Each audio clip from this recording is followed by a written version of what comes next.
Greetings, Black family. Greetings. And thank y'all for tuning in to another episode of the Frontline Black News. I'm your host, Chan Krumah. And we got our other host, Lady Che, in the background. And we probably won't be joined with Shabaka because we're super late. I apologize for running super late for this season 6, episode 5, part 2 of the Frontline Black News, where we will discuss several topics. The first topic is African man says some immigrants are furious that ICE can't deport Black Americans. We told y'all so. Trump, aka the dump, as in human shit, and want to make that perfectly clear, signs executive order reclassifying marijuana. Then we got Haitian immigrants charged with $7 million SNAP benefit fraud scheme. What happened? Somali, Minnesota fraud cases widen with new charges. What's happening? Trump announced the suspension of green card lottery following Brown University incident. And last but certainly not least, we got Three Eye Atlas, shocks astronomers, gold color change, and brightening before it closes. Earth flyby. Three Eye Atlas makes its closest observable pass on December 19th visible around the world. So those are the topics. And we are based out of East Denver, North Aurora, Colorado. We give the news from a frontline and Black first perspective. We are part of the New Blacc Media and also the signal boosters of the New Blacc Media. We have been around for 6 seasons now and counting. We have several platforms that are part of the Frontline campaign. Frontline Black News is the first one. We started back in 2020, 2021. And Shabaka's Black Experience Enhanced is based off the 50th anniversary of the founding of the original Black Panther Party for Self-Defense. On Blog Talk Radio back in 2016 and have been around for 11 seasons now.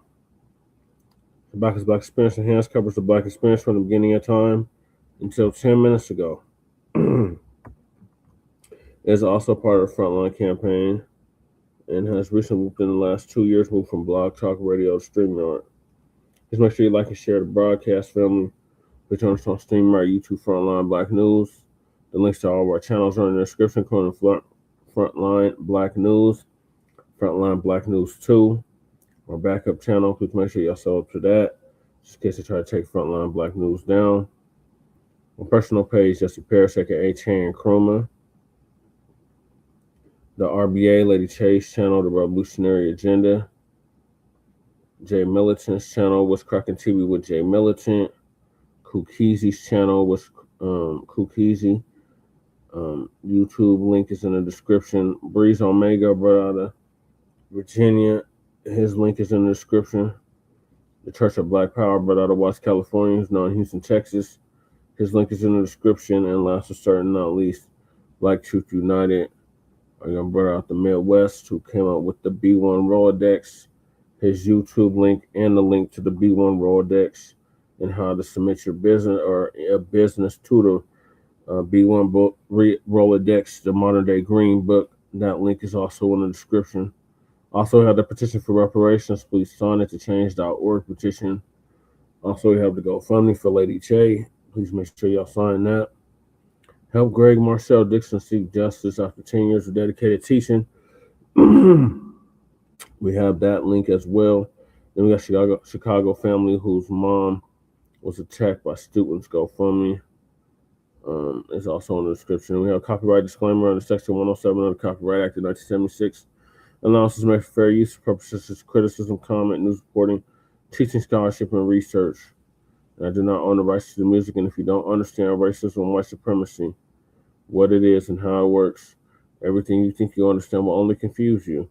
And all 9 areas of human or people activity, and that is economics, education, entertainment, labor, law, politics, religion, sex, and war. And some say health and nutrition. Oh, thank you, Matt. And that's by Nellie Fuller Jr., who passed away earlier this year at the age of 95, February of this year, at the age of 95. ProduceJustice.com. And when you're a black person or captured by any race soldier, you must never fuss, fight, or flee. Comply and defend yourself in court. Also by Nellie Fuller Jr., producejustice.com. And racism and white supremacy is conscious and subconscious behavior to maintain white genetic survival, to prevent white genetic annihilation. That's by Dr. Francis Cress Welsing, the great Dr. Francis Cress Welsing, who transitioned back in January of 2016 at the age of 80. And shout out to Tariq Nasheed because he paid for her funeral, along with several others. So those are the topics. Make sure y'all hit that like and subscribe button. So I'm going to hop right into it with African man says some immigrants are furious that ICE can't deport black Americans. And shout out to Mac 285 and shout out to Twin for waiting on us.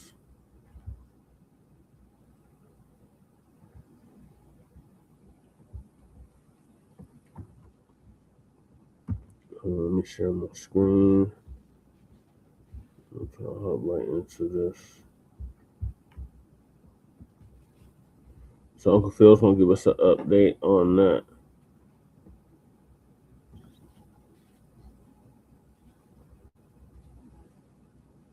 We've been seeing videos ever since ICE has started raiding people. We first started seeing the Latinos. They started telling us originally that, you know what? Hey, black Americans, if you don't support us with ICE, you're next. You're going to be deported. And we're like, no, we're not. But you'll find out. And then they started to eventually find out, wait a minute, black Americans can't be deported. Then Africans and Caribbeans and different people throughout the diaspora found this out. Then you had Arabs and all these other groups, Indians and everybody finding out black Americans can't be deported. And a lot of them are utterly shocked. They're like, what? They can't be deported? And the reason they feel that way is because of one reason. Now stay tuned because I want you to make sure you hear exactly the reason. Now they have this African brother that's going to tell you a lot of what they're saying and what is rooted in why they're saying about they're upset about us cannot be deported. Let's go ahead and check that out. Some immigrants are furious, and it is a sign of jealousy that black Americans cannot be deported anywhere. They're untouchable. They're untouchable. You have to understand, and you have to agree the truth. Man, black Americans have done nothing to you. They welcomed you with both hands. They welcomed everyone. They fed everyone. They supported everyone. They supported every business. They supported every move. But then what they received back, man, it's not something good. It's not really something good. Even if there is no love, even if there is no any, you don't feel that, just respect. Have respect to those people who receive you in the country. Because we know some other countries where you can just move to, man, and you can't make it. You can't even succeed. But immigrants come to the United States, they succeed, they get richer, they get money, they get everything. And then, you know, the payback to the host, to the people who received you, you say they are lazy, they don't know how to work. We shouldn't have behaved like that. At least you should have appreciated people who received you. You should have appreciated that simple action, just appreciation and respect. That's what the black Americans need. Appreciation and respect. In every society, respect. You respect others, they respect you. But then after that, you wish them to be deported. Where? Where? Because you, the immigrants, you have migrated from somewhere. That's the meaning of immigrants. You have migrated from somewhere here. Why do you want people who are born from there, they own ancestral lands there, and you want them to be deported? Man, that's nonsense. It seems that the good thing the black Americans do to immigrants, it always backfires them. And then immigrants come to the United States, and then they always claim different parts of the United States as theirs. Some immigrants in the United States are furious that black Americans cannot be deported. Man, I thought it was jokes. People have ignored the truth. Maybe they don't even know that, or they have ignored the reality. They still claim why Black Americans cannot be deported. They don't know the history. They don't want to read. They don't even care. For them, they want Black Americans to be deported no matter what. They found out that it is impossible. It's not possible to just deport Black Americans like the way they deport others. It started when the Latinos were questioning why Black Americans can't be deported. Mexicans, same. Africans, same. Saying that, oh, we're the same with Black Americans. Why can't Black Americans be deported? They always in that delusion of thinking that Black Americans have same status as other immigrants, which is not the truth. Black Americans have supported everybody.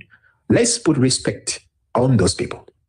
People, they see that Black Americans, why are not getting deported? Why? What's behind that? They always point that you're going to be the next. You Black Americans, you're going to be the next. But then they found out Black Americans cannot be deported.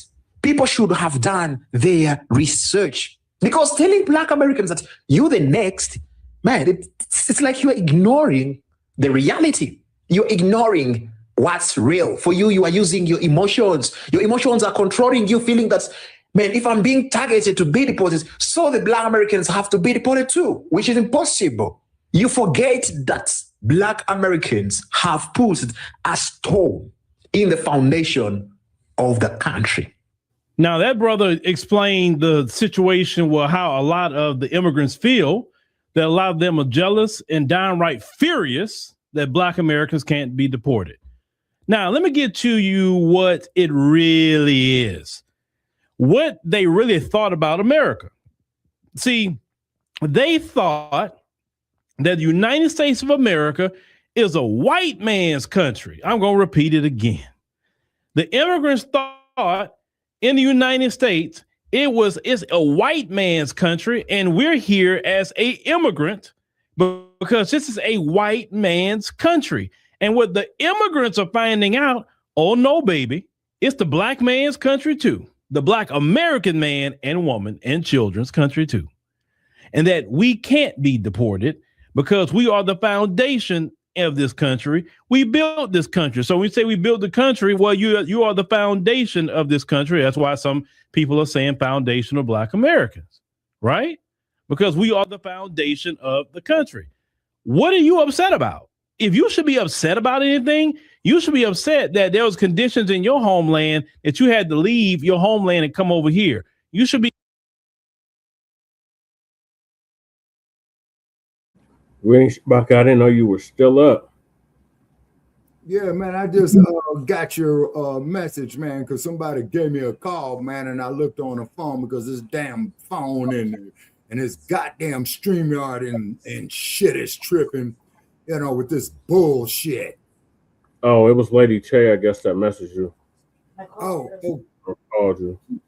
oh, okay, yeah, I just saw it. Okay, all right, give me a minute, man. Okay, I'm gonna mute out. Please continue. I'll join you shortly. Okay. Be upset about that. You should be upset that your leaders got the place screwed up. You should be upset that you got to keep sending money back to your homeland every single month because people can't make it in the homeland. And they depend on you sending remittance back to your homeland every single month. It's one thing for you to send it back because you try to build a house or you stacking up bread for your retirement. So you say, hey, I'm going to work in America for so long. And then, hey, I got my paper over there. It's going to triple. So I'm good. You know what I'm saying? I can understand if you're doing it for yourself, but a lot of you paying school fees for your people. Some of you still taking care of your mammy and your pappy over there, right? Because they couldn't take care of themselves and now they depended on you being here in the United States, right? Our parents don't sit up here and demand we pay any kind of school fee for any of our sisters or brothers. Our parents don't demand anything. They really don't. But your people demand that you got to pay for cousins, you got to pay for all these different people. But you're seeing that you are getting deported and you wanted the same fate to happen to Black Americans. See, what a lot of it is that you having to deal with the consequences of your actions. Now, what is the consequences of your actions? See, Black Americans, when all of y'all came here, Latinos, Africans, Caribbeans, Arabs, Anybody, Asians, anybody who has some sort of melanin to them, Black Americans understood your condition. We knew you had been treated wrong in your homeland by these folks. We understand what discrimination was going to meet you to coming over here. And that's why Black America has always been so welcoming of everybody, because we say, hey, man, they're going to be racist toward them too. So, hey, man, we cool. We can be cool with them. And you didn't want it. What you wanted was a proximity to the same people that got your homeland screwed up. You want a proximity to the people that steal your resources. You want a proximity to the people that keep your leaders corrupt. You want a proximity to the people that make sure you don't advance in technology and innovation. They want your homeland to look like a place from the 1980s. And they do have places all over the world, and definitely some in the continent of Africa. They're like, man, am I in a time warp? Why is it looking like this? We in 2025. Why we look like we in 1982 over here? What is going on? That's done by design. That's done on purpose. And then they leave that time warp and come over here. And then they're like, oh my God, the white man is so great. He let me come over here to all of this. And then you're seeing now that he don't need the buffer groups no more. See, look, it's that same thing from last night by Myron Gaines. They don't need you buffer groups no more. It's not working. See, the buffer groups worked for a time. But now with their numbers decreasing, they can't deal with you. They can't afford to deal with buffer groups no more. And with the delineation movement that has put it cut off anything they can use to try to infiltrate. You know, they'll use some of y'all bad acts for propaganda against Black America. They'll use some of you that want to have a close proximity to whiteness to come infiltrate and cause COINTELPRO things to happen with us. So, but now with the delineation movement, you can't do that no more. We're checking paperwork. You know, we checking everything. We're checking it. And because we're checking it, people can't just come waltz in and do what they used to do. And the way these folks are looking at, well, shoot, if you can't come in and cause calamity with Black Americans, and they clocking you every time they see you, saying, well, shoot, what we need you for at this point? Why are we paying you? We don't need you here. You can't really do nothing for us. And then what the white folks are realizing too, that y'all don't even like them like that. They're realizing that now y'all is finessing them. And then every day you look up, y'all have stole millions upon millions of dollars in tax dollars. They're looking at that too. And now because of that, you can't just you run the same play no more. You say, hey, if I get in trouble with white supremacy, hey, I'm Black and I got Black America to back me up. You don't have Black America to back you up anymore. The time to get the ally was when the Pan-African door was open. That's the time to get the ally. Now that the Pan-African door is closed, now you at the door, banging on the door. Hey, let me in. Hey, you know what I'm saying? They are trying to attack me. Let me in. We brothers. What are you doing? Let me in. Let me in. And it's like, nah, bro, stop knocking. Go ahead, move around, man. Stay out. You're not coming in here. But we brothers. Man, we said to be brothers when you got here. You gave us the finger and your butt to kiss. And you said by your actions, it's better go be with that white man. That's what you said by your actions. Some of the words out of your mouth was we were lazy, we were criminals, and some of the crimes you were committing, and then they were putting the blame on us. You become a doctor, a lawyer, it's big up to your country. You steal, it's put on my community. And now you can't do any of that no more. So whatever acts you do, good or bad, is on you. That's what it is now. And because we're not letting you in the door, you out there screaming, you hate us. No, it's nothing to do with hate. I don't know no Black people that hate anybody. But the thing is, you can't have one-sided relationships, and the door can't stay open forever. The door had to close. Now there's some brothers and sisters that's inside with us that want to unify, and we ain't got no problem with them. And they are brothers and sisters that's from the diaspora, that's already in there, and they are proving themselves as somebody who want to work with Black America. They also maybe a couple of Latinos here and there, individuals that's in the door. But the collective, of other groups? No. The time to unify, the time to have a black and brown alliance was when we was literally our leaders were begging for it, not asking, begging. I know since the 1980s, they was talking about black and brown, black and brown, black and brown. LULAC did not want nothing to do with black. I bet you LULAC wish they had that black brown coalition now. So you thought your proximity to whiteness was going to save you in the end. When the people who got the PhD in white supremacy told your silly behinds, that's not going to work. You know why? Because our people tried it first. It didn't work for us. So we could tell you bootlicking with them, you know what I'm saying? It's not going to work because they don't honor anything or anybody. You will sell yourself out. You'll be selling, not only selling out the community, you're selling out your soul, and you're not going to be able to come back to the community. Listen, there's been too many people in our own history who've done it, and it's not worth it in the end. Look, that's why most Black Americans aren't sellouts, because you don't get paid enough for it. They may give you a couple of coins, but in the end, they're going to betray you. And then when they betray you, you're not going to have a community to come back to. So it's not worth it. And let's call it what it is to some of the Latinos. A lot of them ICE officers are Latino. So that's a lot of y'all problem. You got a lot of people in your community that's selling you out. I think y'all need to deal with the Latinos first that's selling you out. You don't see a bunch of Black men and women in ICE.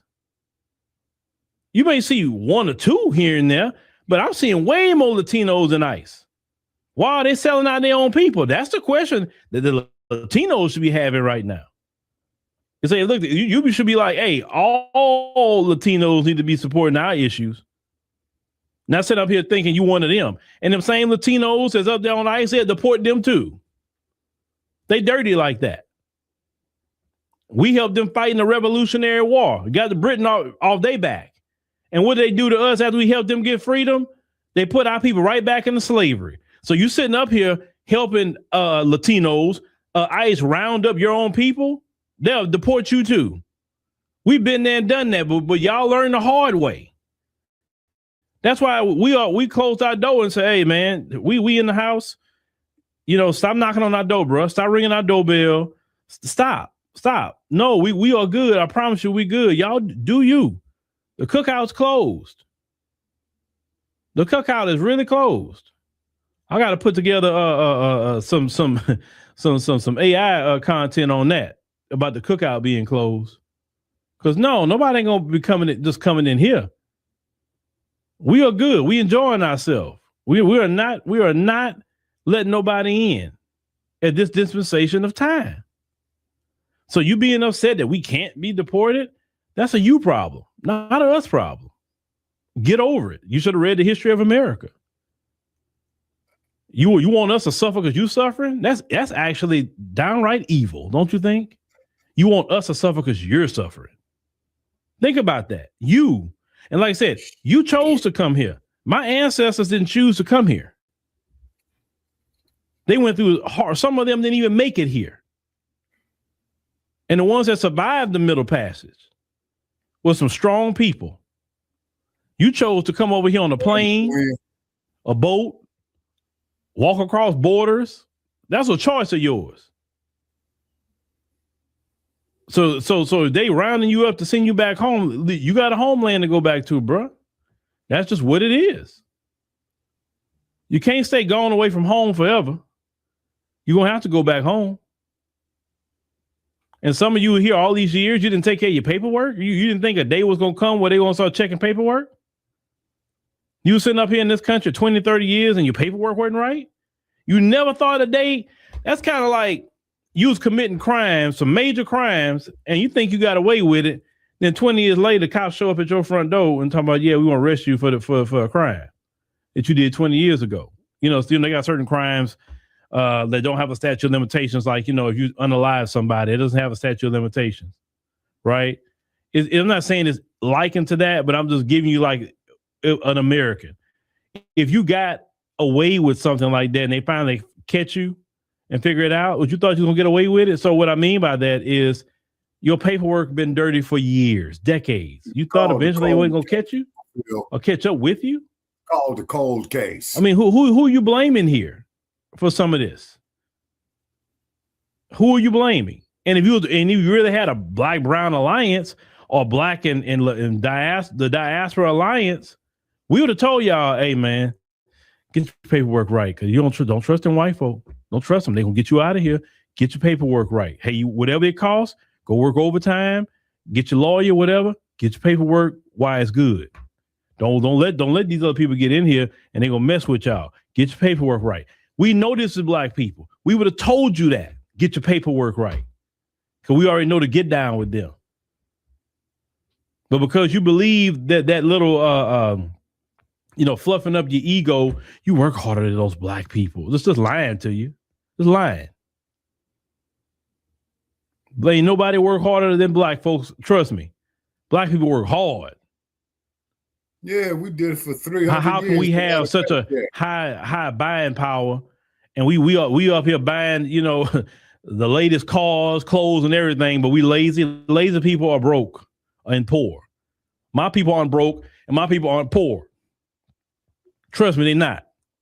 Well, and even the so-called poor among us still figure out a way to try to look fly. You believe that white supremacist rhetoric if you want to, and you was repeating that. The Somalis, you was repeating that mess too. Now you trying to come in the door. Hey, we brothers. Hey, let's that. Oh, wait, we brothers. Why didn't you? We get on that spirit of brotherhood long time ago. What you mean? You say I ain't Black, I'm Somali. You said that. And it's not about being called Black. That's not the issue. The issue is you didn't want to unify when you got here. You wanted to play that tribalism. Well, you deal with tribalism's issue. And that's the issue in your homeland. Is that y'all all so tribal that when you are attacked, that's why the country stays in shambles, because nobody know how to come together underneath at least some nationalism. Not tribalism, nationalism. Nationalism will get more things done than tribalism if you want to be part of any isms. Everybody underneath the same flag, and we work together on one accord to make sure our country is the best place to be for our people. That's nationalism.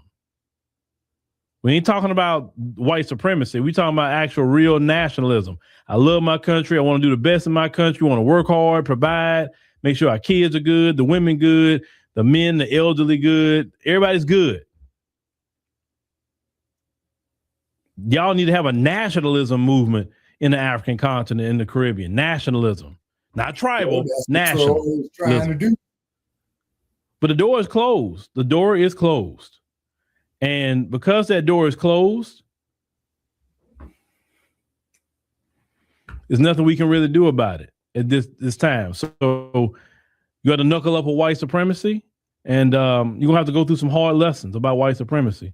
And then maybe whenever God gives us a message to at least open the door and look out and maybe address you, that may happen. But until we get the answer from the Spirit of God, it ain't happening. Right now, we chilling. We doing our own thing. So wishing that we could be deported or being furious.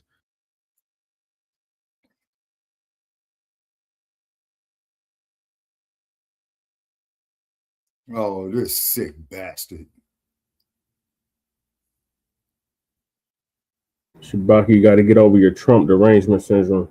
We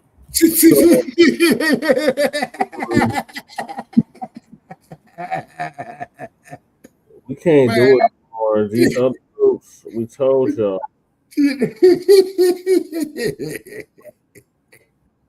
Well, one thing I will say about this crooked bastard, at least this is an honest crook.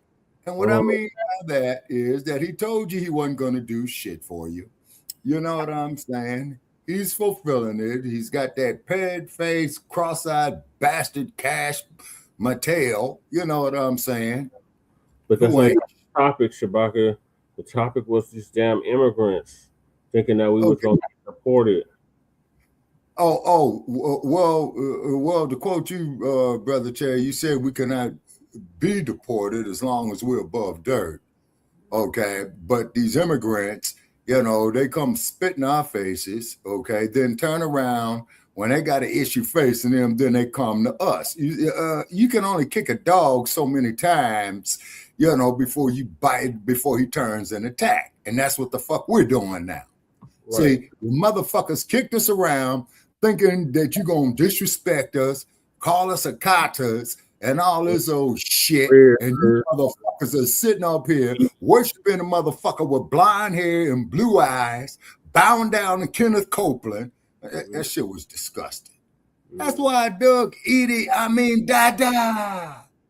Nobody fooled Big Daddy. Yeah. Too bad it wasn't more Idi Amin's. For real. You know what I'm saying? For real. Yeah. Yeah, so y'all going home. We told y'all that y'all thought we was going to get deported. We can't be we're the foundation of this country. They can't deport us. Well, and plus that, Brother Chase, see, we built this motherfucker. You see what I'm saying? Yeah. That's what they don't want to give us credit for. So all our goddamn intellectual property, all our fucking patents, our labor. You see what I mean? Yeah, that's what we mean when we say foundation, Shabaka. We are the foundation of this country. That means we built it. Every home starts with a foundation. Well, that is true. We are the foundation of this country. So it's just hilarious that they thought that we were going to get deported and talking about we was going to be next and all this nonsense. No, y'all were going to be next. Right. Go ahead. I'm sorry. That fat meat is greasy and that you got to go. You got to go. You got to go rebuild your homeland. Right. Coming down on them. He coming down on them Europeans too. He's sending that's good. And them now, okay, that's good. Now, for all you motherfuckers there in Africa who are sending me all them goddamn bullshit ass emails trying to hack my accounts, fuck you. That's why we said we can't unite with these people, Shabaki. We just can't do it. For all practical purposes, Brother Che, based on the reason that we have discussed here, you're right. So that's why we're delineating. That's why we are circling our wagons and taking care of our group. Because the rest of these groups, that's what they do. They've been delineating. We opened the door for these monsters to come in, and they basically told us to kiss their ass. So now, y'all can kiss the white man's ass. Hey, Brother Che, one good turn deserves another. And you are right in your reasoning. That is sound reasoning. What are your thoughts, Lady Che? We told him a long time ago, like months and months ago. You sound far, far away, Lady Che. You in a galaxy far, far away. Hold on, let me try to fix that.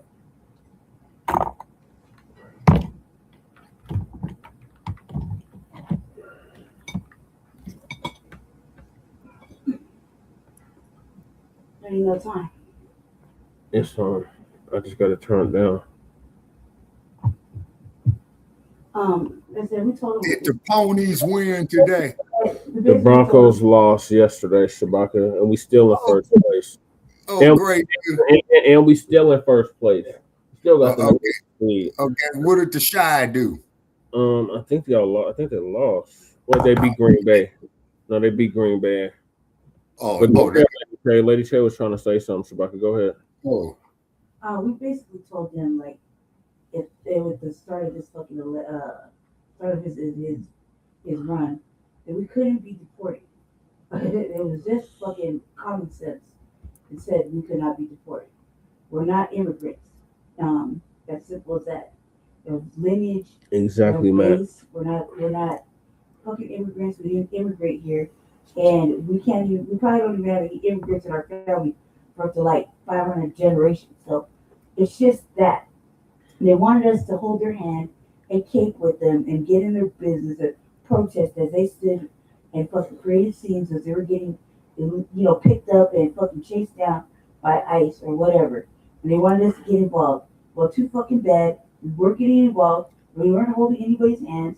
We said that from jump. We said it from jump. The black women said we weren't holding any black Becky's hand, any fucking Elena's hand.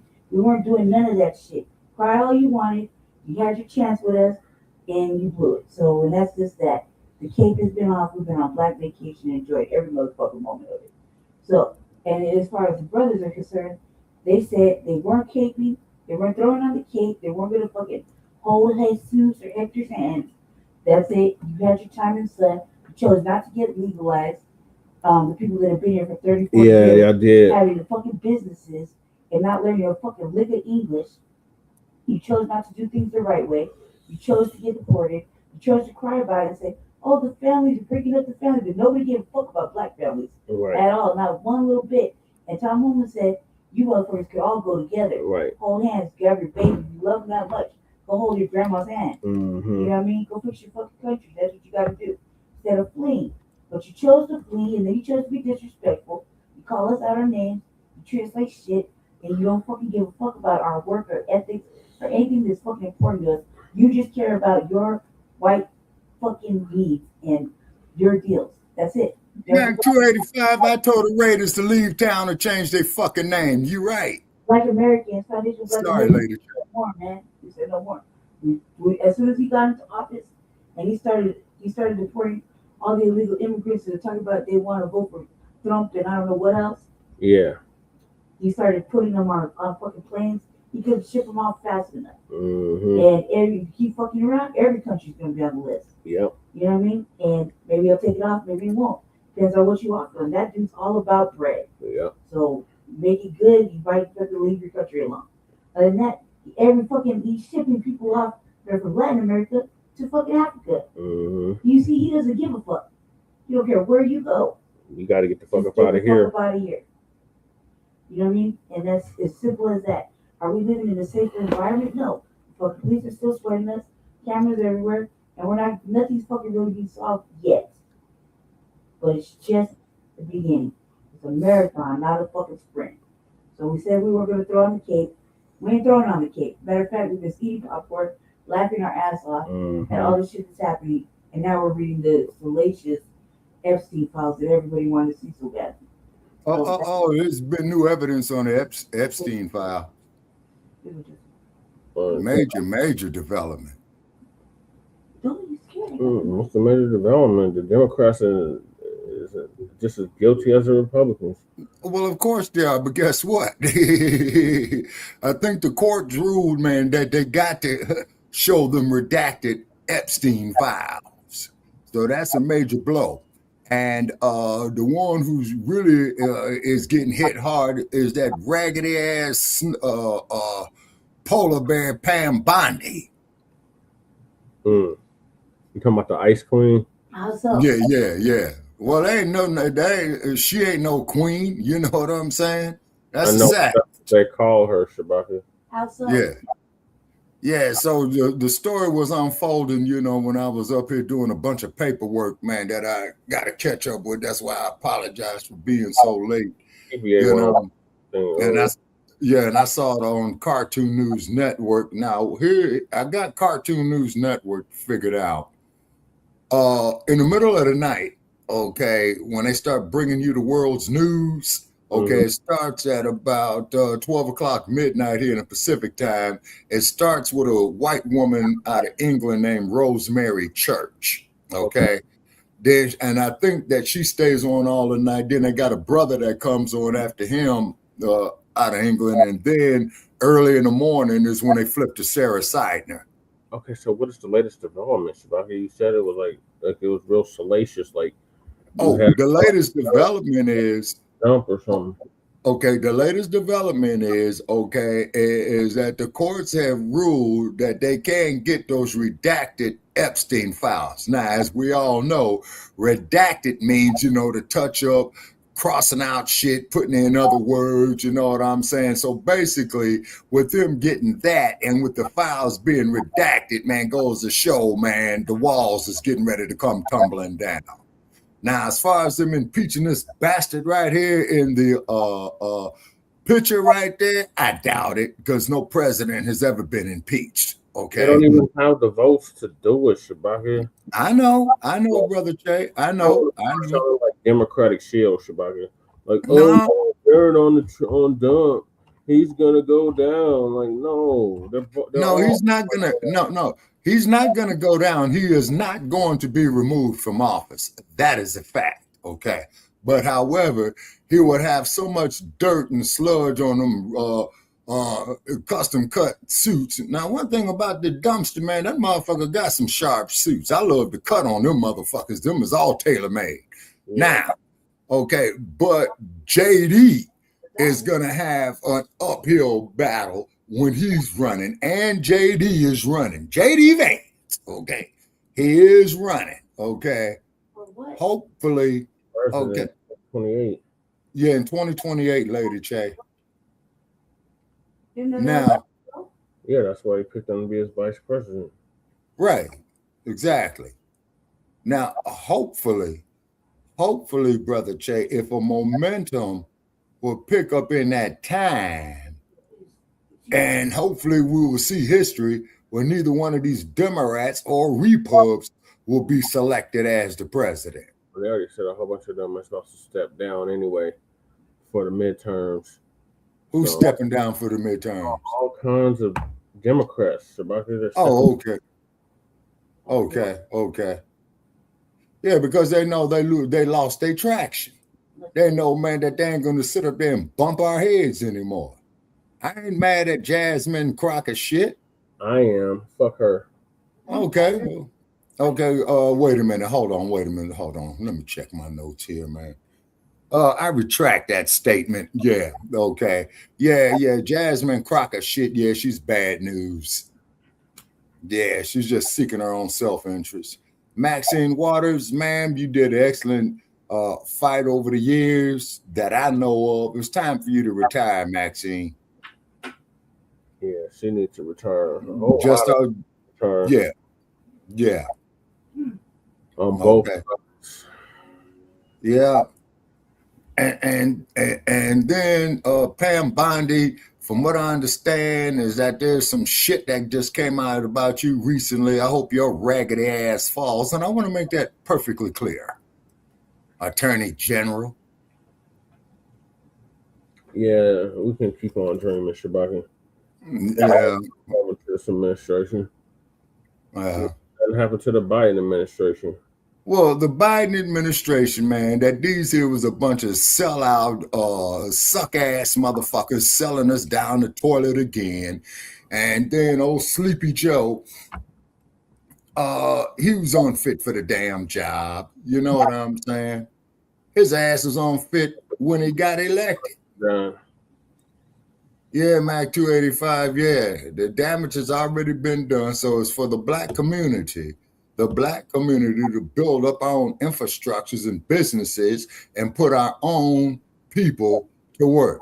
So all you ballers out there, all you slingers out there, take your cash, man, convert it into legitimate businesses. After all, the fucking mob did it. Shit, why can't you?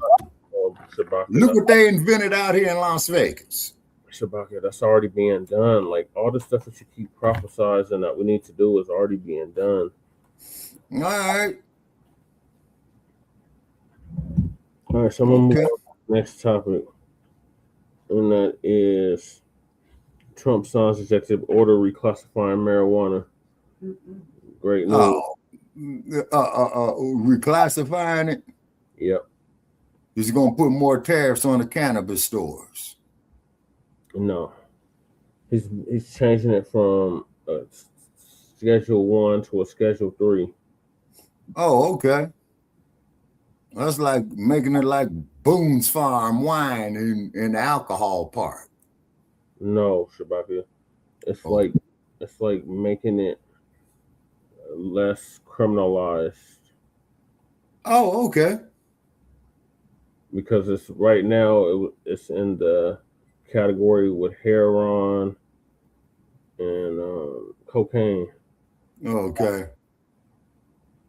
If you know Hard anything go. about the scheduled drugs, Yeah.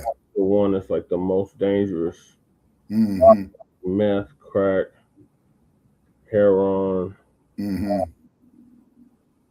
Schedule 2 is less severe, and Schedule 3 is like barbiturates, Oh, okay. it's stuff like that. So that's what he's doing. Okay. And then I remember they had the second all going on that they used to call Red Devils. Yeah, Then you had the Lucy in the Sky Diamonds, lysergic diethylamine acid. yeah, those are scheduled. Yeah. So Fox Live is gonna give us an update on that. Okay. It ain't gonna be Harris Faulkner, is it? I don't know who it's gonna be. We'll see. Okay. And more, including numerous veterans with service-related injuries and older Americans who live with chronic medical problems that severely degrade their quality of life. And it's so really, I mean, just, I can't tell you, I think I probably have received more phone calls on this, on doing what we're doing. I don't think I received any calls on the other side of it, but hopefully this reclassification, which by the way polls at 82%, will help many of those patients live a far better life. We're joined today by Secretary Robert F. Kennedy Jr., who's doing a fantastic job, Administrator of Centers for Medicare and Medicaid Services, Dr. Mehmet Oz, the FDA Commissioner, Dr. Marty McCary, Director of the National Institutes of Health, Dr. Jay Bhattacharya, and the Director of the National Institute on Drug Abuse, Dr. Nora Valkow, as well as Dr. Ilana Braun from the Dana-Farber Cancer Institute, Duke University's Dr. David Casseret, the National Commander of the American Legion, Dan Wiley, and my friend Howard Kessler. Howard, how are you feeling? I'm telling you, he looks better than he did 20 years ago. But I don't want to go through what you went through to get there, right? But it looks like you're doing great. I'm proud of you. I want to emphasize that the order I am about to sign is not the legalization, or it doesn't legalize marijuana in any way, shape, or form, and in no way sanctions its use as a recreational drug. It has nothing to do with that.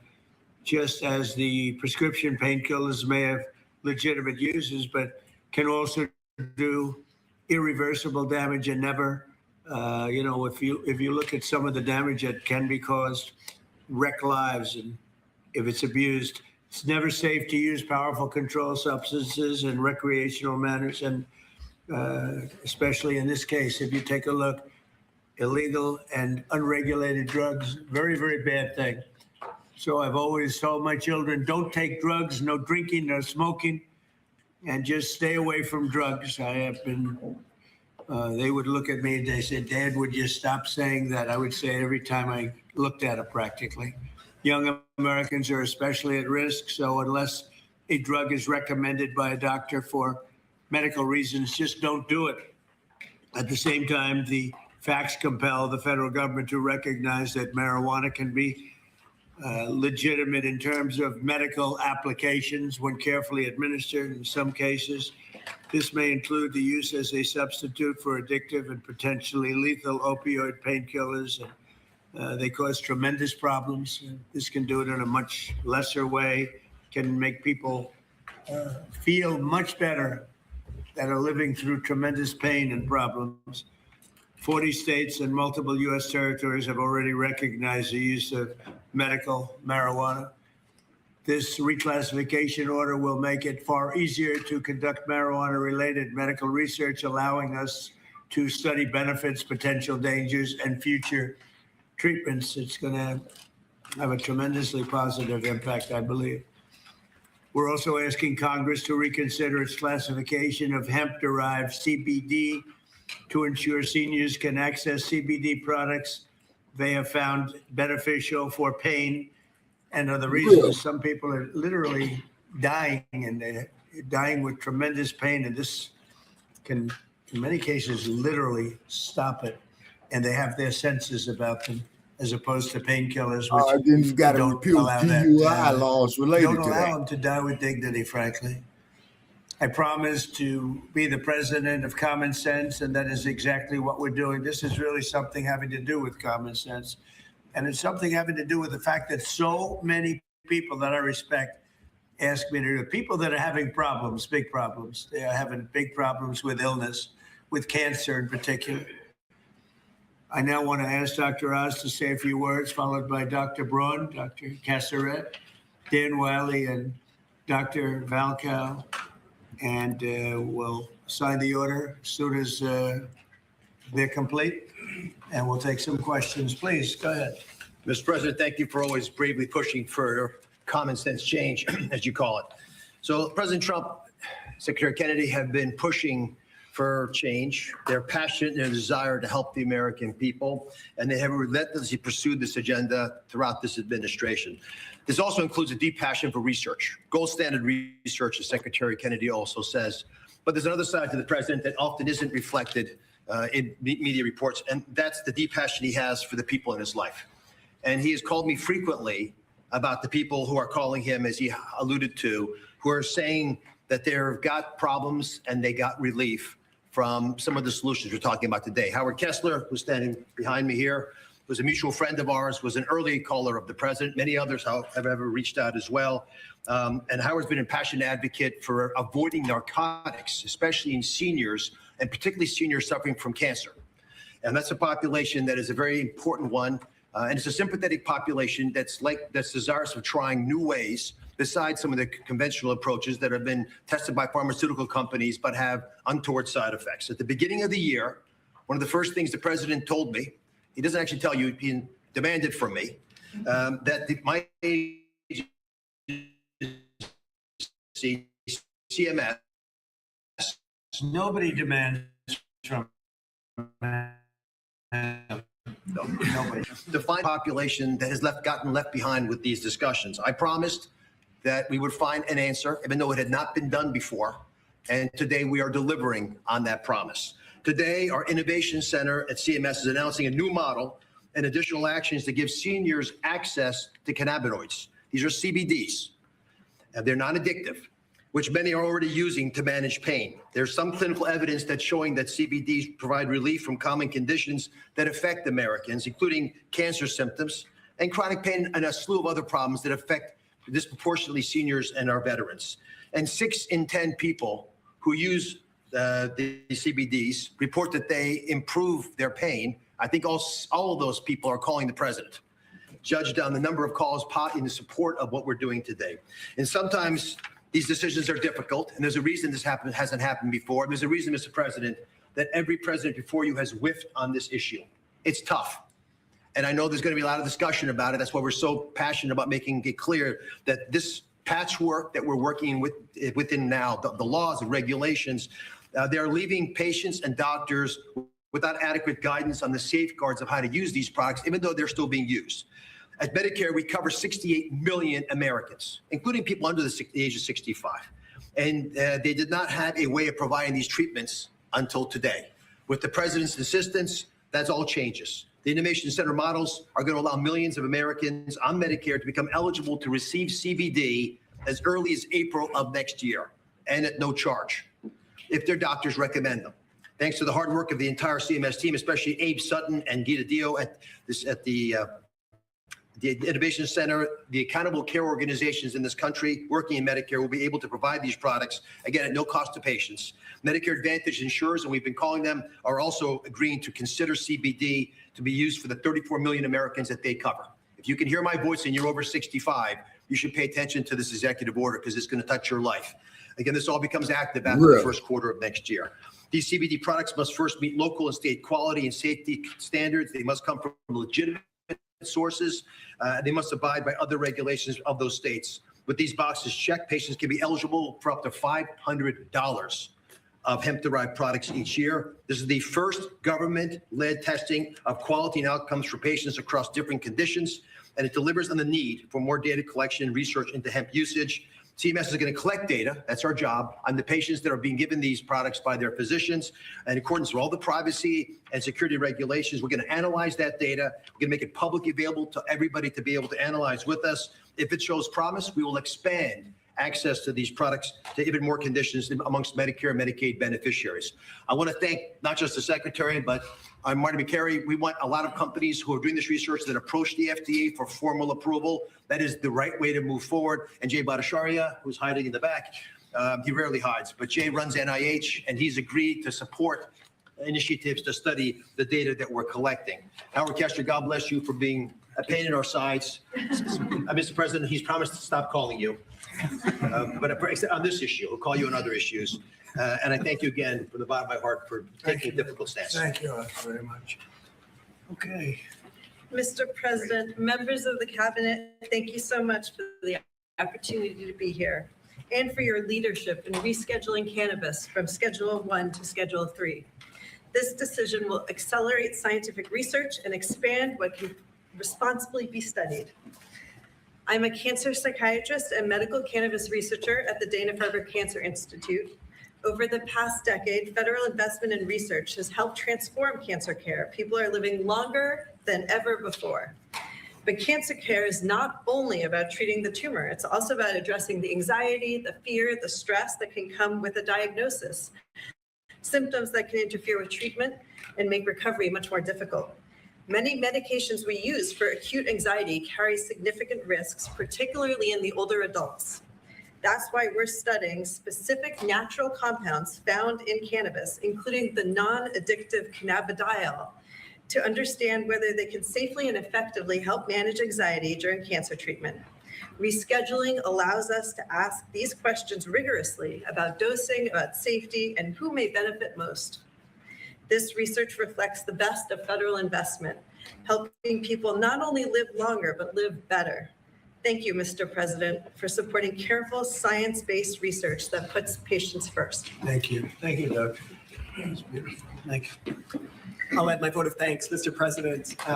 I never really thought this day would come. I met a patient about 20 years ago, a retired professor named Elizabeth, who came to my clinic. She was dying of pancreatic cancer, and she asked me then whether cannabis might help her. And I said no, because that's what I learned in medical school. She reached into her briefcase, took out a 3-inch tall stack of articles, put them down on my desk and said, "Really, doctor? You should read these. You might learn something." And I did read those articles, every single one, and found a bunch more. And I did learn something. I learned that there actually is some medical benefit to cannabis that I had not anticipated, never heard about in medical school. Second, I learned that there was a lot we don't know. And third, I learned it's really, really, really difficult to do high quality randomized control trials of a substance that's federally illegal. This rescheduling has the potential to change all of that and to rewrite the way that we do research related to cannabis in the United States in 3 ways. First of all, it'll democratize the research process so that all academic institutions can participate in research, not just elite academic medical centers. Number 2, it'll give patients and researchers access to highly refined, reliable sources of cannabis rather than relying on 1 or 2 sources around the country. And last but not least, it'll let us do the sorts of large-scale randomized controlled trials that we do in oncology and cardiology, not dozens of patients, but hundreds or thousands of patients. That's how we learn. That's how we produce valuable knowledge that's useful in guiding treatment decisions. Mr. President, without you, this never would have been possible. And my patients and I and all of our families are grateful. Thank you. Thank you, Doctor, very much. Thank you. Mr. President, I am Dan Wiley, National Commander of the American Legion, representing 1.5 million veterans. We are the largest veterans organization. We have 2.5 million members of our American Legion family. And I want to start by thanking you for your leadership on this issue. This issue is extremely important to the American Legion, and I want to thank you on behalf of the veterans who are going to benefit from potentially the research regarding this issue. Also want to thank you for your VA Secretary Collins, and his work on difficult veterans issues with us this past year. The VA has worked with us on our Be the One mission, which is a mission to fight the epidemic of veteran suicide. Veterans are disproportionately affected by conditions such as PTSD, TBI, depression, and chronic pain. And with this reclassification, it will allow research to be conducted with regard to cannabis. There is anecdotal evidence that cannabis benefits these conditions, and now we'll have an opportunity to see if research does prove that it is effective. And if it is so, then it'll open up a whole new method of treatment for our veterans with regard to this particular issue. And so, again, I just want to thank you for your leadership and thank you on behalf of the American Legion for this executive order. Thank you. Such great people Thank you very much. that have suffered and will suffer a lot less now. You're right. Based on what I hear. Good Anybody afternoon. else, please. I'm Nora Volkov. I'm Director National Institute on Drug Abuse. And for us, that rescheduling opens the door to actually be able to accelerate the rate at which we can do research and discovery. And research is crucial in order for us to, for example, understand what may be and for whom the dangers of cannabis. Yes, cannabis can be addictive. And certainly people, adolescents and children may be the most vulnerable. But we cannot close our eyes to research an opportunity that we are hearing from patients that for some of them, cannabis can solve their problem. And so what we need to do is do research, number one, to understand what are those conditions. Number two, in order to be able to optimally learn how to use it. And to understand, number three, who is at danger. And it is knowledge that will allow us to optimally take the benefits that may be behind cannabis, as research shows, but on the other hand, also enable us better to do prevention interventions to protect those that are most vulnerable. So thanks very much. Great job. Thank you very much. Thank you, Doctor. Bobby, do you have something to say? I'll just echo, thank you, Mr. President. Thank you for your leadership and vision and finally getting to closure on this issue. This is a question, a scientific question, that has divided our country for many, many years. And there are valid claims on both sides. On one side, patients and physicians attest that cannabinoids and THC can have miraculous effects on chronic pain, on epilepsy, on PTSD, on chemotherapy-induced nausea. My friend Howard Kessler, without whom we wouldn't be here today, drove this change in the schedule. And he did it because of his own experience in mitigating the impacts of chemotherapy. There's nothing to gain from this. He just saw something that worked for him, that worked for thousands of other Americans, and he wants to make it available to them. On the other side, there are valid claims about the negative impacts, about addiction, about psychosis, about adverse public health impacts, and impacts particularly on young people. So we haven't the evidence on all of these is anecdotal and it's hypothetical because we have not been able to do scientific studies. There is no standardized dosing. And if you don't have standardized dosing, any study that you do is comparing apples to pears. And we don't know the difference between botanicals and synthetics, and all of these questions we're now going to be able to answer. 5 administrations have promised to act on this issue. The Biden administration promised to do this, and the proposal began during the Biden administration. It got mired down in the chaos and inertia and disorganization of that. And I want to thank President Trump, who made the promise during the 2024 election that he was going to come in and solve this issue, that he was going to take decisive action, and he has kept that promise today. And so thank you, for President Trump, for your vision. And because of that, we will have answers very soon. This will finally allow us to study this issue and to answer these questions for the American people. Right, Blacc, Thank you very much, Bobby. Howard Kessler, a friend of mine, one of the most successful people in the country, came to see me on more than one occasion, actually.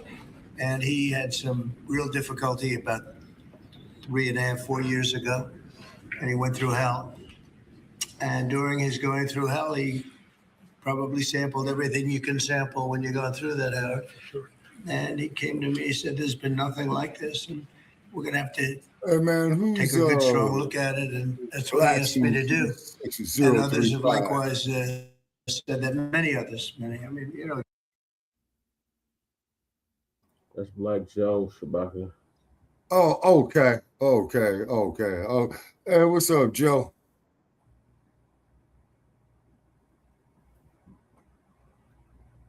Mac said he's doing some research. Mac also said if it works for the white man, that's okay. Everything in this country is based off of if it works for them or not. Yeah, and then I was up here trying to, expand my YouTube channel, man, and shit, it's a mess. Okay. Oh, yeah, they definitely has been working against us, Black Joe. Yeah, they are black foreign Islamists and jihadists. They have organized against us, and I have proof. Okay, man, let's see the proof. Well, I don't doubt your wisdom at all, but I just want to see how the motherfuckers is coming at us. You know what I'm saying? And by the way, not getting off topic, I just need 15 seconds. I am so glad that Jake Paul got his fucking jaw broke in 2 places and they putting titanium screws in it. Yeah, that's great news. Shabaka, we've covered this for months, what they've been doing. Yeah. Black Joe was saying Okay, I did see it on your page, Joe. Okay, all righty. Okay, yeah, Joe has been posting it up there on his page. Okay. All right. Okay, so they're using Pan-Africanism as the sky to slide in, okay? And then once they slide in, and then there's when they go up there and make the twist. Okay, the old bait and switch routine. Yeah, that's why I can't. That shit is dead, Shabaki. Mm-hmm. Okay.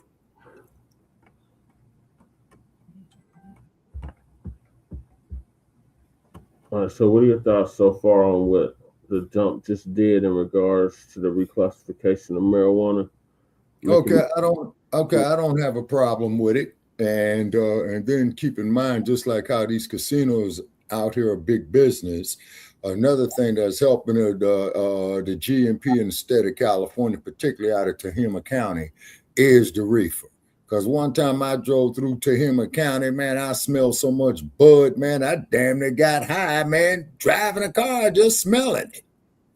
And it smelled like some good shit too, you know? Mm-hmm. And keep in mind, is that Mendocino County, before they legalized it there, okay,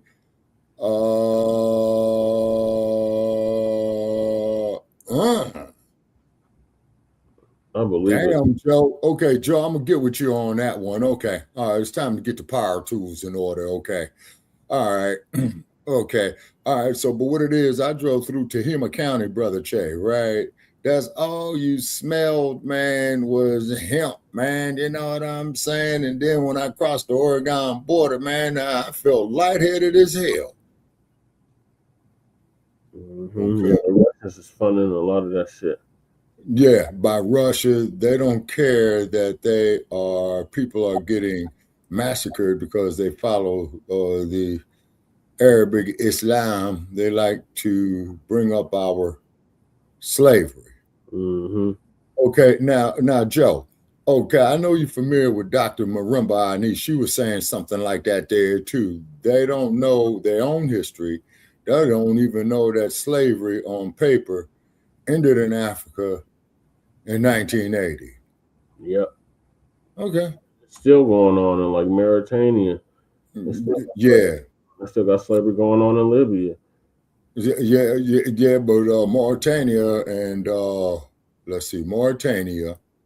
And what was the other one that I said too, where Khartoum is, the Sudan? Yeah, them some warlike motherfuckers for real. They are pissed that I've been showing them their people enslaved and being massacred right now by Arabs and Russian funding. Yeah. All right. Okay, Joe. Yeah, okay. Dr. Marimba and I have spoken of such things quite a few. Okay. No, I've always been awoke, Mac 285. No, I've always been awoke. Always been awoke. They're trying to bring up the storefront left over from the Asian and foreigners to come into our neighborhoods. Okay. Okay. Right. Okay. Now, Joe, you're gonna love this. This here, brother, chair is about 1990.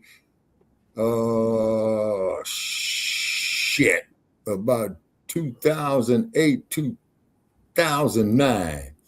Okay, is that you had a lot of Arab liquor stores that were owned in West Oakland, right? Yeah.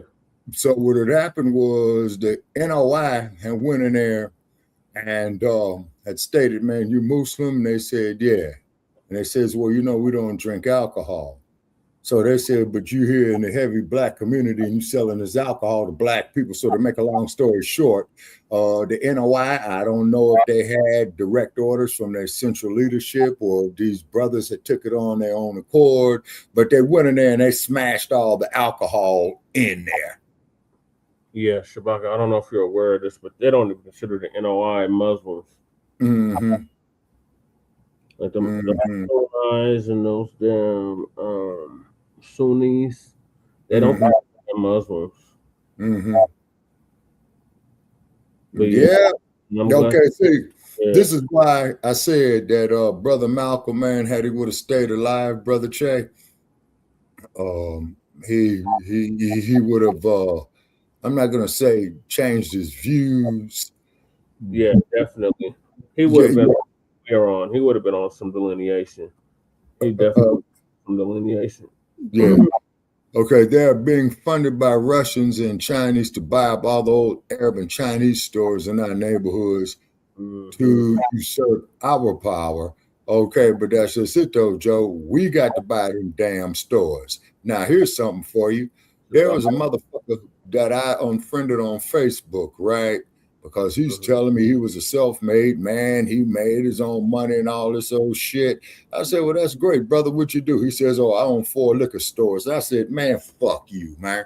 It's just squirrels. It's on cookies. Yeah, one major flaw in their plan, they think hip-hop and the streets runners. So there's no off the streets culture should pay off. Okay, Joe, could you be more specific, please? One main flaw in their plan, he's talking about the Russians. Right. Oh, okay. I think hip hop in the streets. Right. So there's no off the streets culture should pay off. Okay. So basically saying that they're using our culture to get rich. Okay. All righty. Right. Okay. Culture, not Africans' culture, Shabaka. Our culture, foundational Black Americans. Okay, so black folks in the U.S. Okay. All righty. Yeah, Black Americans, Shabaka. Okay. All right. So, and then too, that I found out, too, Brother Che, I meant to call you there and tell you this on a private call, but I think I could say it on air. A lot of these black-owned radio stations are no longer black-owned, too. Them motherfuckers been selling out left and right. Yeah. Okay, they are depending on the hip-hop community and street culture to help them. They are upset at this new F the Streets movement. It is wrenching their program. Yep. Okay, so in other words, they're upset that the black culture of the street movements is not going for this bullshit. Exactly. Okay, all righty. Okay. All righty. Okay. They're talking about the Russians. Yeah, along with some black men that are Satanists. Yeah. Now, oh, you talking about them jackleg pulpit pimps, Joe? Like TD Jakes and other fool, who was that other motherfucker in Detroit, man, with new era? He talking about the Luciferian, Shabaka. Oh, okay. The threat towards our community is a lot greater than what has been given credit cards for the last 5 or 10 years. Mm-hmm. Okay. The only way we're going to be able to do this if you stay out of Trump's way and let him deport them. Yep. Well, Joe, I don't give a fuck what Trump does. You see what I'm saying? Because one thing about the old bastard, he is honest of how he honestly feels. And have a problem with it. Basically, that's the old South Central proverb. Never apologize for how you honestly feel. He's not regardless if I like the motherfucker or not, regardless if I like or dislike his policies, at least he's telling you how he honestly feels. And I respect it. Is he doing that's harming us? That's the whole point. Like, you start sounding like a Democratic shield sometimes, Shabaka, when you're like, oh, the dump this, the dump this. The dump ain't doing nothing to harm Black Americans. Everything he's doing is helping us as a people in this country. All right, enlighten me. Blinded by MSNBC and fucking CNN that he's just orange man bad. He's not doing nothing to help us. He's harming us. No, he's harming these goddamn foreigners, these damn illegal immigrants that have come over here to undermine us, Shabaka. That's why we can't do this Pan-Africanism shit no more. Okay, now let me ask you this. Okay, is Trump going to pardon a lot of our people sitting in federal jails? He's already done that. He did that his first term. You got amnesia? He pardoned No. But what I'm saying, though, Brother Che, I understand that. The question is, has he been doing it in his second term? Yes, Shabaka. He's still doing it. Okay. All right. Okay. Now Joe says here they're depending on hip hop and the guys in the streets to help them pull this off right now. There is a movement of being off the streets. They hate it. Yep. The streets ain't cool no more. People don't want to be out on the streets no more. Hell no, man. Fuck that. That's what he's saying. There's a lot of people that's taking that notion. Mm-hmm. And the prisons are suffering. The private prisons are suffering. Right. Because they can't keep the damn cells filled. Right. Okay. And Michael Jordan, you own private prisons, so hopefully that's breaking your ass. They are pushing. That's not the same Michael Jordan that you're thinking of. It's a whole nother Michael Jordan. Okay. They are pushing the disarmament of Black people throughout their political cronies. No, I don't believe in disarmament. I don't believe in being disarmed. But that's what they're doing, Shabaka. I understand. And they go into the raggedy, messy Jessies, the raggedy Al Sharptons, and with some of them other motherfuckers, man, that I can't remember. Because you remember when they were, devil worshippers, literally. Yeah, I believe that there, man, and Hollywood, you know what I'm saying? Oh, most definitely. Not just Hollywood, Shabaka. Hollywood is just one of many industries or arenas where that shit goes on. Okay, I wish I could share this proof to YouTube. I will be careful on that there, Joe, because they'll probably strike your channel, man. Because we be getting so many damn strikes, it's pathetic. Talk to text is screwing me over, not credit cards. We haven't given this threat enough credit. We have been playing with these people and befriending these people, and these people have our deaths. Okay, if what Joe is talking about, if I'm reading this here correctly, Just like that bastard who called me, man, from Nigeria with that, hey, better man, show your picture, man. You know, we need credit card number. I got $500 million in bank. I want to transfer. And I'm like, nigga, fuck you. Yeah, Shabaka. All of that.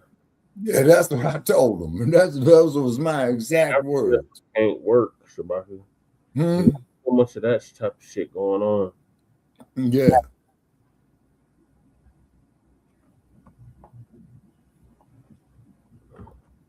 Now, not being facetious, okay, I'm asking Joe this question, especially because you and I discussed it. This is to you, Joe. All right, now, okay, Joe says, am I going off topic, Brother Che? If I am, let me know. I mean, you kind of are, but I mean, you're responding to what he's saying in the chat. Okay, and speaking of politics, they are super pro-Democrat, but they are Islamists as well. This is diabolical. Yeah, like Mandani. Yeah. Yeah. Was another goddamn teller. Mm-hmm. Identified as African American when he was in college. That motherfucker ain't no African. He was born saying that he was from he was Uganda. Kampala, Uganda, Shabaka. Mm-hmm. He ain't no African. But that's where he was born at. I don't give a good goddamn if that motherfucker was born on Mars. He's like Elon Musk. He ain't no African. Like when you're born here, Shabaka, you're an American. Anything else, you're born here. You're an American. Same thing applies. Okay, well, hold on, Brother Chet. We already had that debate. You know, we're not going to go off into that. We don't want to get off topic, okay? But that motherfucker there, I don't recognize as no Ugandan. Recognize just it. Okay. You don't have no say on what the recognition is. Oh, yes, I do. Because I know if he gets up in my face and I tell him that to his face, I got the option to put my motherfucking fist in his goddamn face. I got that option. You can't tell him where he can live. You can't tell him where he can work. You can't tell him where he can go to school. You can't do none of that. You're powerless. All you can do is talk on these airwaves.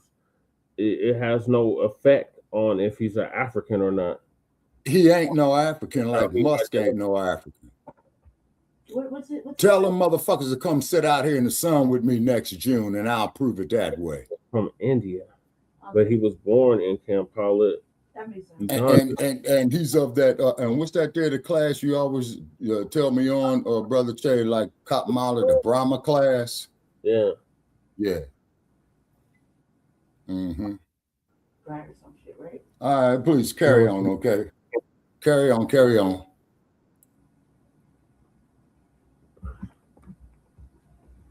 They are mad that I don't partake in the Democratic Party. Then they are silent when they realize I don't partake in the Republican Party. Right. We're not beholden to any of these parties. Again, it's I've never been inundated by so many people as I have about this particular reclassification. And I don't know that you have anything to say on it. If you'd like, you could say whatever you like. I just want to help the people 65 and over and make a difference in their lives. And we have machines and talent that could do it, not in 8-year clinical trials, but in a year. And we're going to prove that to change the world, really, in healthcare.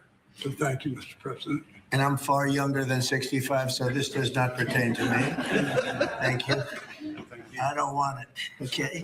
I'm not going to be taking it, but a lot of people do want it. A lot of people need it, and thank you, Howard, for really opening a lot of eyes. Okay, we'll sign it. We'll take some questions from the press. You can ask the doctor some questions, and it's an honor to do this.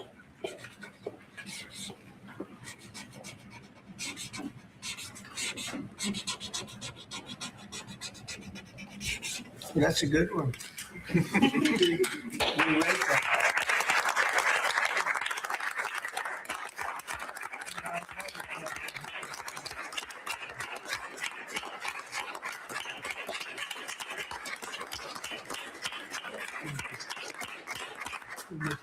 Thank you.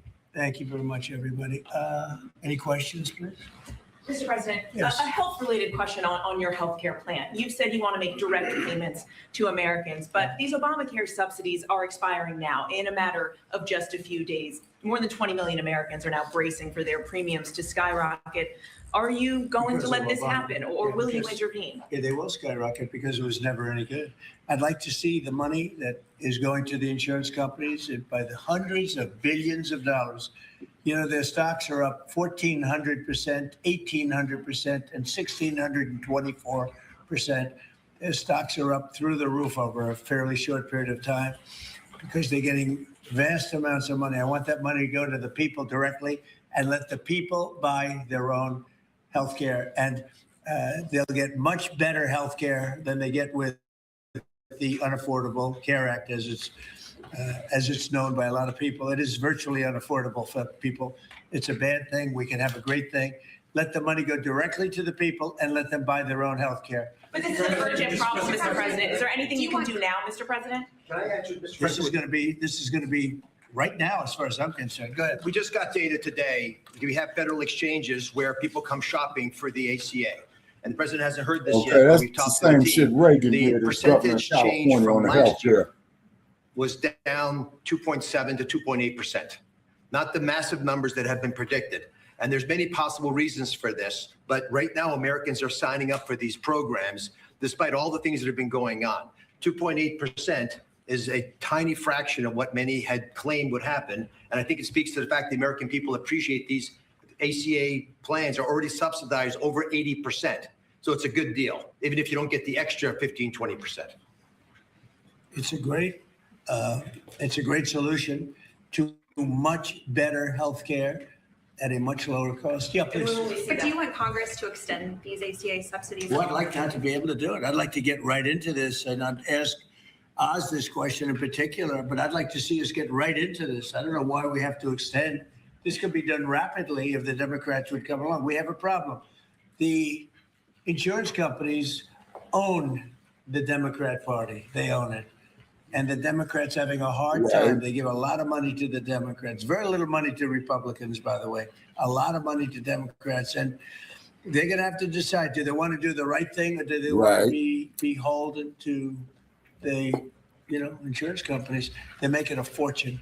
I want the money to go to the people. Go ahead. Specify, Joe. I agree with the president. We have some ideas out there. Congress is working through some concepts.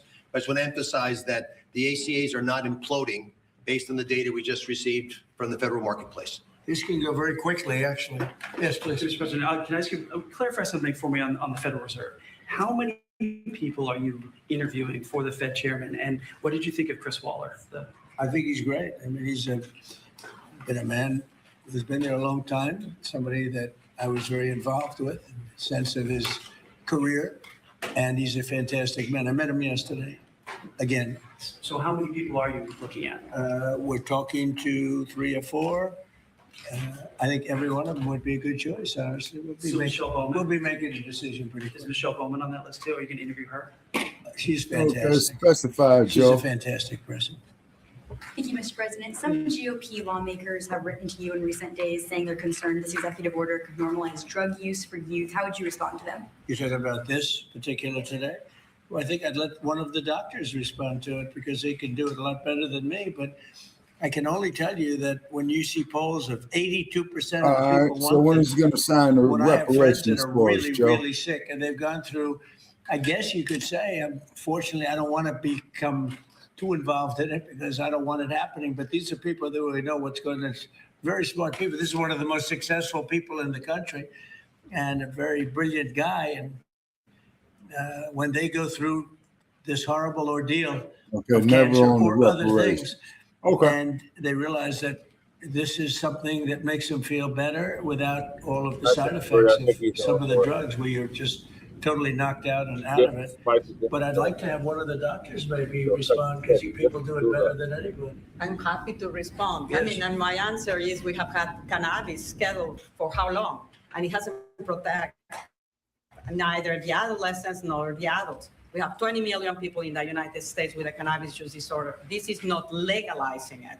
It's making easier to do research so that we can use it when it is indicated and optimal. So it's also a big part of this is research. In other words, you'll now have a much larger sample and you'll be able to see if it's as good as many people say it is. I mean, people say it is beyond good, and you'll be able to find that out now. On housing, you talked in your address last night about housing. Yeah. Are you still considering a national emergency over housing? I'm looking at it. What yeah, would that look I'm like? looking What at would that it. look like? You know, there's two thoughts on housing. You have a lot of people have housing that because we have such a strong time and such a strong market, their houses are very valuable. It's a big part of their net worth, their house. I don't want to knock those numbers down because I want them to continue to have a big value for their house.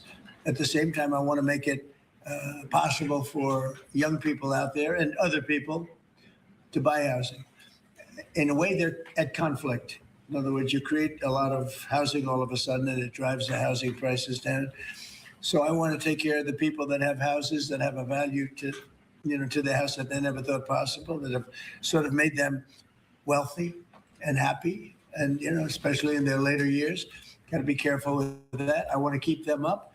At the same time, I want to make it possible for people to go buy houses. Mr. President, you announced the Warriors dividend last night in your primetime speech. Very patriotic, very generous. What was the rationale and the thought process? How did you come up with the idea? What made you want to give back to Well, the 1776 was easy to come up with because we're actually at 1775. Thanks. Jay Militant. Checking on Lady Che. We still in first place. So we could afford to take a loss. Oh, wait a minute. Ponies lose. I gotta say, ponies lose. Great news. Broncos. The Raiders lost too, Shabaka, but that's man, we knew that, man. That's why I told the Raiders to get the fuck out of town or change their goddamn name, man. I'm through with them bums, man. So, yeah. Are your Niners even gonna make it to the playoffs? Because it looked like Seattle is in first place. Let me pull up the NFC West. Y'all behind the Bears, and y'all behind another team. Who else? All right, let's see here in the West. All right, in the West. Okay. Oh, the Niners are in third place. No, they're in fourth place. What? Right here. They're in last place in the NFC West? They're in sixth. They got the sixth seed. They're in third place in the NFC West. Yeah, because I'm looking at the standings now. They're 10-4. The Cardinals are 3-12. Cardinals ain't going nowhere. The damn Seahawks are 12-3. And then the damn Rams is 11-4. Man, later for them damn Lambs, man. Yeah, so it's Seattle, then it's the Bears, and it's the Eagles, and it's the Lambs, and then it's the Niners.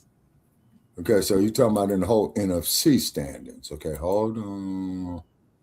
The whole NFC. See more standings.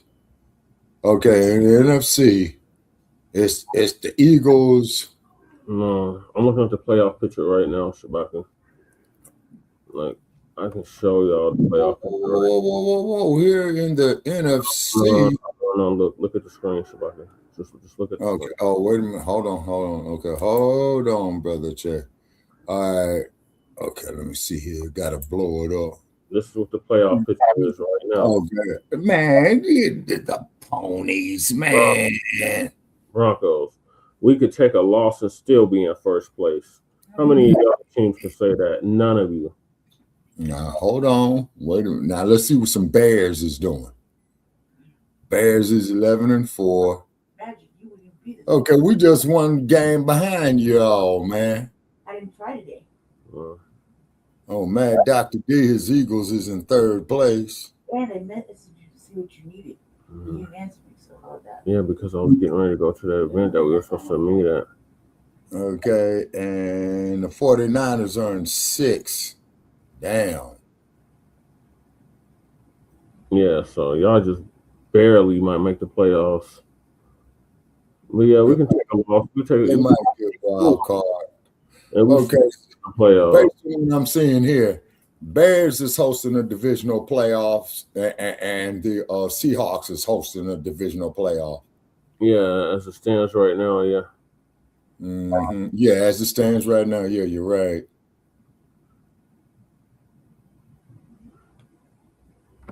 Yeah, so that's what's happening with the Broncos. We take losses and still be in first place. Man, you cats ain't going nowhere, man. Except Y'all back definitely ain't going nowhere.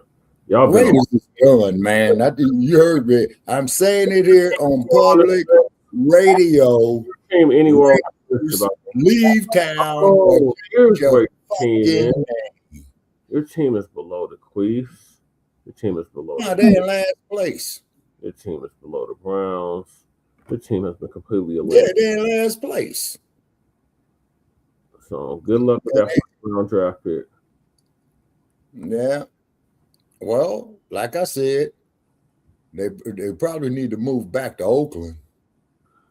That'll help build up the economy of Oakland to have a winning team. They better off moving to Montana at this point. Don't nobody want them.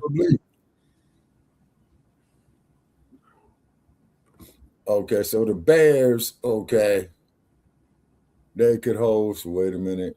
Okay. Bears can host a divisional playoff. Seattle is definitely hosting a divisional playoff. All right, well, we're ahead of the Eagles.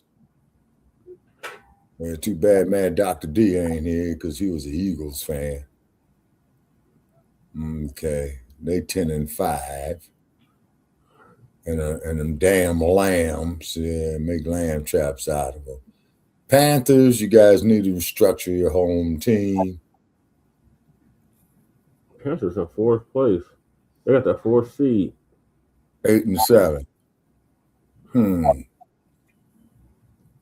They ain't going nowhere.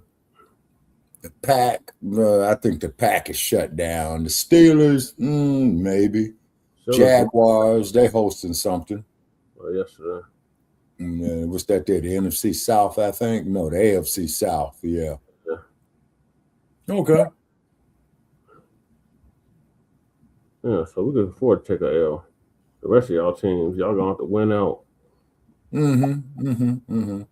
So who's the next game that you guys got to play? We got the Queefs on Christmas Day. Oh, man, they giving you a gift, man, on Christmas Day, man. Queefs ain't going nowhere. They garbage. Mahomes is out. He won't be quarterbacking. Torn ACL, so he's out for the rest of the season. Quarterback is out, too. Oh, so now they got to go to a third-string quarterback. Yep. Well, that's an opportunity for that motherfucker to make a name for himself. Yeah, he did. Yeah, so the Queefs are done. They might actually move out of KC. Okay. So are they in KC Mo or KC Ka? In KC Mo. All right, then they need to move to KC Ka. They ain't gonna move there. They're moving out of KC Mo and Kas. Okay, where they going? Montana? Shit. They might be going to Omaha. I don't know. I know they're getting the hell up out of KC Mo, though.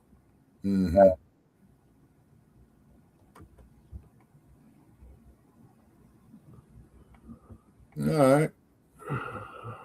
Okay, let's get back on subject. Okay. Checking the football schools. Yeah, y'all have to win out. That's the only way y'all gonna win the division. Who that? The Niners. Hey, Joe, on arm. Yeah. Make it legal federally. Stop playing. Okay, you talking about on the hemp, Jay Militant? Yeah, on marijuana, but he's not gonna, because then the prisons will lose out. Yeah, but in Frisco, man, you can get hemp anywhere, man. No, he's talking about marijuana itself. No, oh, okay. All right. He says, okay, the 49ers are in the playoffs after the Lions lose. Okay. All righty. Okay. Yeah, y'all in the wild card.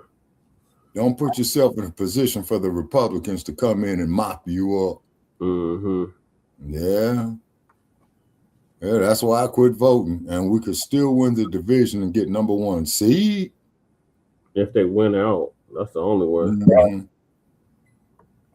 Okay, so it looks like, man, if they get the number 1 seed, that's the potential of the 49ers playing Chicago. And all the teams that's above them have to lose. That's the only way. Mm-hmm. So that means the Seahawks have to lose, the Bears have to lose, the Eagles have to lose, Mm-hmm. Rams, the Lambs have to lose. Man, that's a must that they lose. Damn Lambs, man. Hope somebody make lamb chops out them. All those teams have to lose, and they have to win out. That's the only way. Okay. Because right now, Seattle's in first place. Okay. Well, I know Jay Dizzle's happy about that, boy, because it's cold as hell up there in the PMW. Yeah. Black Joe said the main African threatening me is based in Brooklyn, New York. Ooh. They're already here. This is thanks to 20 million immigrants illegally led into the country by the last regime. Okay. All righty. Okay. His partner has 2 crack charges and recently fled to Canada running from immigration. Okay, he did right, because that's what all the white boys was doing during the Vietnam conflict, man, when they was calling Ali a coward. And Ali told them motherfuckers, if he's such a coward himself, then why the fuck are you white boys running to Canada? Burning your draft cards. Yeah, but he's talking about the illegals. I understand, Brother Jay. In Canada now. Yeah. Supporting their ass too. Mm-hmm. They're using social networking to organize against this. Okay. These same Africans that a lot of Pan-Africanists want to have a camaraderie with. Okay, this is being allowed to happen, obviously. Okay. Well, with me personally, I'm dealing with it on a case-by-case basis. Yeah, y'all done it before, but y'all choked before too. We've done it before. This ain't new to us. Okay, specified. Championship game loss to the Chiefs. Mm-hmm. Okay. Or you went all the way to the Super Bowl and lost to the Chiefs. Oh yeah, that happened here in Las Vegas. Yeah, some motherfucker cussed me out, man, from damn Fremont Street. They was mad the motherfucker Frisco lost, drunk as hell. And we won every Super Bowl we won in California. Where? It has to be because LA only hosted 2 Super Bowls. Okay. I can connect you to a group of them. Los Angeles only hosted 2 Super Bowls. That was in a Coliseum in 1966 and 1967. Obviously, I'm not talking about Los Angeles, Shabaka. You know, there's cities besides Los Angeles and California, right? Mm-hmm. Oh, yeah. Up there with Jay Militant at Levi Stadium. Yeah. Mm-hmm.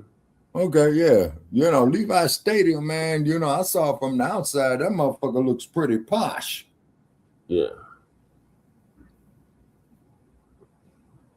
Because and you still hold the worst loss in we do.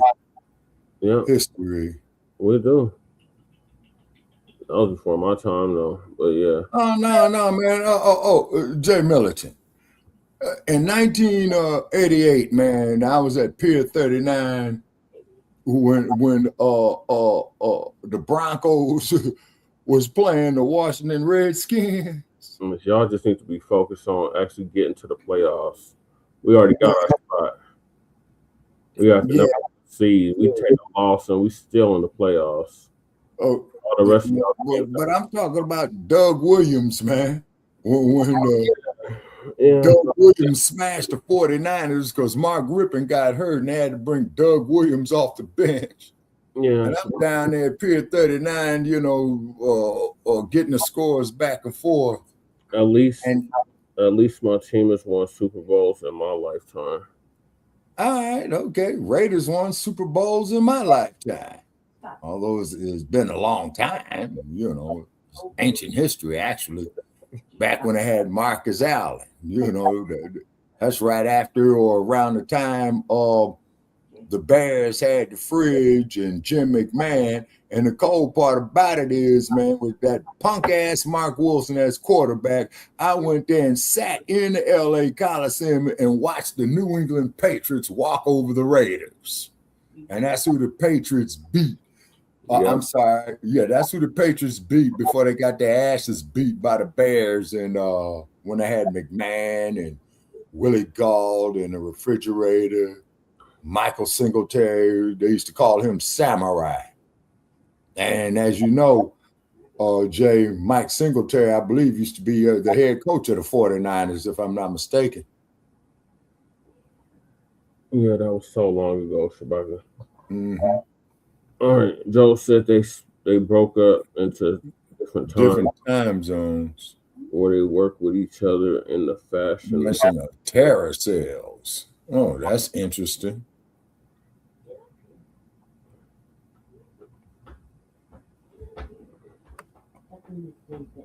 All right.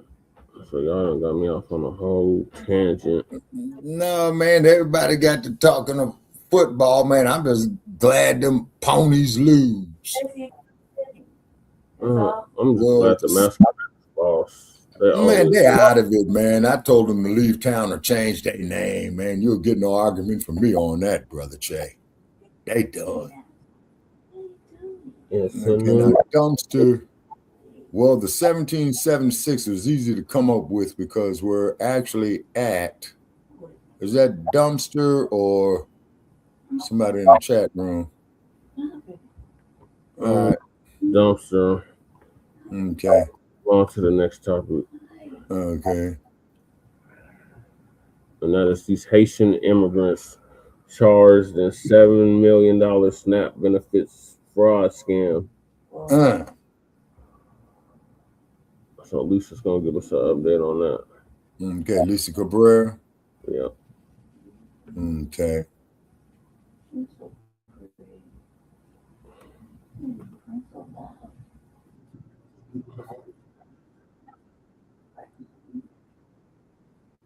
She's talking, but we can't hear.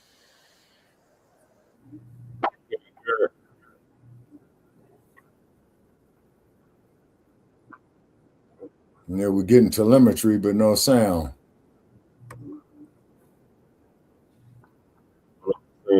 Acting up again. Mm-hmm. Grocery store taking in EBT. And they were claiming they were taking in, millions of dollars. And first of all, the stores were so tiny. Some of y'all have bathrooms that are bigger than the size of these stores. And I'm not exaggerating at all. Some of you got bathrooms that were bigger than these stores. And they were making the claims that they were taking in so many EBTs, and the government got suspicious. It was these two Haitian men, and their stores were side by side. And unfortunately, a lot of people within the Haitian community got involved in the scam. So this went on for quite some time. And it raised red flags. They were taking in so much EBT, it raised red flags. They started comparing it to bigger grocery chains in the same areas, and things were not adding up. So investigators came out and started watching them, and that's how they got busted. So I'm going to go ahead and share my screen. Let's see here.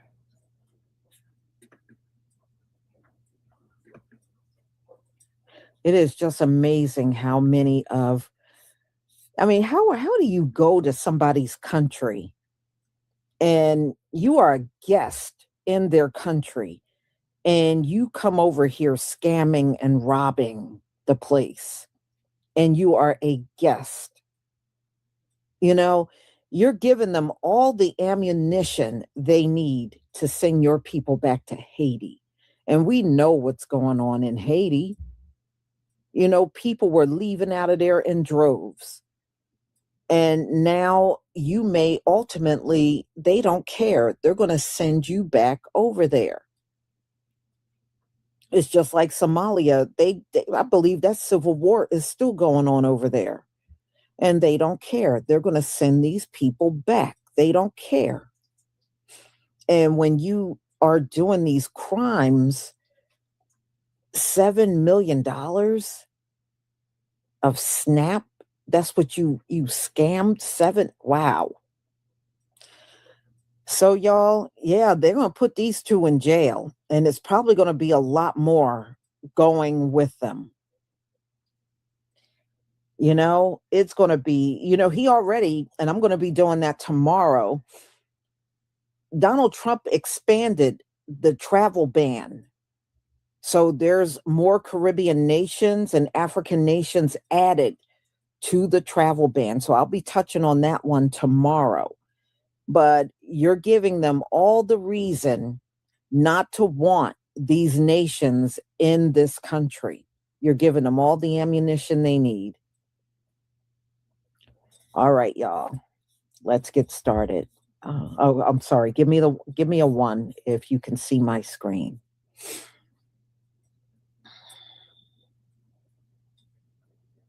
Oh, I'm sure there's going to be more countries, but it seems like Donald Trump is only right now interested in melanated nations and no one else.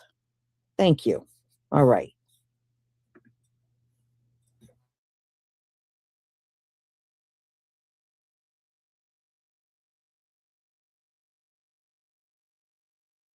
These Haitians just scammed SNAP out of $7 million. And it wasn't only them, it was a community of Haitians. These two Haitians owned 2 stores that was side by side. They weren't no more than 120 square feet. So all these SNAP redemption transactions sent red alerts to the databases. So SNAP sent, USDA sent one of their agents to study this store. And they compared the store to several other supermarkets in the area. So that store was only 120 square feet. They compared it to stores that was anywhere from 20,000 square feet to 60,000 square feet. And they monitor the SNAP redemption transactions. So out of all these 7 supermarkets, their daily transactions was like $44. 10% of their transactions were maybe $90 and up. But when it comes to these 2 Haitian stores, which is only 120 square feet, their transactions, their SNAP redemption transactions were averaged to $200 plus. And they had people coming from out of state to Mattapan, Massachusetts, coming from Florida, coming from New York, doing like 2,000, 3,000 SNAP transactions. So basically they were buying SNAP benefits from the SNAP recipients and redeeming them as cash with the government. Now they caught up. This is going to, I'm telling y'all, SNAP benefits is about to become more strict. They're going to become stricter on releasing SNAP benefits to people because there's too many scams like this going on. There's too many scams, and it's all going to fall back on the American people that really need it. You're not going to see this in the media. More SNAP benefits fraud coming out of another Democrat state, Massachusetts. Good afternoon. Today we are announcing federal charges against 2 men, Antonio Bonner and Saul Elisme, for large-scale SNAP benefit trafficking, a scheme that turned a program designed to feed families into a multi-million-dollar criminal enterprise. SNAP benefits are also known as food stamps. The defendants are charged with 1 count of food stamp fraud. As alleged in the charging documents, these men abused one of the government's most critical safety net programs for their own financial gain. This is taxpayer money meant to keep people from going hungry. These defendants decided to take it for themselves. These defendants exchanged SNAP benefits for cash, which they pocketed. Bonner, a naturalized U.S. citizen from Haiti, owned the Jesuela Variety Store. Elise May, a lawful permanent resident also from Haiti, owned the Saul Mache Mixe store. These two businesses were co-located within a single storefront in Boston. To be certain, these were not supermarkets. They were not full-service groceries. It would be a huge stretch to even call them convenience stores. In fact, the only thing convenient about these stores was how easy it was to commit SNAP benefit fraud. To put this in perspective, the Jesuela Variety Store is less than 150 square feet in size, smaller than some bathrooms. The Saul Mache Mixe store was approximately 500 square feet in space. By contrast, a supermarket can be 20,000 to 60,000 square feet in size, have a dozen or more registers, and employ numerous employees. Both the Jesuela Variety and Saul Mache Mixe stores had one register, no carriages, no hand baskets, and very little food for sale. One legitimate supermarket in the same area as these stores redeems approximately $80,000 in SNAP benefits per month. Over the last 20 months, the Jesuela Variety Store was redeeming between 3 and 6 times that amount monthly, with nowhere near the space, inventory, customers, or infrastructure to support it. The Saul Mache Mixe store redeemed over $120,000 in SNAP benefits in the last 6 months. Simply put, there is no plausible way SNAP-eligible food could have been purchased from these stores for this long. Yet, these two stores are alleged to have illicitly trafficked nearly $7 million in SNAP benefits. The fraud was shocking and glaring. But Trump is bad for canceling SNAP. The whole thing needs to be dismantled and redone again. And I can guarantee you that 50% of the people that get SNAP don't qualify for it and shouldn't be getting it. Cancel the whole thing. You slide the food stamp card, you keep half, I keep half. To the tune of 7 million, Boston, Massachusetts, 2 guys. One was in 150 square foot office. Bigger, my bathroom's bigger than that. The other was in a 500 square foot office. You walk in, how much you got? 1,000? Slide, 500 for you, 500 for me. The grocery store down the street was doing 80,000 a week. These guys were doing 5 to 6 times that, $400,000 to $500,000, and nobody said, "How are they doing that much? Let me check the address. That's a closet. How's he doing that out of a closet?" And there's 30 more coming. There's 30 more coming. We get all this data, and it talks to them being low IQ, but hey, they know how to work that fraud. They know $7 million. Should have ran.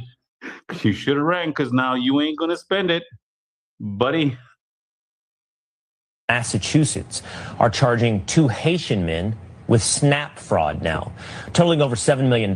State officials say the 2 men pulled off the scheme by using small storefronts to redeem SNAP benefits up to $500,000 per month. If convicted, they face up to 5 years in prison, supervised release, and fines. Meanwhile, in Colorado, the Department of Housing and Urban Development is investigating the state's federal. Another SNAP benefits fraud scheme has been uncovered, this time in the state of Massachusetts, to the sum of $7 million. So 2 men in Massachusetts who immigrated here from Haiti are being accused of frauding $7 million worth of What's up, Bruce? These fake little grocery stores. At the height of all of this, allegedly, they were getting about $487,000 per month.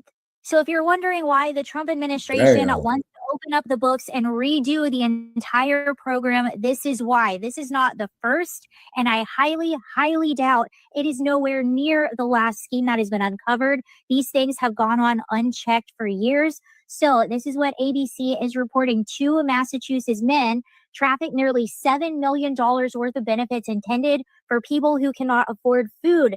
Antonio, 74, and Saul, 21, were arrested Wednesday morning and charged with 1 count of food stamp fraud and a scheme that U.S. Attorney Leah Foley said turned a a program to feed families into a multi-million-dollar criminal enterprise.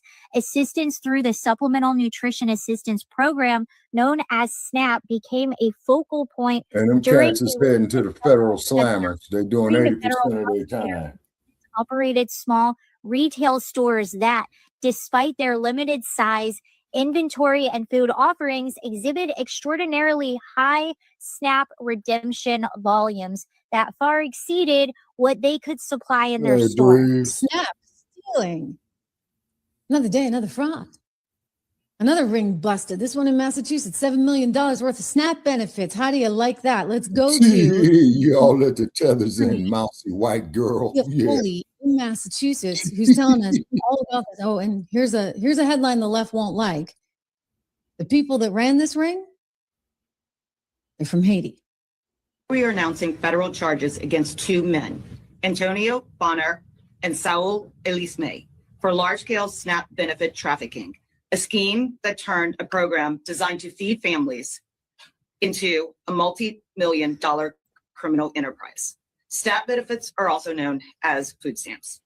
The defendants are charged with one count of food stamp fraud. As alleged in the charging documents, these men abused one of the government's most critical safety net programs for their own financial gain. This is taxpayer money meant to keep people from going hungry. These defendants decided to take it for themselves. These defendants exchanged SNAP benefits for cash, which they pocketed. Bonner, a naturalized U.S. citizen from Haiti, owned the Jessuela Variety Store. Elisme, a lawful permanent resident also from Haiti, owned the Saul Mache Mixe store. Ooh, okay.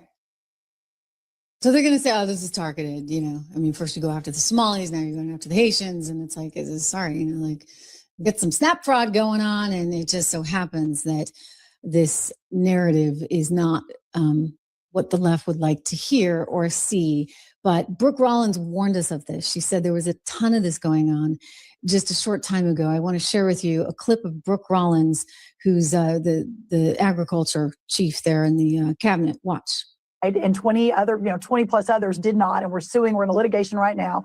But of the 29 that complied, what we have found is staggering.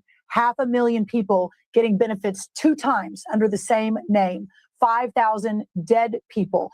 80% of the able-bodied Americans, meaning they can work, they don't have small children at home, they're not taking care of an elderly parent, they can work and they choose not to work, of course, because they're getting significant benefits from the taxpayer. So this light, Laura, that has now been shined on what is perhaps one of the most corrupt, dysfunctional programs in American history that we are working now. Very big announcements coming next week on this. We are cracking down. We now have a plan. You're right about that, Breeze. And we're really, really excited about doing that for the American people. Yeah. So this has been going on for many years. I mean, I think I covered this on the radio. Yeah, a lot of years, okay?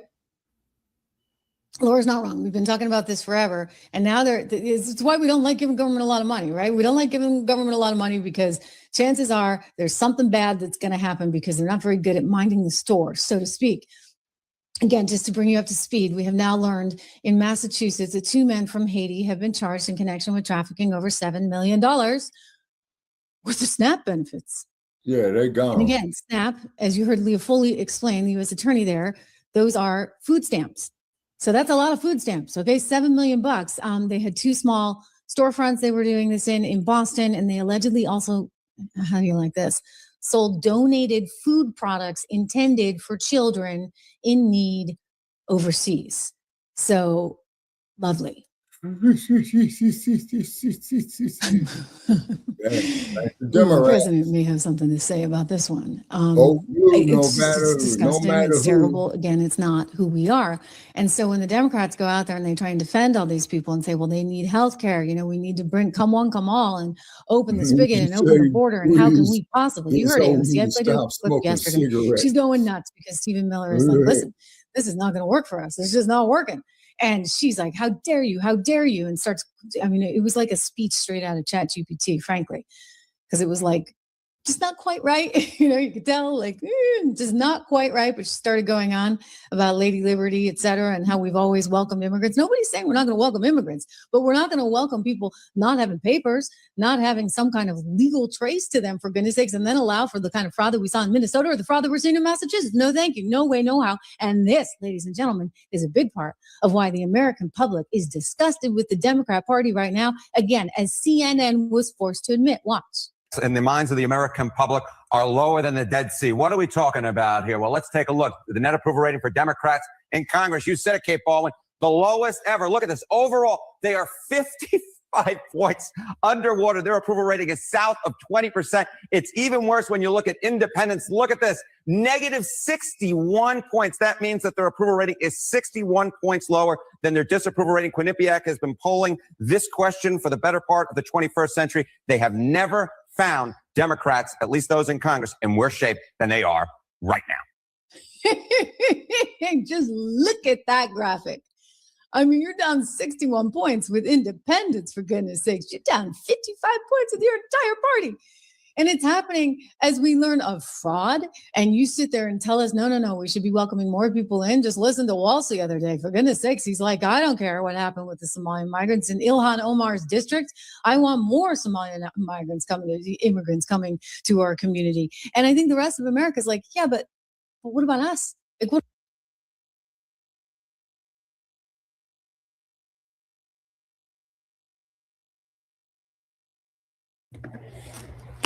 Y'all, I just got this feeling we're going to see a lot more fraud from different groups leading into 2026.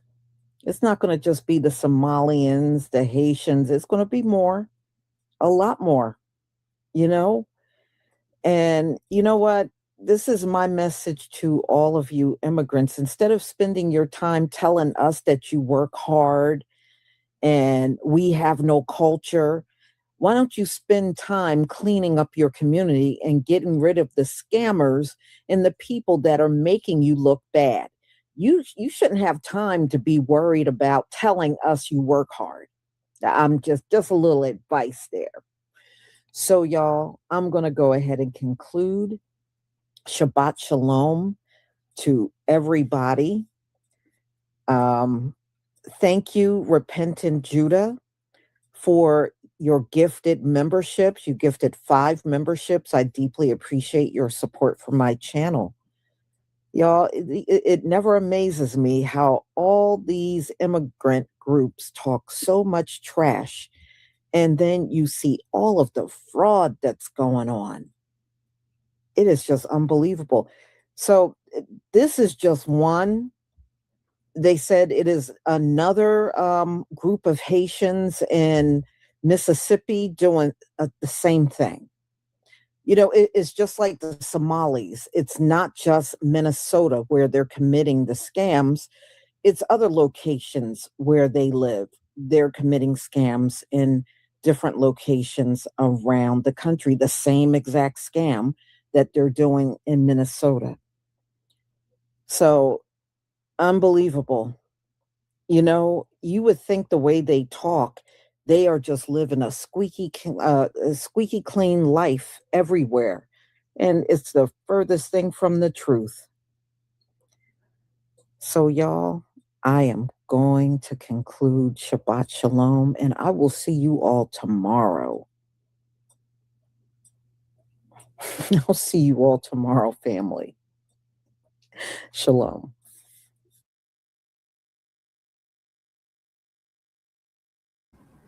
Yeah. I think these bastards scammed us. Who's that? These Haitians. Mm-hmm. Because remember I told you, Shabaka, we had got scammed like a year and a half ago? Okay. No, it was like a little over a year ago. Okay, how did they approach you? No, they didn't approach us at all. They just took the shit off our cards. The Haitians took the shit off your cards? Somebody in New Jersey, Shabaka. But how did they get access to your card information? Because they had hacked the system, Shabaka. Oh, okay. I see what you're saying. Yeah, okay. Mine happened in the city. And I They was put like, these skimmers on the machines at these stores. Oh yeah, I've seen that shit. Oh, Yeah. they get all the information, and that's how they're able to do that. Yeah. I shared a video of a guy that busted the motherfuckers with that at the gas pumps and inside the store with the machine. And they took it over there. Because Jesse's was out of state. Yeah, mine was out of state in New Jersey, And mine in was Elizabethtown. Mm-hmm. the guy I was praying I found him. No, like, you don't do that to people, man. You don't do that. They went to like 5 different stores. On yours. Yeah. Damn. Queen's fight. That shit hurt us. That month. Like, I'm sure it did. Was it in the wintertime they did this to you? It was last October. I mean, that shit hurt us. We couldn't feed ourselves, but we had And plus the damn winter was coming in. But we didn't. I didn't have no. I didn't have no income either at that point. That was my income as well. That shit was just gone, and I was like, "Oh, dude's devastated." I mean, I couldn't pay for the shit that we needed to have handled. You know what I mean? Yeah. And it took like 2 months for me to get mine back, and then right after that, Jesse was able to get his thing back. Yeah. But that shit, and then it happened again for me when I went and got sick and I had surgery. I was at home to get the mail. They stripped all of my benefits. It took like 4 months for me, a naturalized citizen, real citizen, born and raised, not here, but the 12, to get everything right. It took a long fucking time. I mean, just struggled. Better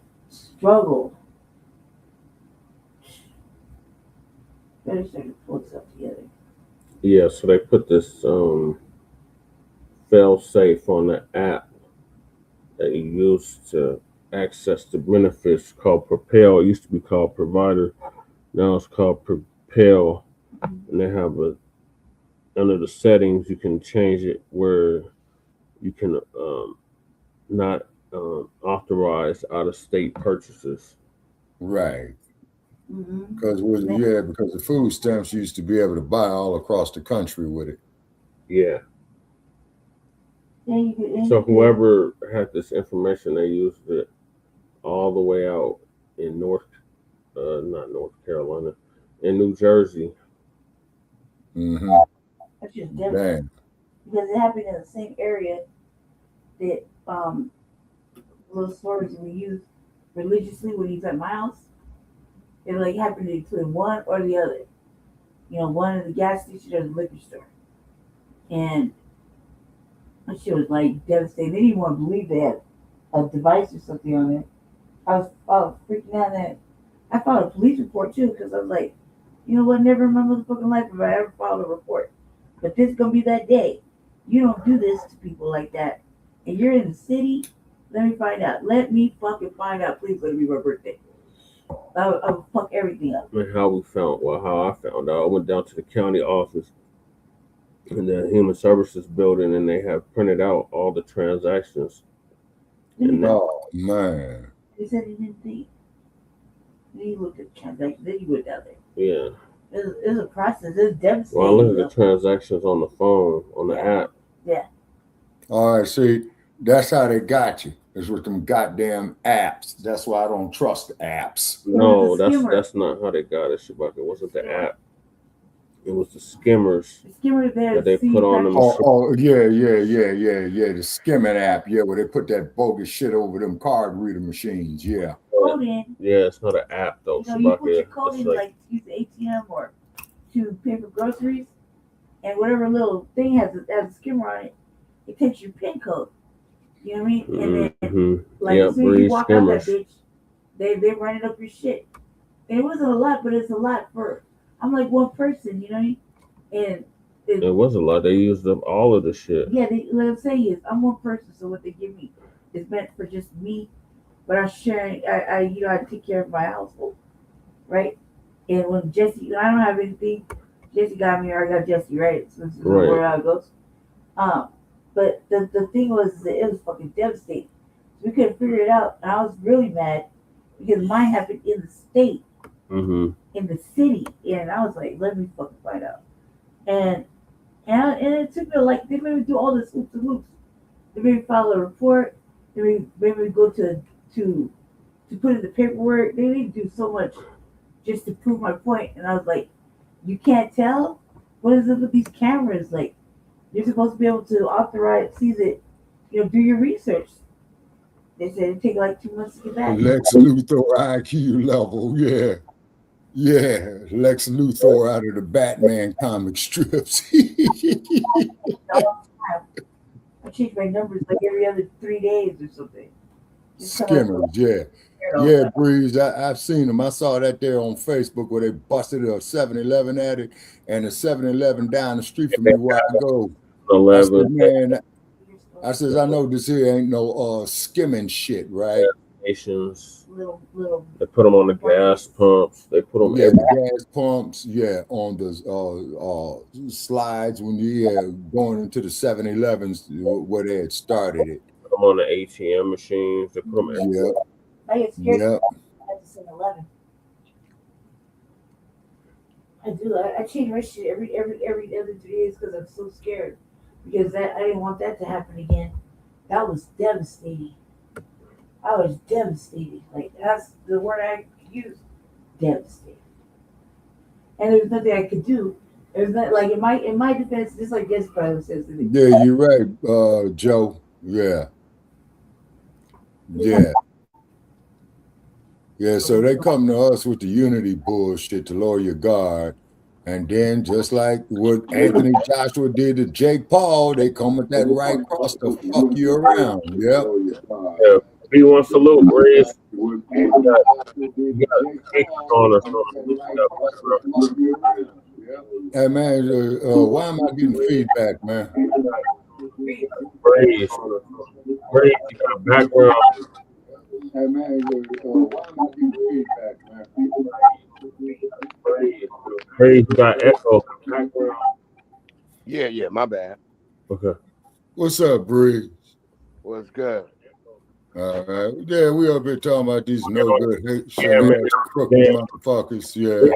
Like I'm on my Nigeria. damn phone now. That's where like I said, my email is mainly like on my phone and my desktop, but I don't be on my desktop because okay. Yeah, I got damn papers on top of that bitch. Yeah. But yeah, I'm on my phone and shit. But yeah, I was sitting there. Like I said, I've been listening to Musty Tether all night. Yeah. cold, Musty Tether and cold weather. I've been listening to that all night. But yeah, it's true. All this scamming, all this shit going down, it's all over the place, man. I've been telling people they out here eating good. That's why I call ICE out here to Northern Virginia. I was like, it's time to get ICE out here. These niggas too happy walking around here. Right. Yeah. They too happy. I'm like, okay. And all they shaking now because ICE been starting to roll through the neighborhoods. And I'm like, yeah, about time. Yeah, I'm gonna start calling the motherfuckers too. I'm tired of telling these motherfuckers at city council. Come on, Tom Homan. Come on, Trump.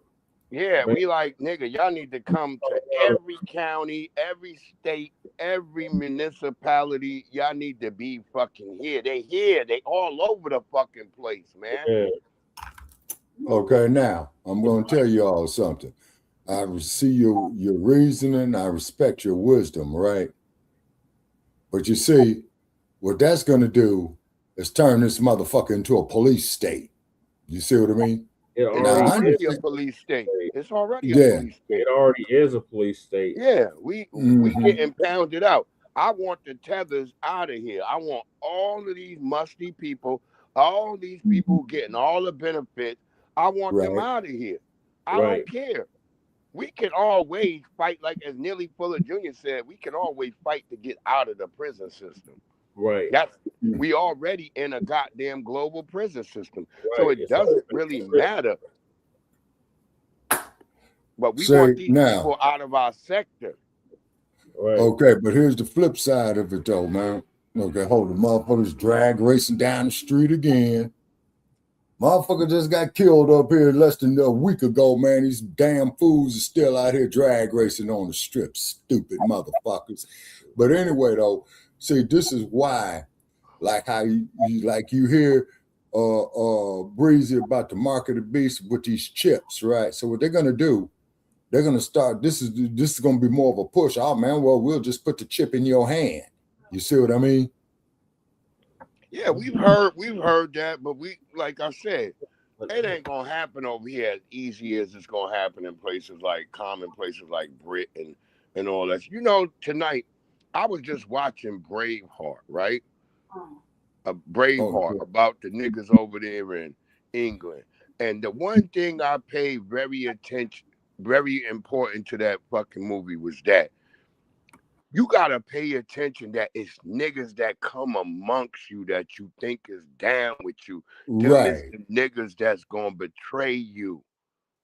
Right. Okay. Well, that's why delineation is so important right now, to get all these niggas up from around us, because we've been sitting here thinking that we all on one big fight the goddamn enemy, when the goddamn niggas around us is the niggas that's gonna betray us. How my nigga Mel Gibson, them niggas could have won that battle, and then them other niggas just rolled off and left my nigga behind.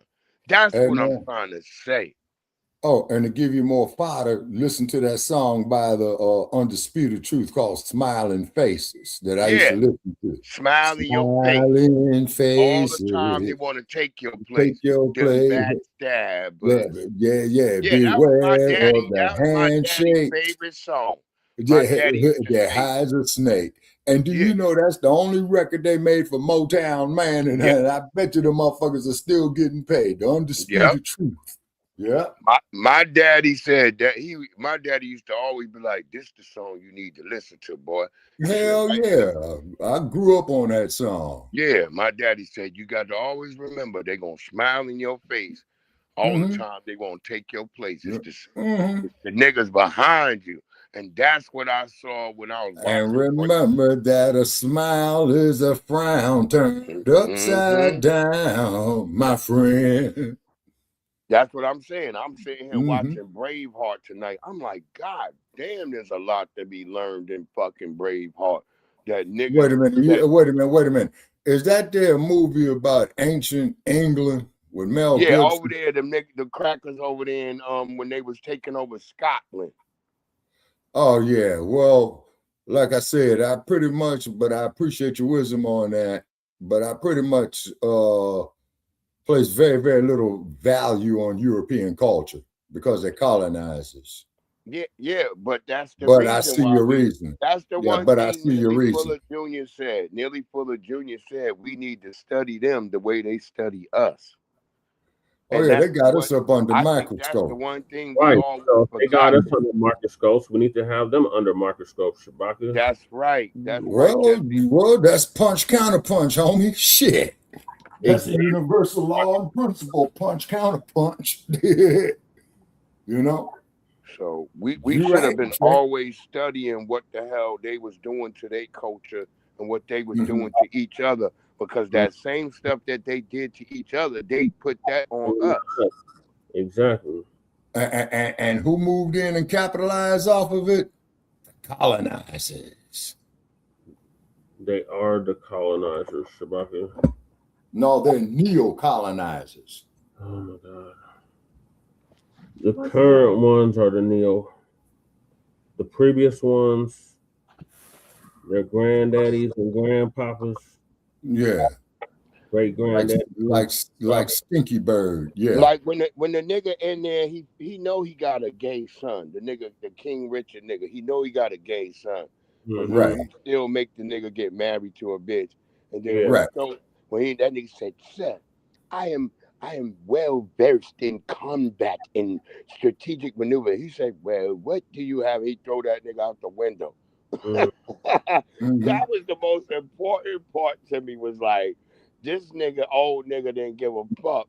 And y'all don't get that. The old niggas still they still control the younger niggas. Right. And they know. And he let that nigga know, nigga, I know you a gay nigga, but let me get rid of your gay nigga real quick. throw the Oh, nigga here's out the one window. for you. And Here's then when the one nigga for tried you. to pull a knife, he kicked that nigga right in his balls Mm-hmm. and whooped on him. Now, here's something for you. You're going to love this. Our man, Dick Gregory. You heard of Victoria's Secret, right? Yes, Yeah. But you know what the secret was, don't you? It was really a man. Exactly. Yes. Victoria was a damn man. We know that was the secret. Mm-hmm. Yeah, Shabaka, you're kind of late. Like, all this was in the Hidden Colors. Like, Tariq Nasheed showed all this stuff in the Hidden Yeah, Colors. we already versed on all this Well, shit. I'm not exactly a fan of Mr. Nasheed's, but however, I do recognize the wisdom of what you gentlemen are relating. Yeah, we we well versed in what's going on. So I'm just saying that part. Yeah. We are well versed on that. What I'm trying to say is the part about Neely Fuller, that's the part we haven't really fully embraced, where Neely Fuller said we need to start watching them. That they don't make these movies for no goddamn reason. There's a whole lot of subliminal messages in them, bro. Yes, they make these. Remember, I grew up in Los Angeles, man. You know what I'm saying? Where Hollywood is. There's a whole lot of subliminal messages in the movies. Now, get this here, people. They even had this shit, man, these subliminal messages in the movie, man, way back in the 1930s and 40s. You know what these motherfuckers used to do when it would come intermission time while the movie is playing, right? They'll put these small flashes up there, like for Coca-Cola. Small flashes up there. You know, for all the shit that they're selling out there in the movie lobby, man. Because what I used to do, man, when I used to go to the movies, man, and they got mad the motherfucker with me at Man's Chinese Shack. Because I had like my little snacks, man, you know, on one pocket. Then I had the other one, the soda pop inside my coat pocket. Yeah, and I remember you could go to the movies and bring your damn snacks. Yeah, but not no more, man, because the motherfucker says, well, sir, you can't bring that in. I says, okay, then motherfucker, give me back my goddamn money, man, that I just paid for. Okay, I since remember I grew up in an all-black town. town, Hempstead, Long Island. It was all black. We had our own movie theater, everything. Yeah. That's up to the 90s. We had our own movie theater, everything. And then eventually the white people came in and started taking it over. Okay, now let me ask you a question. Now, Coney Island is where they used to have the old Nickelodeon machines. Yeah, that's in Brooklyn. Okay, hold on. Now, let me tell you something about them Nickelodeon machines. That's where you would turn it and you'll see the cards flash and all that, right? Mm-hmm. Now, get this. Them motherfuckers there, when they started flashing them cards, right, they started filming in New York, but it was too damn cold. So some motherfucker, man, I forgot who it was. They said, well, hey, man, check this out. Why don't we take this whole goddamn operation to Los Angeles, because they got this place out there called Hollywood right now. When you go to that Grauman's Chinese theater where the footprints is and all that. Where they got the big Chinese theater. Yeah. I've been there, man. I passed by it many a times. You know what I'm saying? Brother Chad tell you, he saw me do my live video right there. Yeah, that's a tourist. Now, first of all, it started off as Sid Grauman's Chinese theater, right? Then it's changed to something else, and they must have sold that motherfucker 150 goddamn times in the last 100 years, right? Okay. So when I was up there, and Brother Che would tell you, because I'm passing by the stars, I'll go up there to TMZ. I go to TMZ. Brother Che tell me in the text, Shabaka, get away from them motherfuckers. Them is CIA agents, man. You know, abandoned ship.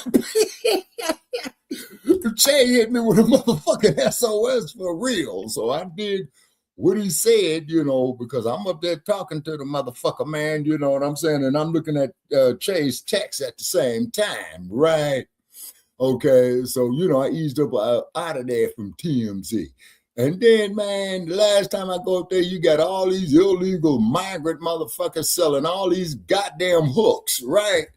You know, setting up little tables and shit with their ragged ass vans, man, parked in no parking zones and all that old goddamn shit, right? Now I'm saying, now where the LAPD at giving these motherfucking tickets. They ain't nowhere to be found. You know what I'm saying? Yeah.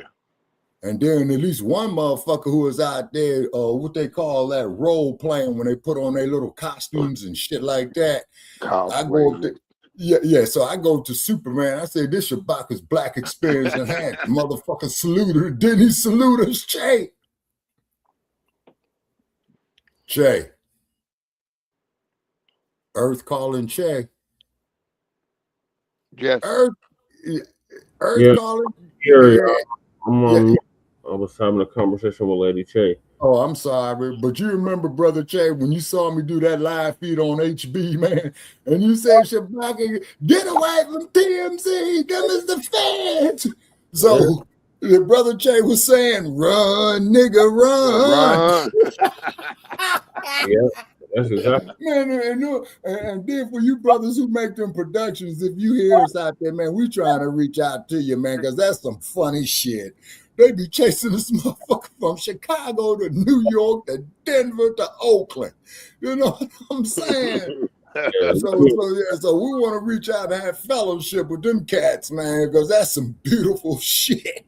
And I always got some heavy-set cat, man, with his shirt off with a cigar in his mouth. You know what I'm saying? Yeah. And old bull, said this, Shabaka. Never underestimate your enemy. You're right. These are people from decapitation culture, child bride culture. Our bangers have nothing on them. You damn right about that, Joe. Now, here's what you do. You always got to have you some power tools with you. Me personally, man, what I love for my PPDs is blades. Razor sharp blades. Yeah. Box cutter, anything. Time when chicks used to have razor blades in their mouth and they would spit that shit out, especially in Brooklyn and Queens. You had to be careful with them hoes. Oh, yeah.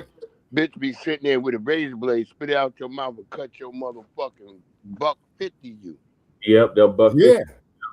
These hostile black foreigners are friends with over 20 black revolutionaries on my social media networking page. Yeah, you're right. So we need a purge on them motherfuckers. Wait, these hostile black foreigners are friends with over 20 black revolutionaries. I don't know what that is. That's why I ain't in no organization. Like he's talking about Facebook. He's talking about like Facebook. But ain't no black revolutionaries on no damn Facebook. All them niggas is just regular niggas. They getting money from the government. That's why I don't support niggas who run around screaming, I'm a black revolutionary. That shit just seems so oppy. When you looking at that shit from the optics point of view, you're like, yeah, that's what I saw in fucking Braveheart tonight. I was like, all the niggas who playing like they against the goddamn niggas is actually down with them niggas. That's why when I see a nigga screaming too loud, talking about, hey, nigga, you gotta get over here, nigga. We got to fight the white man, nigga. I be like, that nigga is an agent. Yeah, just like what Joe says right here. Enter or gain access to organization, place, etc. supertipitously and gradually, especially in order to acquire secret information. Yeah, that's why we don't have no organization. That's why we don't have no leader. That's why the code is the leader. That's why whenever I hear a nigga talking about we need a leader, I start looking at a nigga like this nigga's an op. Oh, hell yeah. We done said it 5 million times, nigga. We don't need no motherfucking leader, and we ain't no leader, nigga. We just a lineage. That's all it is. Right. And we got the 3 L's. You got your lineage, you got your legacy, and you got your loyalty, nigga. That's it. Now, the third one you mentioned, man, is what's missing is the loyalty. Oh, no. Most of us have that loyalty. I'm loyal to being black. We no, we don't want no W.E.B. Du Bois. That nigga was a traitor too. Big time. He's the cat that brought down Garvey. That's right. Well, Garvey brought himself down because Garvey was out there hanging out with the goddamn Ku Klux Klan and all them. So the hell with Garvey. Garvey is a misnomer. Okay, what about Booker T. Washington? Booker T. Washington held this shit. He stayed on his squabbles. Yep. Okay, now funny you should say that, man, because see, you just brought back a memory when I was at Cal State LA studying sociology, right? And so the teacher is talking about Booker T. Washington. I told you this here, Che. I'm just letting my man here know. Yeah. He gonna sit up there and say that Booker T. Washington was the product of a quote unquote natural union, meaning he had a white father and a black mother. So man, I'm sitting up there, man, RBG on, man, on my fatigue jacket, man. You know what I'm saying? I says, man, he was a product of rape. Okay. Yeah, Institutionalized great. rape. Okay. But the cold part about it is like when you see that film, The Imitation of Life, victims of this shit will side with the slave master. Just like, what was the girl's name, Brother Che? We discussed this before, but we ain't never discussed it with our man here. You saw The Imitation of Life, right? Yeah, I've seen that. It. Yeah, they got two versions. One is from 1934, and they got another one from 1958, I think. The saddest part is, right, is where she says she wants to be white and wants to be with a white boy, right? Okay, bedouin syndrome. So she goes meet her white boyfriend, and the white boyfriend says, "Is it true?" She says, "It's what true? That you're black, you know." And he whoops her ass, you know what I'm saying? But she was a fine motherfucker, you know what I'm saying? Yeah. Okay. And he whoops her ass, but the moral of the story is, man, she broke her mother's heart. You see what I'm saying? And killed her mother. And the saddest part of the film is when her mother's dead and she's sitting up there crying on her mother's casket. Oh, I'm sorry. Okay, now how in the fuck can this fucked up U.S. white man system atone for that shit? That particular part right there. They did that. They did that though. Go ahead, Lady Che. They did that. You know what I mean? And in that movie, she's so ashamed of the mother. The mother's working her ass off. She's working her ass off. You know, exactly. And that little fucking white little bastard devil was so fucking ashamed of her and kept saying mean things to her, being so rude to her. And when she died, when the mother died, that was the best part of the movie because she was crying her eyes. I wish I would have listened to you. I wish I would have. Yeah, because she had to rectify with the truth. That's what I'm saying. That's why we don't have the same shit as tethers, because the ancestors are going to come through and they're going to be like, nigga, you're wrong. And they're going to be like, ping, hit your ass in the head. They just flicking you with a flick in your motherfucking head. And now you fucked up. Yeah. We don't survive betrayal. You see that? Just like the tethers do. We don't survive betrayal. When we betray our people, all the cards fall down. White is right and black is bad. Okay, now check this out. Now what you just said right there, and just as a witness to this, this is why me and Sarge used to get in arguments about Muhammad Ali. Oh Lord, Shabaki, here we go. No, I'm just letting him know. He could pull up the past episodes, man. You know what I'm saying? But you know what I'm talking about. Yeah. Yeah, you see?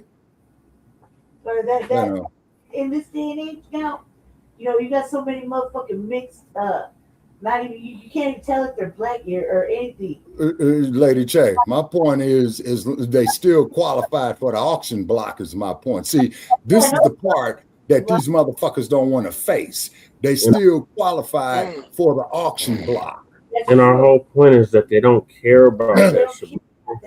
But they would never see me as one of them. The motherfucking natives won't ever see me as one of them. The motherfucking Hispanics will never see me as one of them. And I've been over here this whole motherfucking time, not racially homeless, right? Is an Arabic term, often meaning servant or slave. Loyal to being black first. Right. Yeah, we know what a bead. We know what a bead means. That's what they call us. Jarirs, a bead, a kata. We already know all that bullshit. Okay, there's something called a right cross followed by a left hook with a palm strike and a heart shot. And that will get their minds right. You see what I'm saying? I Yeah, say we're in gonna one of take my on rhymes, I talk about the billion. Buddhist palm. I talk about that, the Buddhist palm, the God strike. I say all that in one of my Oh yeah, lyrics. We got 2 billion of them like that, Shabaka. that's sad. That's what Jesse hitting it. That's See, sad. I even got more video of, if y'all watch my YouTube, I got the video with a little brother talking about, hey man, we gonna be the ones that change this from 1965. And that Yeah, little brother said, what you mean? yeah. He's like, hey, what you mean? We ain't African, man. We ain't been African for a long time. This a little brother in 1965 saying we ain't Africans. 1965. I'm about to put that video up today too. Cause he like, No, hey put it man. up, man. I like to see it. Yeah, he's like, hey man, we ain't Africans. We ain't never been no guy. That's so long ago. We was Africans way back a long time, man. He's like, but we fucking different now. We a different beast. That's why I love that little young brother. I've been trying to find out who that young brother is that was Okay, spitting now in let me that ask you shit. a question. Yeah, Not cutting your wisdom. Okay. Go ahead, Not brother. cutting your not cutting your wisdom. Out here in this desert, right? Okay, where I live, get up to a wind chill in June, man. About what's that there, brother Jay? About 119 degrees. Now, if you saw a white boy and an African both out there needing water, who you gonna give the water to? I'm giving it to neither one. Exactly. Okay. Now, that is the correct answer. Right. Yeah, we're right. We know we're right because we can't give them to either of them. They're greedy, and they don't know how to share. No, Lady Che. The point is what I'm getting at. One is the rattlesnake, and the other one is the scorpion. They both dead. Exactly, both of them. That's how I see it. Right. One is the direct enemy. The other is the enemy that you allow in your house. Yep. And there was an episode of Star Trek called "The Enemy Within." That's the motherfucker. That's the enemy within, which you just described right there. Yep. You know what I mean? Yeah, the enemy's in. And it's really just, Now, we can't, not everybody's meant to go with us. Okay, but hold on. Here's something for you, too. Now, I know I'm a little bit older, y'all, and I don't mean to bore you with ancient history. Do you remember a TV series called Star Trek? Yes. Yeah, okay, hold it. Hear me out, because we had a friend that joined us one night who went by the name of Nyota Uhura, right? Okay, hold on. But Nichelle Nichols played in a movie called Truck Turner, where she was cussing her ass off. You know what I'm saying? That shit was funny in the motherfucker. But the reason why I brought that up, because there was an episode where this motherfucker was supposed to be Abraham Lincoln from the past, right? Yeah. So the Abraham Lincoln character says to Uhura as she walked her lovely ass up to, oh my, what a charming negress. Sarah Bartlett. See her. Yeah. Nichelle Nichols was built like a motherfucker, man, for real. You know, okay. And then he says, oh, what a charming negress. You know what I'm saying? And then she gets up there. Now, keep in mind, the Star Trek series Primetime was at the height of the quote-unquote Black liberation movement, right? Yeah, if you watch Star Trek, it's all about colonization. This nigga Captain Kirk is fucking every damn alien that he's running across. Right. This nigga got the troubles with tribbles, all that. Oh, that was fucking funny everything. as hell. The troubles and tribbles was funny as hell. But they had an episode called The Cloud Minders. Now, what was the significance of this episode? Okay, because you got to keep in mind it came on during the time of the quote-unquote Black Revolution, right? Yeah. The planet had an upper planet off of, let's say, like the moon, right? This is where all the elite motherfuckers lived at, right? Now, down on the planet, you had these motherfuckers working these mines. You see what I'm saying? That's Elysium. That's Elysium. Okay, now, hold it. Okay, so then there's one episode were the ones working the mines, okay, was exposed to this gas and they was having mental issues, as they say, right? Yeah. So the point was that old Spockology was analyzing that, and guess what it was, y'all? What was it, Shabaka? It was the civil rights movement. Because see, Star Trek used that futuristic shit to talk about the current events of that time of the late 1960s. My favorite one was that motherfucker Nomad who says that he is perfect. You know what I'm saying? Yeah. And then Nomad says that the correct that what did he say? That perfection is there's no exception when it comes to perfection, right? Perfection, yeah. And Kirk proved that motherfucker made an error, okay? And then he didn't correct his error, so he made 2 errors. You see what I'm saying? Shabaka, all this was missing in Hidden Colors again. Yeah, yep, it's all in Hidden Colors. Yeah. Well, you know, I'm gonna have to tolerate myself and check out this Hidden Colors because, like I said, you haven't watched this, Shabaka? No, man, because see, all the okay, but see, anything dealing with hold on, hear me out. Anything dealing with Tariq Nasheed, man, I got up under a microscope. Okay, You don't have premises under a microscope, but you got Tariq under a microscope. That makes no sense, Shabaka. Yeah, I'm weird about that because Tariq has done nothing. Tariq could have been rich, not doing fucking nothing. Is just think rich. about this, y'all. Hold on, let me just say, hold on. Let me just say this. Tariq could have been rich without doing nothing. He didn't have to help us. He didn't have to do shit. But he saw that there was a vacuum to the information because everything we was getting was, oh, nigga, you're poor. Oh, nigga, you's a slave. Oh, nigga, you ain't done nothing. Oh, nigga, we can't read. Oh, nigga, and Tariq cut right through that shit like butter. Yeah, he did. And showed us the facts that, nigga, how the fuck did we build all this if we couldn't do nothing? Like I told you, I talk about fat niggas I be arguing with on TikTok. I'm arguing with TikTok, big old I had to fat get niggas. rid of it. I'm arguing with big fat niggas all the time who always talking about we just couldn't read, we just couldn't do nothing. But how the fuck did we produce so much? Why was so many of our family who looked white, who could pass for white, why did they come back and try to save and get their family out the system? Right. That means something else was going on. Okay, but hold on. But guess what? You just blew out the water, my man, and I love you for it. Okay. Well, I got into this argument with my little sister, man, who came and took me down here to Fremont Street for my birthday, right? Well, you had black people owning slaves as his little sis. That's bullshit. They were buying the relatives. To find out that our family did. To find out that my family did it. We was buying our relatives. That whole weird shit about people owning slaves. No, we were buying back our family members and getting them out to space. That's what was going on. See, a lot of niggas, the tethers can't grasp that because they ain't done that shit for themselves. Right now, there's niggas over in Libya locked up in a goddamn rock. I'm like, why don't y'all just push that rock wall down and just get the fuck out? They just sitting in there, just, oh, nigga, we might not be seen again, nigga. I hope y'all get this message, nigga. You in there with an iPhone, nigga, and I can see a light. I can see a light through part of the rocks. I'm like, nigga, just push that rock wall down and get the fuck up out of there and start running. Well, that's why they killed Gaddafi, man. That's why they killed Gaddafi.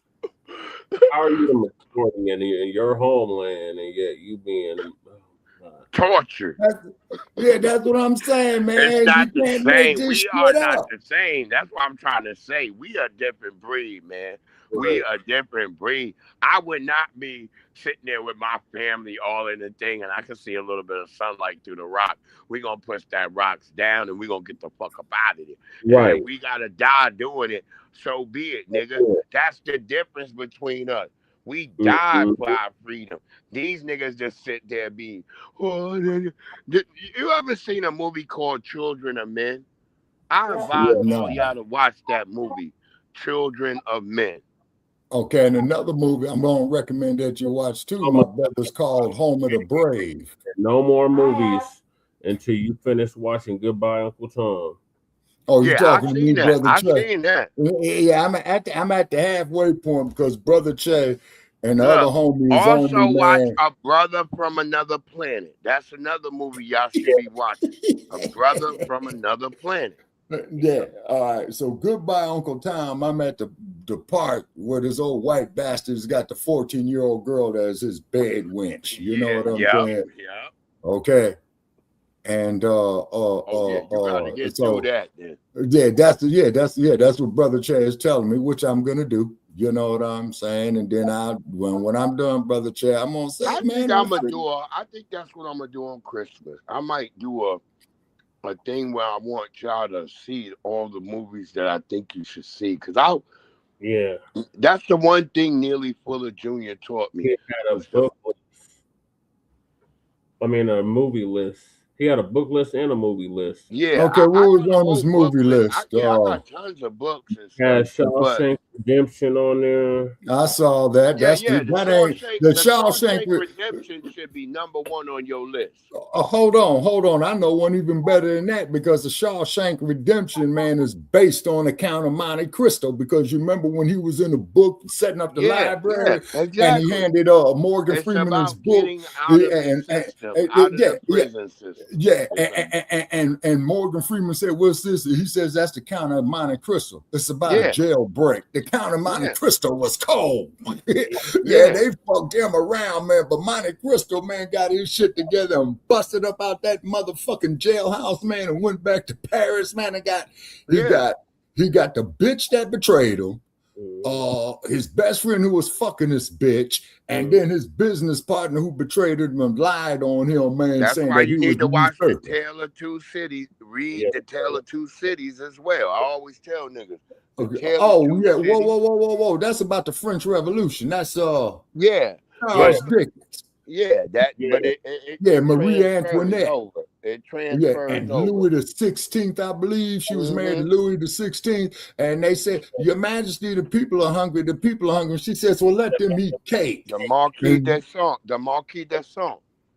Yeah, the skull. Yeah. Yeah, they act like we don't read, we don't know stuff, but a lot of us are well fucking versed in what the hell. Look at Alexander Dumas, who wrote the shit. Exactly. He was black. Mm-hmm. Yeah, Monte Cristo was cold, man. You know what I'm saying? And then, of course, man, and you know Alexander Dumas, man, brought you the Three Musketeers. Three Musketeers, yes, definitely. Yeah. Yeah, we know all that type of stuff. Those of us who are versed, we know that. All right, let's move on to the next topic. Go ahead, brother. All right, so the next topic is Trump announced the suspension of green card lottery following the Brown University incident. Yeah.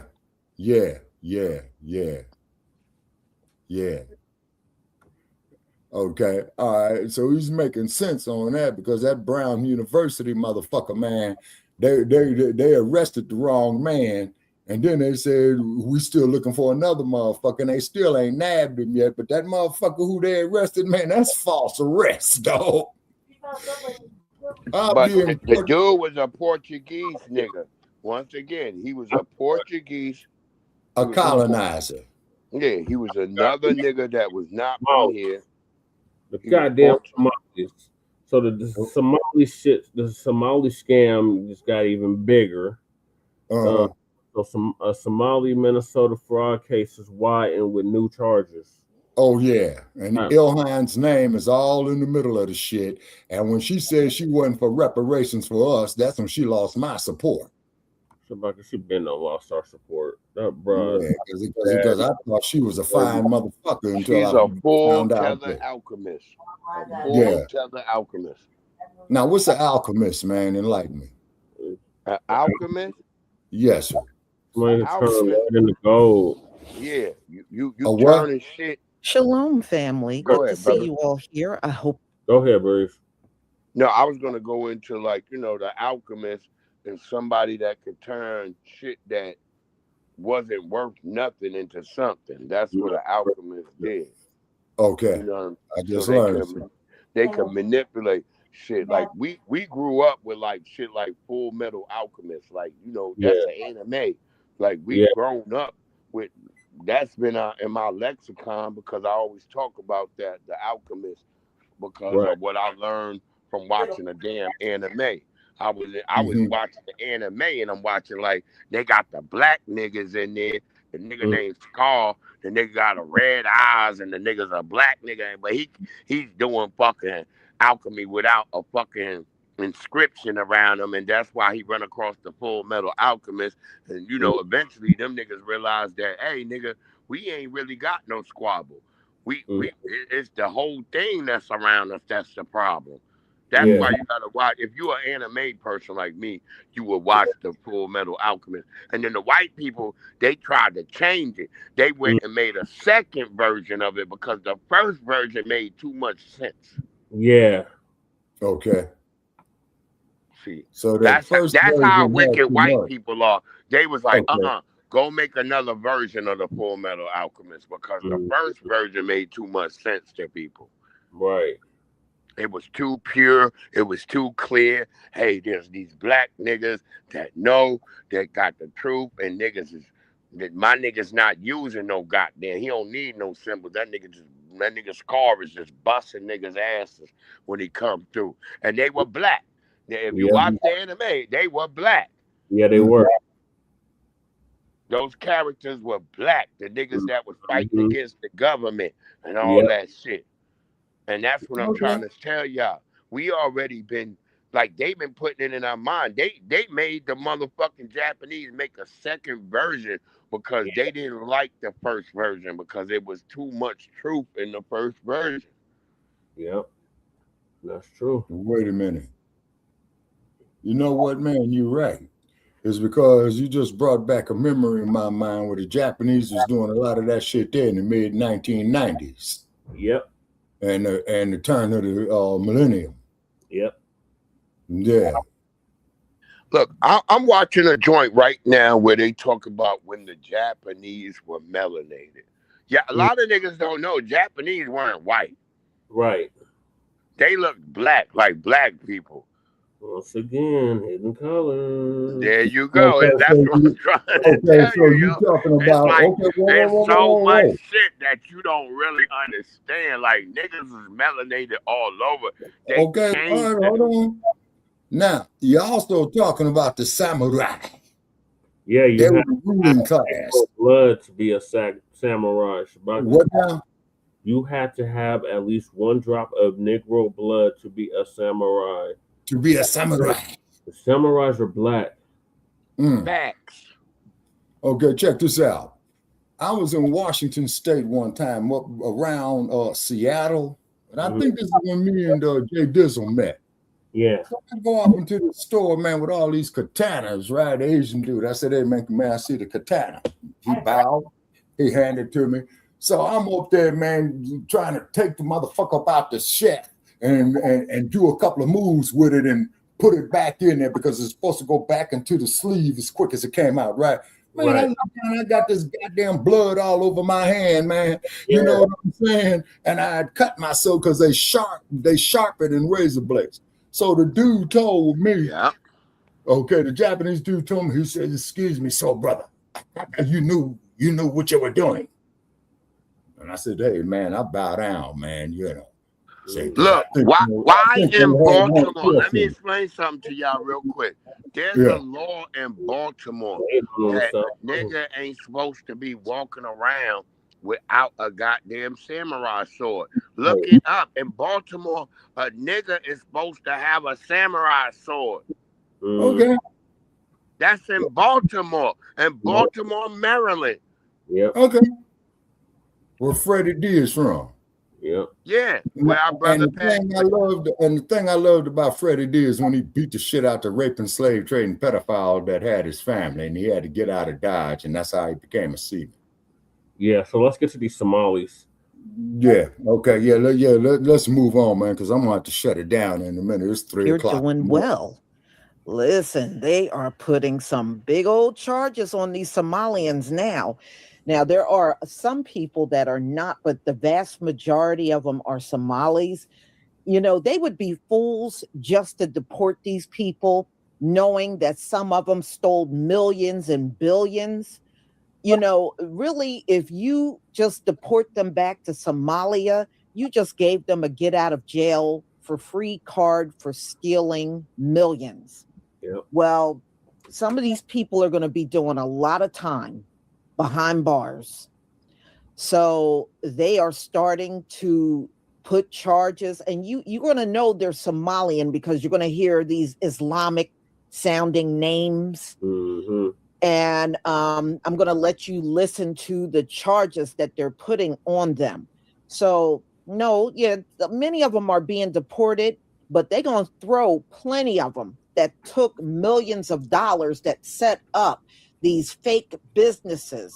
A lot of them got these shell corporations and fake businesses. I got all this for the Monday mixtape today. Government That's gonna be money. on the Monday mixtape. They're going to put their butts in jail. They are going to put their butts in jail for stealing all that money. Mm-hmm. So I got a comment on that after this finish. to do it now. So they were fools. You can't steal. You stole from the federal government. Yeah, you did. And these folks really in their minds believed they were going to get away with it. But y'all, it was $18 billion. In order for it to be $18 billion, this government must have just sat there for a long time watching this activity and did nothing. Did nothing. That's a lot of money. Yep. So we're going to take a look at this. Oh, they're not going to get any leniency. They're melanated. Okay. Well, I don't care if they think they're not black. They're not this. They're not African. They're not that. I don't care what they think they're not. They are melanated. Mm. And we know what they do to melanated people in this country. Yep. You are in the most racist land in the world being charged. They are not going to give you any leniency, and you stole billions of dollars. Mm-hmm. But you think you're not black, you about to get the black treatment up in here. You're about to get the black treatment, Somalia. Yep. Plenty of it. Wait until they start handing down them sentences, telling you you're going to be in jail for 20 and 30 years. You getting ready to see the light for real. We've been telling them. Yep. All right, y'all. We've been telling them. Let me share my screen so we can get started. When I hear the name Barry Weiss, I thought that was a nigga name. I forgot that was that ugly white girl with glasses. Oh, yeah. All right, give me a one if you can see my screen. You're talking about Barry Weiss. I told people be wary of the white girl with glasses. Well, they did not show it last night because it was very cloudy and rain. They said it was too cloudy and rainy last night. That's why it was postponed till tonight. So I don't know about where you are, but it's been raining here all day. So it's still very cloudy and rainy. But it's going to be live streaming across the world. So even if I can't see it here in America, maybe I can look at a live stream somewhere in another country. All right, y'all. Thank you. What the hell do we got? Thank we got you. 3 Dallas sisters commit to play at Texas Tech. Okay, shit. Hallelujah. That's what's up. Investigations. Look at that. Dutch Schultz sent 12 men to kill Bumpy Johnson. Around the country. Only one walked off. There you First, go. we're announcing charges against 5 new defendants in the investigation of fraud in the Housing Stabilization Services Medicaid program here in Minnesota. The first indictment United States versus Hassan Ahmed Hussein and Yep, Ahmed I heard them names. Hashim Muhammad involves the owners of Pristine Health LLC, a housing stabilization services company. Limited liability corporation. These two defendants enrolled in the housing stabilization services program, purportedly to provide services helping people who were facing housing instability find and maintain stable housing. They did no such thing. Instead, they submitted fraudulent claims to Medicaid for services that they did not actually provide to those individual clients. In all, they obtained more than $750,000 in Medicaid payments through their fraud scheme. I gotta watch that today. Much of which they used for pretty extensive international travel, including to London, Sydney, Australia, Istanbul, Turkey, Dubai, and several locations in Saudi Arabia. The second case being announced today is United States versus Camille Omar Salah, the owner of Safe Lodgings, Inc., another housing stabilization services company. As with the other defendants, Mr. Salah enrolled in the housing stabilization program and began claiming to be providing housing stabilization services Love Jones. that people that were leaving drug and alcohol rehabilitation facilities. Again, he did no such thing. Instead, he just submitted fraudulent claims for services that he never provided. Oh, she's so He submitted more than $1.4 million in fraudulent Medicaid claims, which he used to purchase more than $150,000 in cryptocurrency. I see why young Riaz over there tapped in. We learned recently that Mr. Salah actually fled the country, fled the United States after his company received a grand jury subpoena for records related to its participation in the housing stabilization services program. The fourth and fifth defendants are charged in United States versus Anthony Waddell Jefferson and Lester Brown. And this case is slightly different. This is an instance of what's essentially fraud tourism. Mr. Jefferson and Brown were residents of Philadelphia who had no connection to Minnesota, except for they heard that Minnesota and its housing stabilization services program was easy money. Getting that So bread. they traveled to Minnesota, enrolled their companies, Chosen Runner LLC and Retzel Real Estate LLC, in the housing These niggas stabilization might about to services make it Medicaid hard for program niggas here to in open an Minnesota. LLC. Just letting And y'all then know. returned to Philadelphia and began submitting fraudulent claims to Minnesota Medicaid here, through which they obtained more than $3.5 million in fraudulent Medicaid payments. Fraud tourism is new, although we've heard of it as investigators here.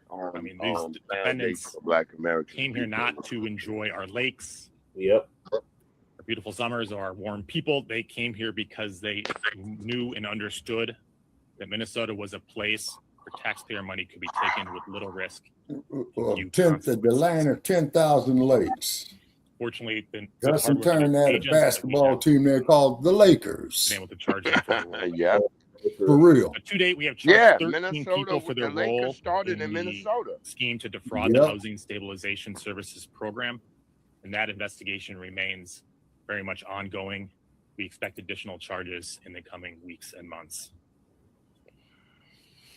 I also want to announce some updates in the fraud scheme, or the scheme to defraud the Early Intensive Development and Behavior Intervention for Autism program, another Medicaid program here in the state of Minnesota. Today, we unsealed charges against the second defendant charged in the case, Abdi Najib Hassan Youssef, who owns Star Autism Center in St. Cloud, Minnesota. Mr. Youssef, like others involved in the autism scheme, paid kickbacks to parents to have their children diagnosed with autism spectrum disorder and enrolled to receive EIDBI services at his autism center. Based on these fraudulent claims for services that were not provided, and in many cases were not needed, he received more than $6 million in Medicaid funds. He used some of those proceeds to purchase a semi-truck for $100,000. He also sent more than $200,000 to Kenya Jeff Goldblum is 72 and still looks effortlessly fresh and vibrant. Here's what regular guys his age are doing to keep their youth. Your jawline is the #1 factor in how old you look. Sagging jowls and a weak jaw make you look ancient, but a sharp Now, this is all part of a crackdown on alleged fraud. It goes to work firming and sculpting the area. Healthcare agencies suspected of billing Medicaid for housing services that it never provided.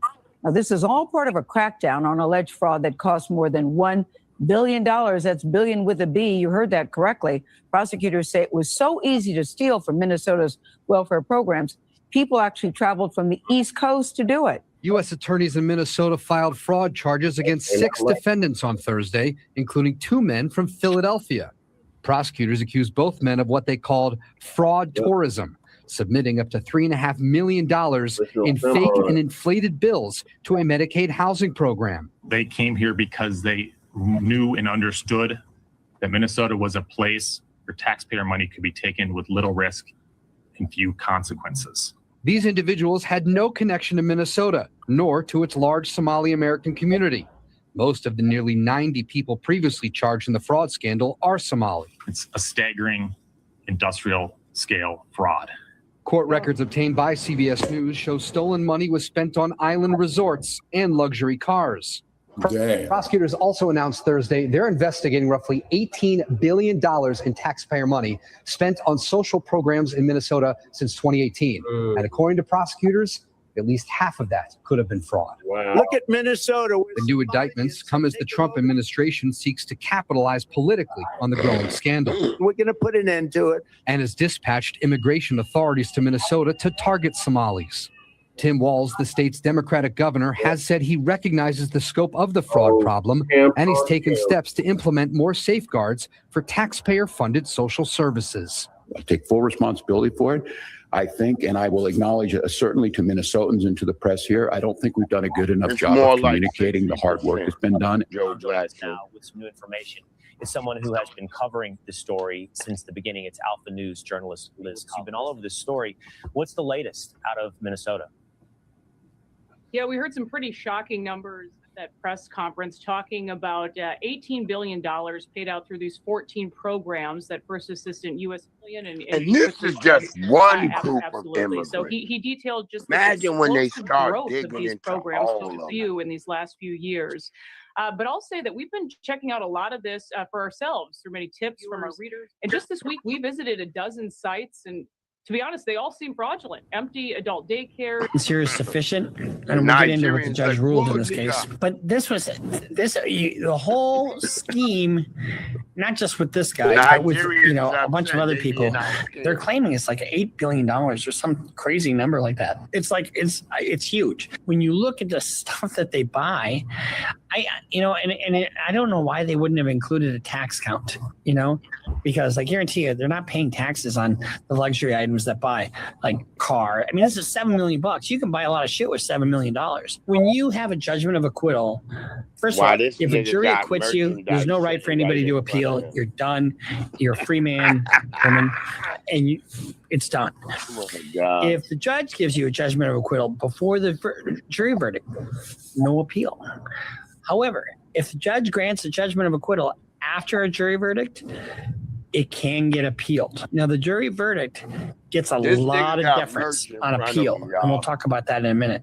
So Yusuf was charged in 2024 after an investigation that concluded that he defrauded Minnesota Medical Assistance Program through his agency, Promise Health Services. Well, the judge was saying that the judge didn't tie him to this organization or said there wasn't sufficient evidence to tie him circumstantially, even though he had a lot of purchases. They didn't have an office, but they bought a lot of furniture, but didn't have an office. Promise Health Services claimed to provide home and community-based waivered services. The company had no actual office and operated for years from a mailbox at Central Avenue address. Here's the thing. Why do you need to have an address? Why do you need to have an office address I mean, you can do things out of your home. You're doing services in people's home. So I don't know that that's a big deal. According to the charges, Yusuf and several family members illegally obtained Medicaid fraud by billing services that were never provided, submitting bills supporting falsified or non-existent documentation, significant overbilling for services, and offering kickbacks to clients to induce them to accept services from Where the hell is Crew, that alienation nigga? Drinking all that milk. Damn.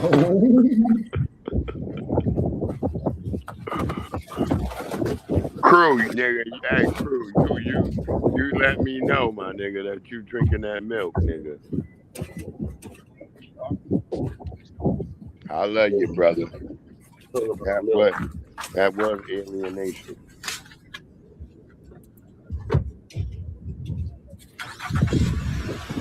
Wait, somebody saying something. What? Let me go back over. You go my other. That's Joe as well. Okay, Joe was saying, wait a minute now. Hold on, Joe. Wait a minute. Okay. He said, hold on, let me get over what he's talking about. Okay, many other as well as many others in Africa. I just got out of a press conference where First Assistant U.S. Attorney Joe Thompson, the lead prosecutor in all these federal fraud cases in Minnesota, said that the 14 Medicaid waivered programs that are under scrutiny in Minnesota cost $18 billion you got the happy since holidays 2018. in the way. And Thompson said it's possible that half of that could be fraudulent. That, as Thompson announces a number of new charges in these fraud cases that we've been covering. I'll be back in just a little bit with more granular details. I'm Lou Goose. Follow for more news. Let me tell you just how widespread the fraud in Minnesota is alleged to be. Industrial scale fraud. Those are the words U.S. Attorney Joe Thompson used in the last 24 hours, and here he is. I put that up there. Huh? I put it up there for a reason. Wait, I need to see what them niggas are saying right there. Oh, in the comments? That's I on saw a nigga mention my name and shit, so I wanted to see what the hell they was talking about. Oh, okay. Were you in that live stream? What, right now? Ain't we live now, nigga? Yeah, but this is not our live stream that's on the screen. This is the live stream of Lisa's. On Lisa. Yeah, I might have been in there. Yeah, somebody was mentioning my damn name, talking about Breeze Omega. Oh, okay. Let me see. Oh, yeah. I wanted to see who the hell that was. It's all right. It's all right now. Oh, okay. Now that I announcing understand federal it. charges I against thought that 6 was new your shit. defendants for their I roles. think you might have like another shit on the backside, because I saw a nigga mention my name. I'm like, nigga, what the fuck? No, because you know how when you go live on StreamYard now, you can go vertical and you can go horizontal. Oh, okay. Yeah, see, I ain't been on StreamYard was acting funny with me. That's why I ain't been on there in a minute. You too? Yeah. That's weird the past like 3 months. That's why I've been on Restream. Like, fuck StreamYard, because they've been acting funny. Yeah. And you know what it's based out of? Mm-hmm. Tualatin, Oregon, Lily White area. Yeah. I've been through it, I think. Yeah. I mean, they got the pickup trucks with the gun racks in the on the rear window for real. Yeah, you know what it is, Shabaka. Yeah, exactly. And defrauding the state's social services programs. Now, the connections go beyond our state. Thompson says 2 suspects lived in Philadelphia. Another is accused of sending hundreds of thousands of dollars to Kenya. Now, big picture, investigators are now looking into 14 state programs designed to disperse Medicaid funds. They're programs that have cost $18 billion since 2018, and more than half of that is believed to be tied to fraud. I don't make these generalizations in a hasty way. So when I say ain't got money for our reparations. Ain't got a bitch. We'll see. When I look at the claims data and, of the providers, I see and these motherfuckers more is red getting flags. robbed blind. I see legitimate providers. And so that defendant I mentioned who sent money to Kenya pleaded guilty yesterday for her role, guys, get this, in a $14 million autism fraud scheme. Oh, you hate to see it. Bombshell statement about fraud in Minnesota. Today, federal prosecutors said it could top $9 billion. And tonight, taxpayers are voicing outrage. Alex Jokic joins us live with a plan now forming on a grassroots level. Nextdoor app, a letter writing campaign, is just getting started with Minnesotans rallying together to ask the same very pointed questions that we've also been asking for months now. These are my lovely stockings. From a nurse in Woodbury. I am liberal politically. To a retired airport worker. Oh, I'm a Republican. Minnesotans on both sides of the aisle. We are all darn disgusted. We are furious. Are sick and tired of hearing about fraud in state-run programs for food, housing, and disability services. Now banding together through social media. This post urging people to write letters to state agencies asking questions like, which specific officials and managers have been disciplined, reassigned, or removed because of documented oversight failures? Who's going to be fired for this? Who's going to take responsibility and stop passing the buck? In our KSTP fraud special 2 months ago, Governor Walz said this. So look, we do have new leadership over there. People have been removed. We know the previous Education and Human Services commissioners both stepped down, and an assistant commissioner at DHS also left his post. But the reasons for all those departures was never clear. So today, we asked those state agencies again, how many people have been removed, reassigned, disciplined for all of these failures related to fraud? This went on for years. Were they all asleep? Why weren't those warning bells going off? And Minnesotans hope their mailings will also send a strong message. When you've got thousands of people writing in stating, hey, this has to be fixed, then somebody will fix it. So today we did not get any response from the governor's office or education department. We did get a response from DHS, but it didn't answer any of our questions about how many people have been disciplined or fired. We'll keep asking those questions and we'll let you know when we get an answer. Allegations of fraud in Minnesota are mounting. Today, state officials say that they expect to pause enrollment for even more state programs. This after announcing a pause in licensing for adult daycare centers for the next 2 years. Caroline Cummings reports how lawmakers may do more. To discuss customized living services and assisted living facilities. On Wednesday, Minnesota Department of Human Services officials again stood before the House Fraud Oversight Committee as the state grapples with cases of fraud in Medicaid programs, garnering national attention and probes from the Trump administration. Earlier this month, U.S. Centers for Medicare and Medicaid Services sent a letter to DFL Governor Tim Walz asking that DHS stop all new provider enrollments for the 14 programs deemed at high risk for fraud or risk losing federal Medicaid money. On the list, adult day services. We've pulled in staff from other state agencies to increase capacity to help with surveillance and investigations of adult day providers. The hearing came just one day after DHS said it would stop licensing new adult daycare providers for 2 years because there was a 43% uptick in providers compared to just a 7% increase in people needing those services. James Clark, the DHS Inspector General, said he expects similar program enrollments to be put on pause to comply with the feds. How do you get established as a adult day provider in the first place if there's nobody that you need to take care of? Clark responded that showing need for services isn't a requirement to get licensed, but he suggested the legislature consider changing that for all DHS programs billing Medicaid to get ahead of fraud before it happens. And we're investigating allegations of kickback in the adult day program area, because when you have a flood or excess of providers in the marketplace and you can't, make money the legitimate way, you're going to try to think about how to make it illegitimately and drum up business. Caroline Cummings, WCCO News. Just this year, Minnesota put an anti-kickback law in place, making it illegal to accept those financial incentives, punishable by up to 20 years in prison. Kickbacks were part of the Feeding Our Future fraud scheme. There's some new explosive information in Minnesota's growing fraud scandal, this time involving assisted living programs.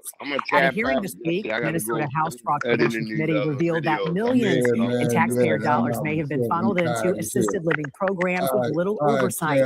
Lawmakers say one defendant already indicted in the Feeding Our Future fraud scheme was still receiving state payments even after charges were filed. Lawmakers also slammed Governor Walz and his Inspector General for the retaliation they say against state whistleblowers. Okay. This fraud has been perpetuated on your watch, and the whistleblowers who reach out to us within the department are terrified, and they feel that they've been retaliated against already. They feel that they are very afraid. They're afraid to reach out to us. And if they thought we were then turning around and giving it to you, we would not have whistleblowers. The one thing that I'm freaking worried about is this freaking fraud that is happening over our state, where there's 600,000 disability people in the state of Minnesota that could suffer. And sadly, it's quite interesting that we have Governor Walz speaking in front of the state and saying that this fraud is nothing beside, but my people are done suffering. We're done with this fraud. Our governor is not doing anything to help us, but sit here and decide he wants to blame Donald J., the president of the United States, who has nothing to do with this. There is a time to hold our governor accountable, and I'm not seeing it. Republican state lawmaker Kristen Robbins says she is turning over the new information to federal prosecutors as pressure continues to build on Governor Tim Walz to resign.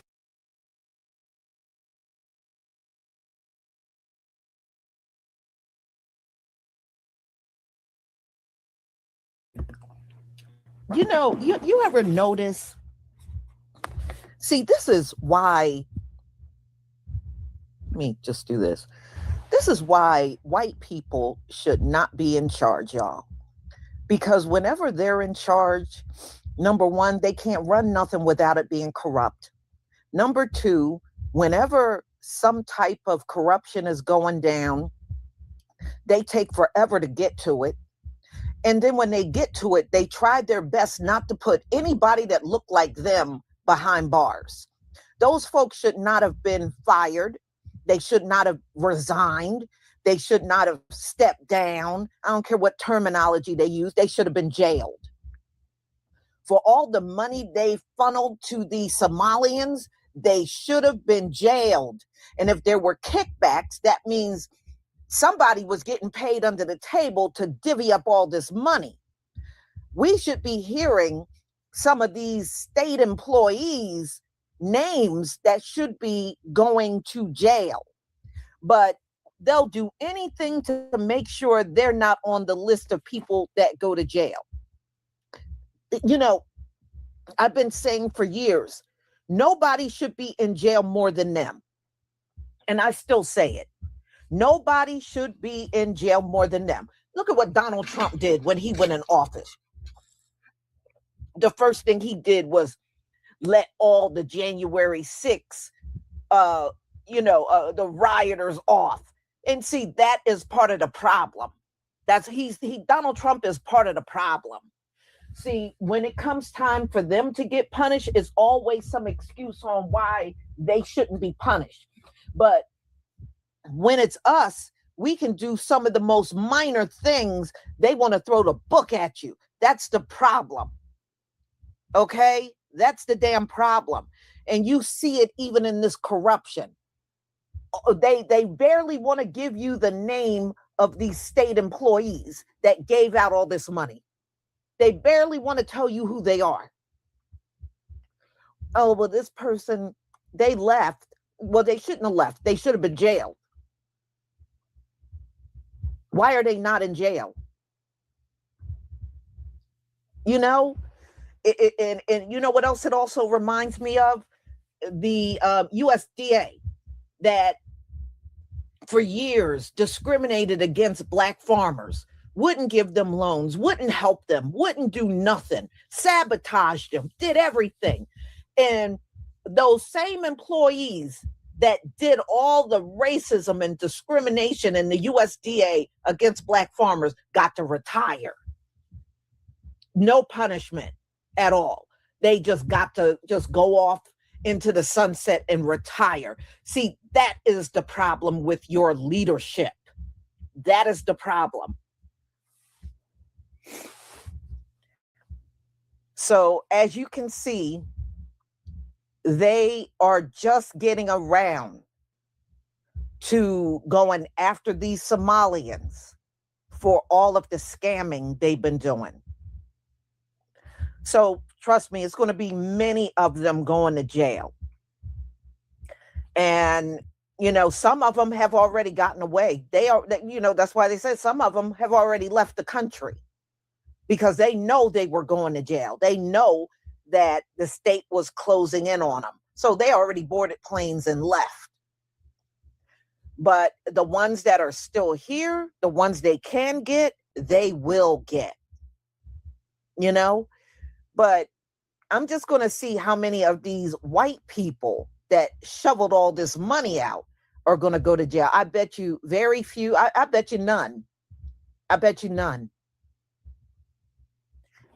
So, I mean, this whole thing is a trip. Jeffrey Massey, thank you so much for the super sticker and your support for my channel. I appreciate it.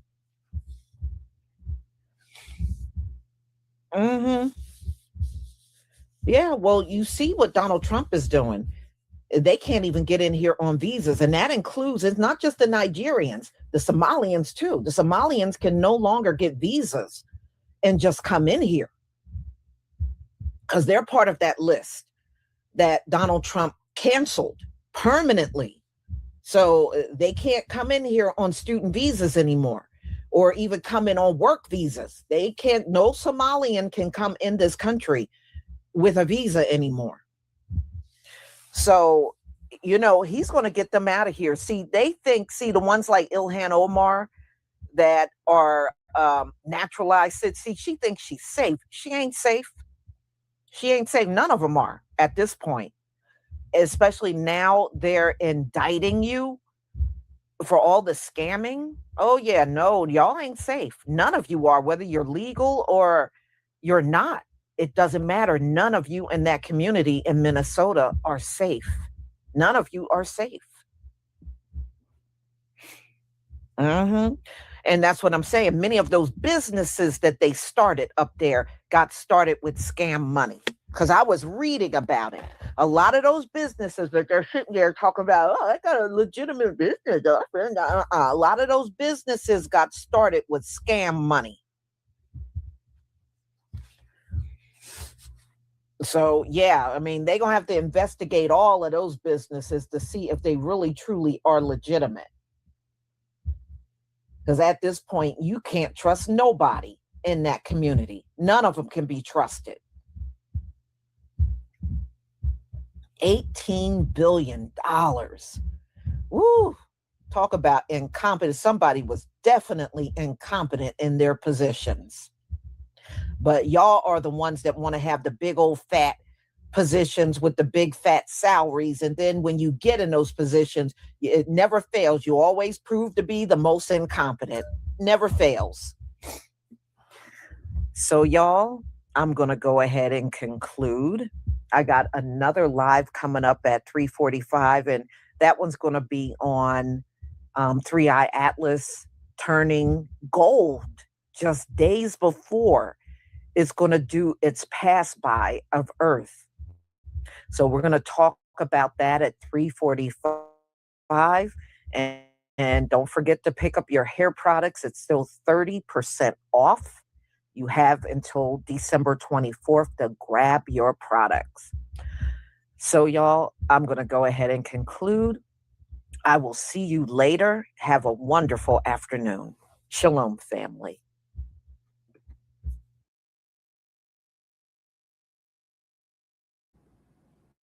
So the plot just continues to thicken. All right, so the last topic is about 3i Atlas. Shalom, family. Good to see you. Hope you're doing well. Thank you, G. Bowman Jr., for the 20-month membership. I deeply appreciate it. All right, we're going to talk about another color change of 3i Atlas. that occurred a few days ago. I mean, just before it's supposed to do its pass by of Earth. And, you know, people are doing all kinds of videos talking about, you know, some of the strange things they're noticing. You know, I'm starting not to pay attention to many of those videos because one thing, a lot of them are AI, and a lot of these people, a lot of it is clickbait.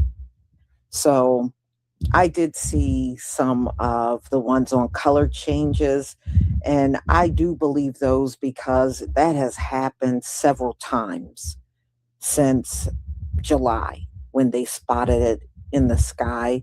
It has changed colors multiple times, so that part I do believe.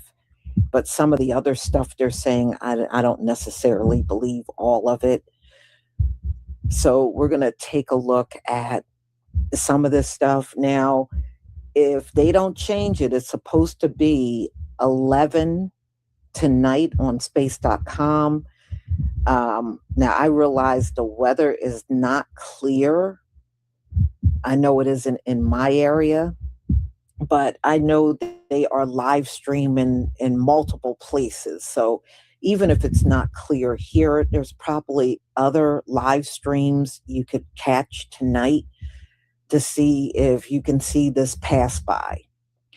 So anyway, y'all, I am going to share my screen. Shalom to, oh, I do have some good news. My jars came today for my edge growth butter. But here's the thing. I opened the box and some of the jars are damaged. And maybe that's why it didn't come right away. But some of my jars are damaged, but some are not. So I just have to contact the place that I get my jars from just to let them know I need replacements. But they finally came. I cannot believe it. So I can't really do much now because it's getting close to the Shabbat. But after Sabbath, I will begin filling the jars with the edge cream, the edge growth butter that I made, and I'll get those listed. So you can still get it for 30% off before the 24th.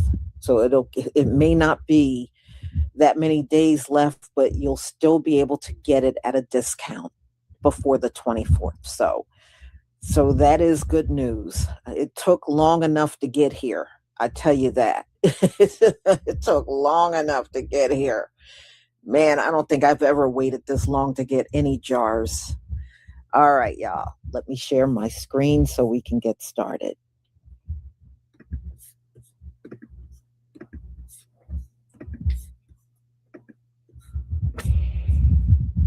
Please give me a 1 if you can see my screen.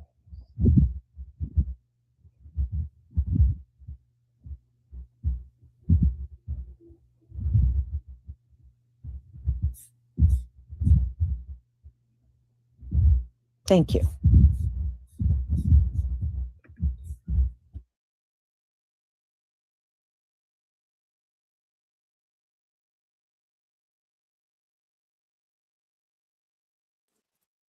Bruh, 3i Atlas is glowing gold. Comets don't do that shit. First shall be last and the last shall be first. Give us our motherfucking shit. Black Americans, the real indigenous American Indians, the real American Indians, the real JEWSs. It's glowing gold, right? And I'll say this, a lot of videos on 3i Atlas are AI generated. Be careful with those videos. You got to know who to, you got to know, Stephen Burns, his content on 3i Atlas is official. Ray's astronomy, his content is official on 3i Atlas. You know what I'm saying? So don't be, you know what I'm saying? People think that, we just getting our information. Nah, bro. Nah, 3i Atlas is glowing gold. Y'all think the shit is glowing gold. Give us our motherfucking shit, man. We are tired of just getting by. We are tired of this fucking existence that's constantly oppressing and been oppressive to God's chosen people. We took out the Black Americans. We took out punishment like a G, time's up, run us our shit. I told you these motherfuckers was never gonna give us reparations, but I've been telling people, you know what, our reparations is gonna be the whole fucking earth. Now what? Now what? Also, too, people think there's gonna be an exodus bro, the exodus was spiritual. It was spiritual. It was spiritual. The exodus, look, it was 144 when I said that. The exodus was spiritual. We are in the spiritual wilderness right now. Okay? Trust me on that. Okay? We're not going nowhere. I'm telling how the Most High is gonna do this shit. You're gonna be like, damn, that was it. That shit wasn't bad at all. I'm telling you. All praise to the Most High. So yesterday in my video about 3i Atlas, I noted that it had just turned golden in color as it approaches Earth. It's going to be at its closest tomorrow, December 19th.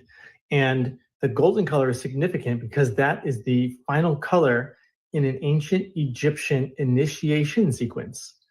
So when we first observed 3i Atlas in July, it was red color. And the colors have been in the sequence red, then blue, then green, and now gold, as it first went by Mars and then past the sun and now approaching Earth. And that sequence lines up with this Egyptian initiation or alchemical sequence, red representing the Osiris descent into matter when Osiris died, and then Horus, blue, representing the sky and the return of intelligence. And then green is sort of the return of life and the integration of consciousness back into the living field of Earth. And then moving into gold. Now it's gold, and that's Ra, that's the sun god. But that's also the homo luminous, the light holding into matter form, which is where we are now. So it's really interesting that color sequence seemed to have been programmed in to the path of 3i Atlas. So I'm curious what other interesting patterns you guys have noticed with 3i Atlas.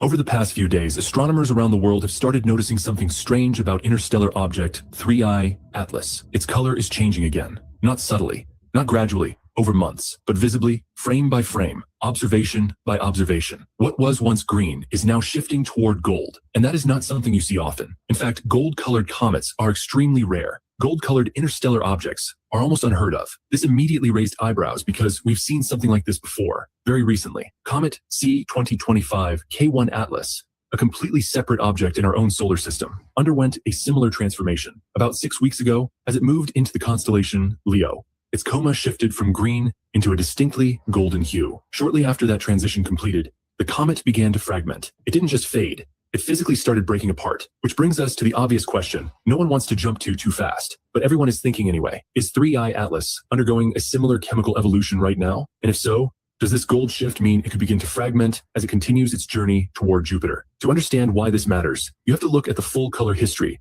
of 3i Atlas, not just what it looks like today. When this object was first detected back in early July, it didn't look green at all. Early optical imagery shows it as yellowish to red, with a very dark, dust-dominated coma in red optical bands. It was especially bright. Infrared observations also showed strong emission, indicating that it was already active the moment we found it. That alone was unusual. Most comets need time to heat up. 3i Atlas did not. It arrived active, which strongly suggests it only had a very thin insulating crust. Once it entered the inner solar system, it woke up immediately. For weeks, even as activity increased, its color remained stable. Red, very red. That red color is important because it points to complex organic material coating the dust grains. This is the kind of coloration we associate with trans-Neptunian objects and very old, heavily processed bodies. It suggests that 3i Atlas didn't form recently. It suggests a long, violent thermal history around its original host star. Then something changed. As it crossed roughly 2.5 astronomical units from the sun, right around the region where water ice becomes far more active, the chemistry of the coma shifted. Suddenly, observers began seeing green emission. This is classic CN and C2 emission, often seen when fresh volatile material is being released. But with 3i Atlas, the green phase was unusually intense and, at times, even pushed toward blue. That alone already set it apart from the previous interstellar visitors. Oumuamua never showed this kind of gas-driven coma. Borisov behaved more like a normal comet. 3I Atlas did neither cleanly. Then, you guys, this is not a drill. This is so amazing. Watch this video. Your mind is going to blow. It's going to blow right off. Okay, here we go. Okay, sorry, I got excited really quick. Check out Luke 21:11. There will be great earthquakes and in various places, famines and pestilence, and there will be terrors and great signs from heaven. Okay, this is when Jesus was telling the disciples what to expect at the end of the age. Now, remember before you watch this video that Jesus is the Lion of Judah. Anytime you hear about any celestial event happening in the sign of Leo, you can know that there's some reference in there to him.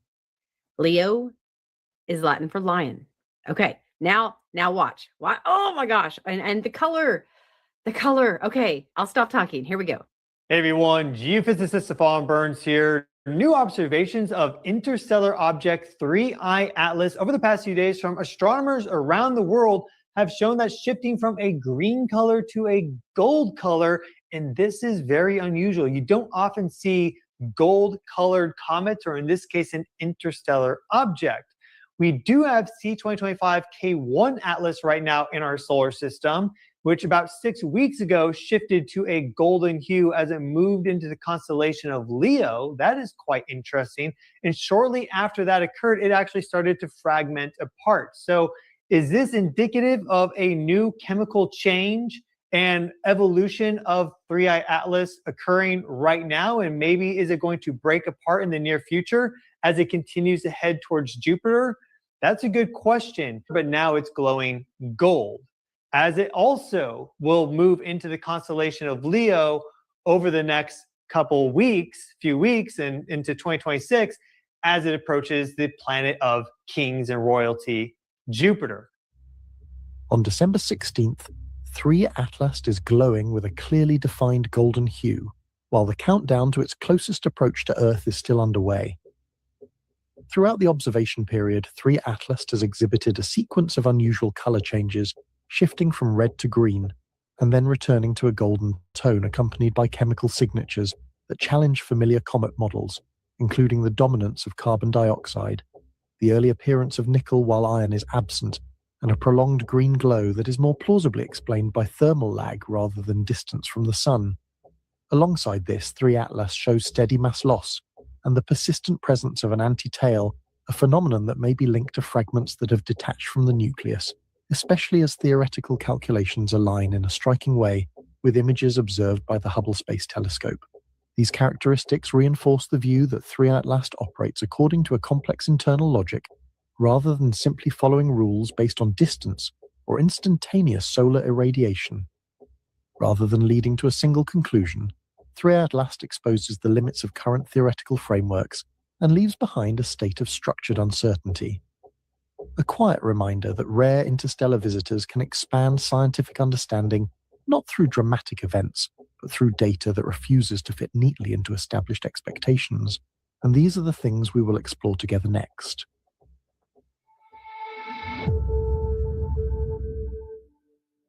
In recent days, astronomers around the world have noticed something quietly unsettling about 3I Atlas. 3I Atlas is no longer glowing with the familiar green light expected from an active comet. Instead, 3I Atlas has begun to take on a muted metallic gold tone that does not fit comfortably within standard comet behavior. Gold-colored comets are rare, and gold-colored interstellar objects are rarer still. 3I Atlas is shifting away from gas-dominated emission and toward a color often associated with dust-rich coma. For 3I Atlas, this change is not dramatic or explosive, but slow, persistent, and difficult to ignore. In cometary science, color is not decoration. Color is chemistry rendered visible. When 3I Atlas glows green, it usually signals the presence of carbon-based gases excited by sunlight. When 3I Atlas fades toward gold, it often suggests that gas production is declining, while solid dust begins to dominate the surrounding cloud. This transition raises a quiet but serious question. Is 3I Atlas entering a late evolutionary phase similar to other objects that fragmented shortly after turning gold? In past cases, a shift toward gold has preceded structural weakening, surface collapse, or fragmentation events. New observations of 3 Atlas over the past few days show something unexpected. It's shifting from green to gold. This isn't common for comets or interstellar objects. The color change is appearing independently across multiple observers using different equipment, which means it's real. Interestingly, we saw something similar recently with C2225 K1 Atlas, which turned gold about 6 weeks ago before starting to fragment. So the question is, does this color shift indicate a chemical change in 3I Atlas? And could it signal the object is approaching breakup? Let's look at what the data actually shows. When 3I Atlas was first detected on July 1st, it wasn't glowing green. It appeared more yellow in optical bands and showed a strong red signature in infrared. That red color dominated through September, indicating a dustric coma with organic compounds that give objects a reddish tint similar to trans-Neptunian objects. Around late September, the color shifted to green as the object crossed approximately 2.5 AU from the sun, the distance where water ice becomes more active. Green emission comes from diatomic carbon and cyanogen molecules that fuse when excited by solar ultraviolet light. This persisted through perihelion and into November. Now in mid-December, multiple independent observers are documenting a shift toward gold. Images from Alberto Quano-Vodniza on December 10th, Tony Scarato on December 14th, and Gemini North on November 26th all show this transition. The green is fading, replaced by a warmer golden hue. That suggests the molecular emission that created the green color is decreasing while dust scattering, which produces more neutral or golden tones, is becoming dominant. Again, one of 3I Atlas's most unusual characteristics is strong nickel emission detected spectroscopically without corresponding iron emission. This is rare. Most objects that show metal emissions display both nickel and iron together since they're chemically similar. And hey friends, let's have another 3I Atlas update. So today is December 16th. That means in just 3 days, it will be at its closest position to Earth as it's passing through our solar system. That's pretty exciting. So if you have your own telescope, you would even be able to observe it, assuming the weather's good, on the morning of December 19th. Now, December 19th is also a new moon, which is energetically significant. And let's see, what else is exciting? It just turned golden in color. That means it's now been 4 different colors. First, it was red, then blue, then green, and now most recently, golden. So that's pretty fascinating that the imaging is changing color. And if you'll recall in one of my earlier videos, I said, what should we look out for if we're going to try to gain evidence that this is somehow a consciously operated craft or a conscious entity of itself? And there would be some form of communication or non-gravitational directional change. Well, we have both. We have non-gravitational direction change, which happened a few weeks ago with jets coming off in different directions.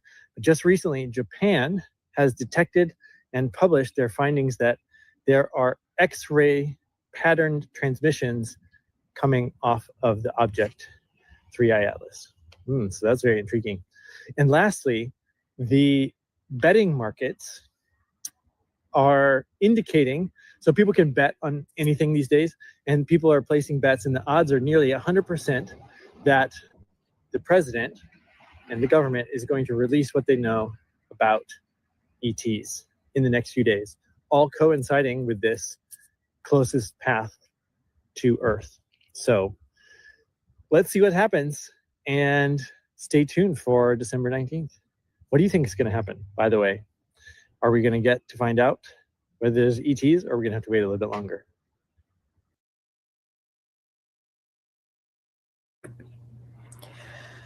All right, y'all. You know, the funny part is I needed a new pair of slippers, right? I've had the same pair for like 2 years. I had been wearing a purple pair. Do you know I just bought a gold pair of slippers? They got like lambskin on them, and the inside is lambskin, but the outside is like this cloth made of, it's like a gold color. And in this comment is gold, and it's just so strange. But aren't we the Most High's silver and gold? We are. Yep. I mean, we've seen this thing go from when it's been blue, it was red, it was green. It went through all of these different color transitions, and now it is gold. And the thing is, like they said, that this right here tells you it's not a comet. It would never go through all of these color transitions if it was just a comet. There's no way this thing is a comet. But they're still trying to call it a comet. They're still trying to call it that. There's no way. This thing ain't no comet, and they know it. That's why they're worried about the 19th. They're worried about this pass by. It is something about it that scares them. So, y'all, whether we will see it or not on live, I don't know. But I'm going to sit up for a while because, I rarely go to sleep early. I'm going to sit up for a while and see if I can catch anything. If I can, wonderful. If I can't, hey, it is what it is. So I still got the link in my community tab for those of you that are looking for a live stream, space.com. They published their link, and I did grab it and I put it in the community tab. But there are many other live streams that will be happening tonight as well. So, well, maybe we'll get a glimpse of it. Maybe we won't, Nevertheless, it is always something special, especially our Heavenly Father coming back for his children. And this is the Shabbat when he's going to do his pass by. That is priceless, y'all. That is priceless. That is priceless. Okay, he's going to pass by on the Shabbat, and we don't know if he's going to pass by. They could, they're saying pass by. It may not be a pass by at all. He could stop altogether. It doesn't mean pass by just because these folks say it is. They said a lot of things that did not come to pass. Now, remember, it was going to go behind the sun, and if it was a comet, it was going to break apart. It didn't break apart. It didn't break apart at all. And they have been admitting it has not been behaving like a comet. So almost anything can happen. And we don't know the time or the date. I mean, just because it's passing by today, it doesn't mean anything's going to happen today. We don't know when, but we know he will return for his children. We do know that. So, y'all, let me see here. G. Bowman Jr., you wrote The Colbrain, introduces us to the colorful, kaleidoscopic angel known as the Destroyer, who answers only to the Creator. Seems to me, Three-Eye Atlas fits the description. Yeah, See, me, I think it's the chariot. I really do. The chariot that's spoken about in the Bible. And, these folks are Gentiles. So, of course, they're not going to call it the appropriate thing. That's why they're calling it Three-Eye Atlas, But we know how the Bible speaks of the chariots coming back.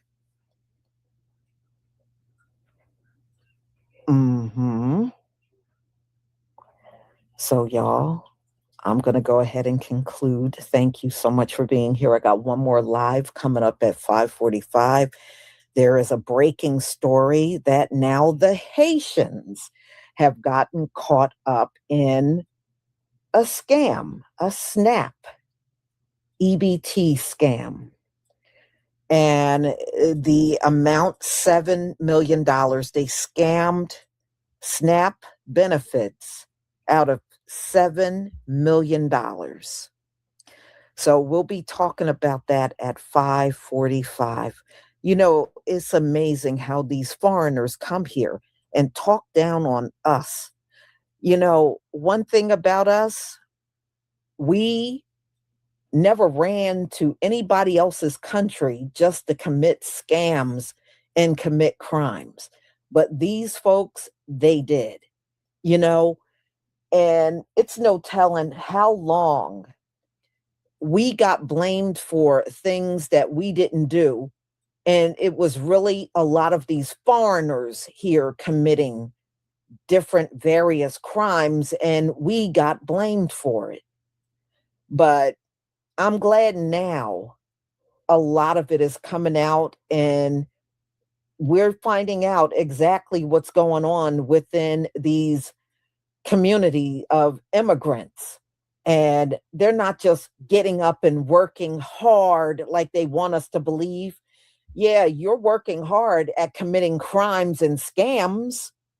So is that the only reason why y'all come to America, is to commit crimes and scams and cheat the system here? Is that the only reason why you're here?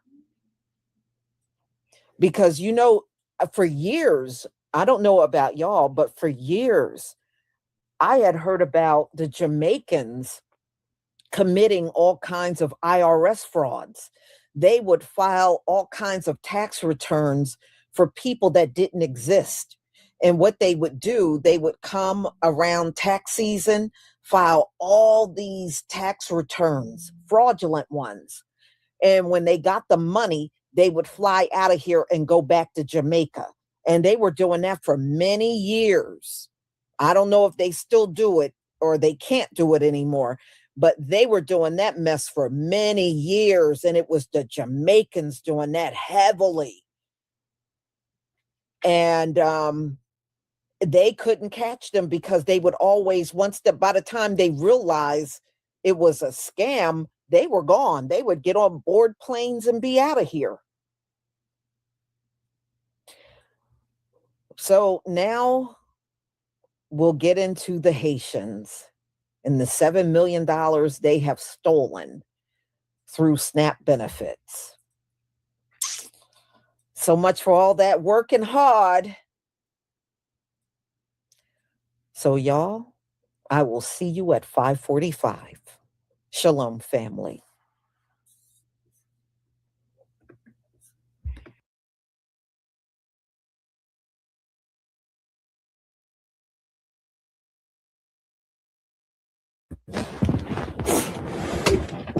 Shabbat Shalom, family. It's good to see you all here. I hope you're doing well.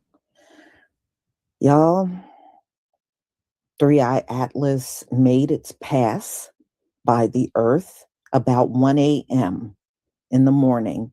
And there were a lot of people that didn't time it right. I went on one live stream. I was cracking up. Everybody in the chat was mad because whoever was running the live stream didn't have it on in time, and they missed the whole thing. I was just like, oh man, they were pissed. They were mad as hell. And you had to be careful. There were some people that had them up, y'all, and it was nothing but AI.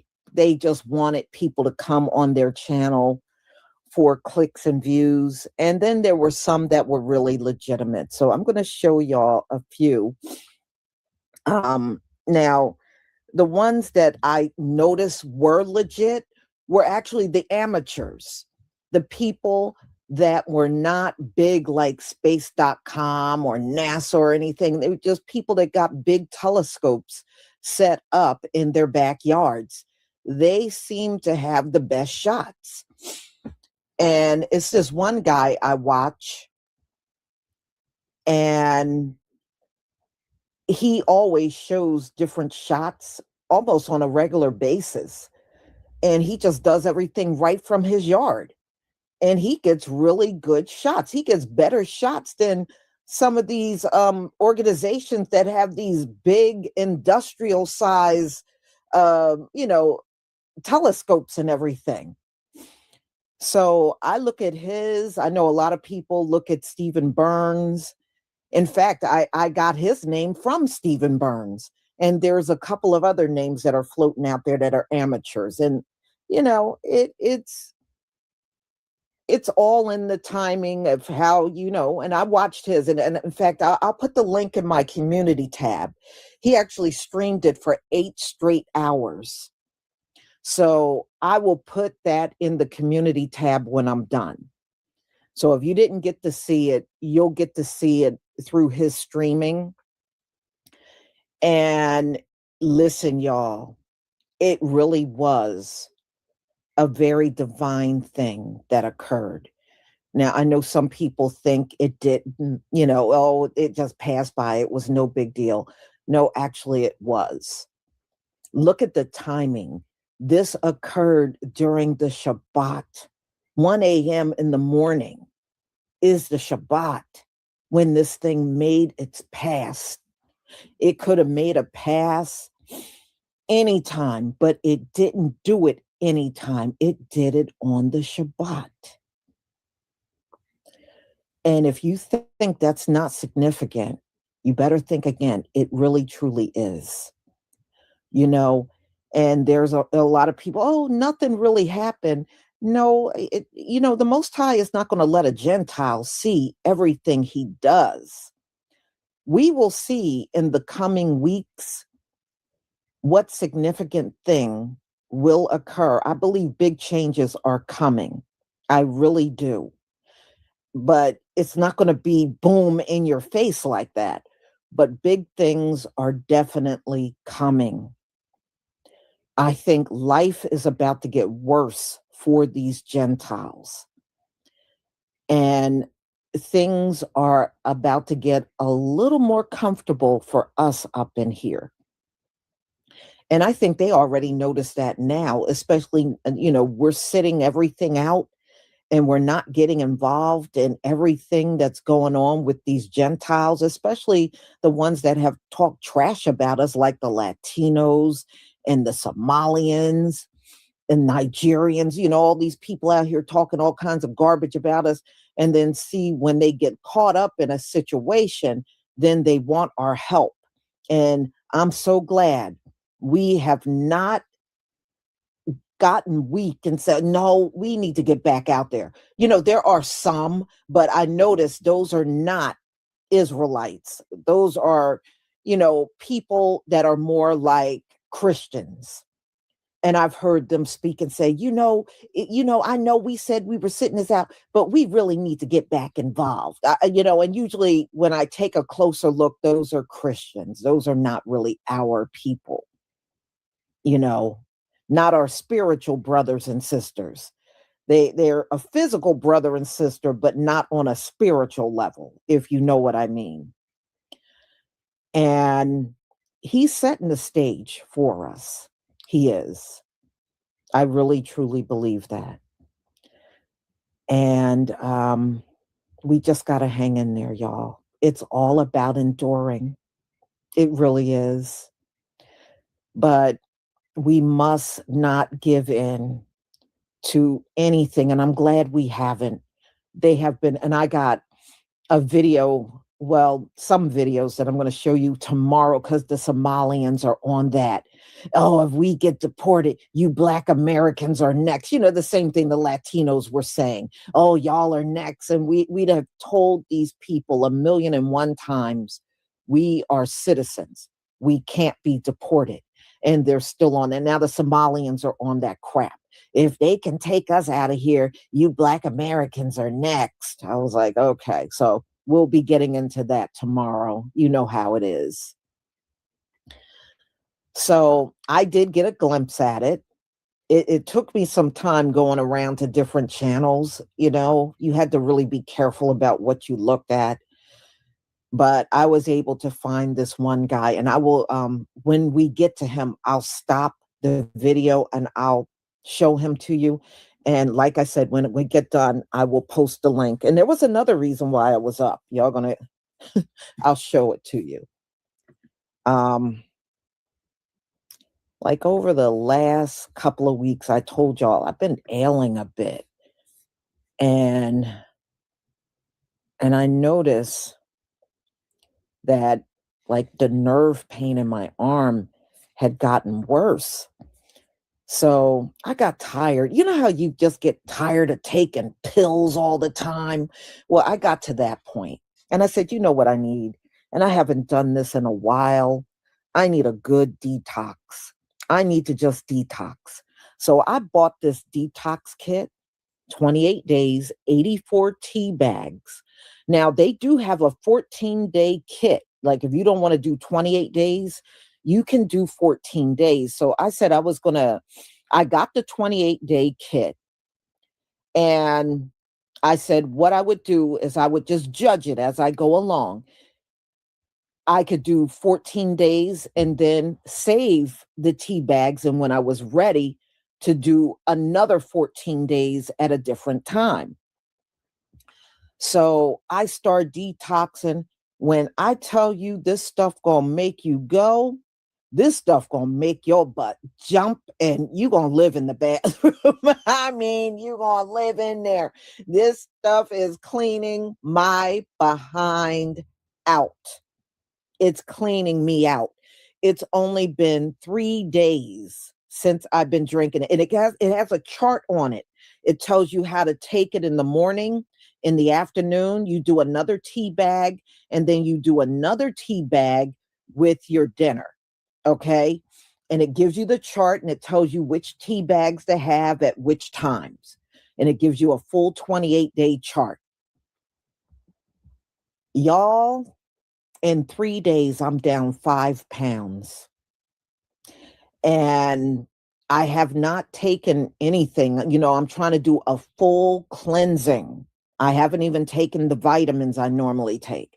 I'm doing a full cleansing. So I'm down 5 pounds. And my nerve pain is still there, but it's not as bad. It's not as bad. So it is working. This detox tea does work. I ain't gonna lie. This stuff, man. I said this is the only reason why I was able to be up watching 3i Atlas, because my butt was jumping last night. I was jumping. Yeah, in 3 days, I'm down 5 pounds just doing this detox kit. And it's really not that expensive. It's like about $21. And they got a 14-day kit. Like I said, if you don't want the 28 days, you can buy the 14-day kit. Hold on, let me see if I can click on that one so you can see it. This is the 14-day kit. So if you don't feel like doing 28 days, you can do the 14-day kit. And you know what? It really don't matter which one you do. You're going to lose weight because you're going to be running to the bathroom. This is the weight loss 14-day kit. And this is the cleanse 14-day kit.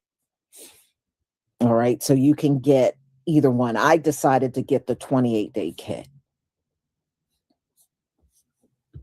So I just wanted to show y'all what I was doing. But, you know, I have to tell you, I am feeling better. Even the headaches have gotten better, which I found out it's my sinuses. I did get myself checked. And, you know, my doctor said it was my sinuses.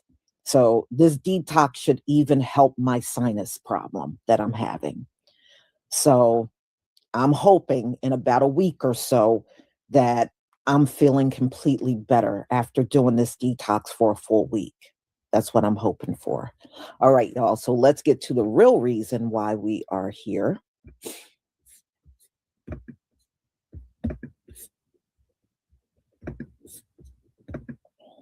All right. Now, let's show you. They found this cave drawing, and some people believe that 3i Atlas was actually here before. And, my son and I, we were talking, and he was saying that a lot of people believe that the Most High was in this vehicle on top of Mount Sinai when he was talking to Moses. And that's why the top of it was all scorched up from him being inside this vessel and when he was interacting with Moses. And, our people were following this vessel leaving out of Egypt. So it's not the first time it's been here. There's a lot of history that says otherwise, that, that we have been visited on this planet. And this is definitely not the first time something's come out. These people that are in charge want you to believe it's the first time something came whizzing by here, or it's the third object. I don't believe that. I'm just telling y'all, I don't believe in all the years this planet has been here that only 3 objects from outside the solar system came through here. I don't believe that. I don't believe that. I think it's been more. They just could not detect it until recently. That's what I believe.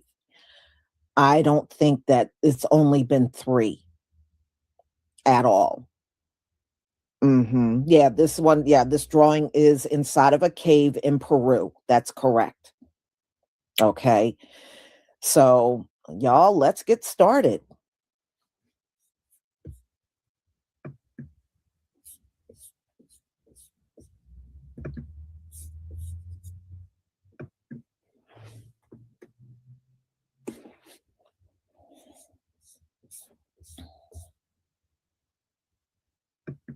We just observed a very rare burst of energy in the Schumann resonances, Earth's naturally resonant energy fields, which are created from a variety of geophysical processes, primarily lightning strikes, but they're also created within our body, specifically our brain waves, perfectly overlap with Schumann resonances in frequency and in strength. And what is so bizarre about this burst of energy here is that it occurred just hours before the absolute closest approach of interstellar object 3I Atlas to Earth. The separation distance between 3I Atlas and the Earth was just 1.8 astronomical units. Distance from Sun to Earth is 1. So that was at 6 a.m. Universal Time, December 19th. It just occurred less than 24 hours ago as I'm recording this video. And this occurred at 2:40 a.m. Universal Time. So 3 hours and 20 minutes before that exact closest approach. So it's right there, folks.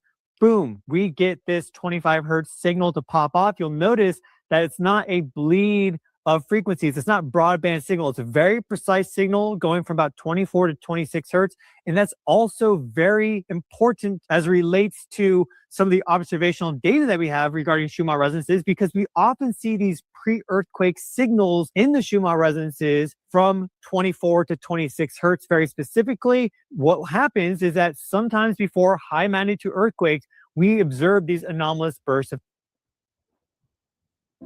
Now, what you're looking at is probably the fantastic images.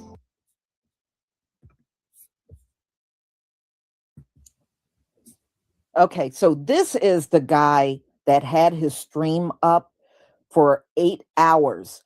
And I found out about him through Stephen Burns. And he does like different shots of 3I Atlas. He's done some really good shots of it, especially during the time of the shutdown. And people were saying his pictures are better than the ones that came out from NASA. And the only, like I said, I found out about him through Stephen Burns, and he actually did a live stream of this. This is from his actual live stream that he did on 3I Atlas. And when we're done, I will get the 8-hour stream he did, and I'll put it in my community tab. So anybody that's interested in looking at it or even looking at a little bit of it, you'll be able to do it. Okay, so I don't know where I think he's in the United States. I just don't know where He does, he's ray retro photography. And like I said, I'll have the link in the community tab. So just be on the lookout for it. I'm sorry, astrophotography. Ray's astrophotography. That we have ever taken of Comet 3i Atlas, December 19th, early hours. I don't think we can ever beat this data.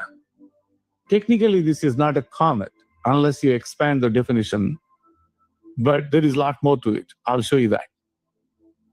See that? This is a clear direction change. This, you can make a note of this number. It's 74 and 73. So 74 and 73. This is literally 60 seconds apart. In one picture, you're seeing this. Other picture, you're seeing this. There is a jet here. There is a jet here on the side. 74. No, it's not in the same place. You see that? This jet right now is right here. So I'll put the edge of the jet here, like with my mouse. This is where 74 is. And 73 is over there. You see that? So 3i Atlas reached its closest approach today. I think it was around 1 a.m. in the morning. And I've been seeing some insane pictures taken by independent astronomers, right? Look at this fucking picture that was taken by an independent astronomer named Matthew Crawford of 3i Atlas today. Bro, absolutely stunning. But anyway, my opinion has stayed the same. I believe it's a fucking spaceship. I've always believed it was a fucking spaceship. And I'm going to always believe that it's a fucking spaceship. To the end of time. Never faltered, never wavered. And especially in the past few weeks since December the 1st, with all of these fucking ships just showing themselves. All of these cloaked ships revealing themselves. Oh, we've been seeing things for years, bro. I'm seeing shit that we've never seen before. These are ships that we've never fucking seen before. Look at this thing that the UFO finders found.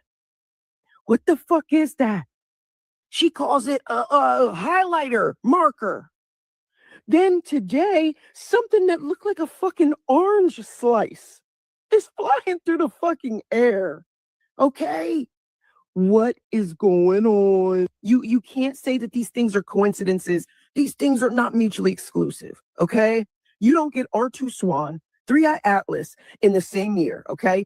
Interstellar comets at the least, okay? Traveling from the deep, dark billions and billions of miles. And then within the same week as it reaches its closest approach, we get a ton of other ships. Did they just show up to see 3i Atlas? Get the fuck out of here. It's not a coincidence. And it's ships that we've never seen before, that the military has never even identified on their little list of disclosure. Come on. I mean, black smoke, UFOs, UAPs. Look at the fucking clouds. Cloaked ships left and right.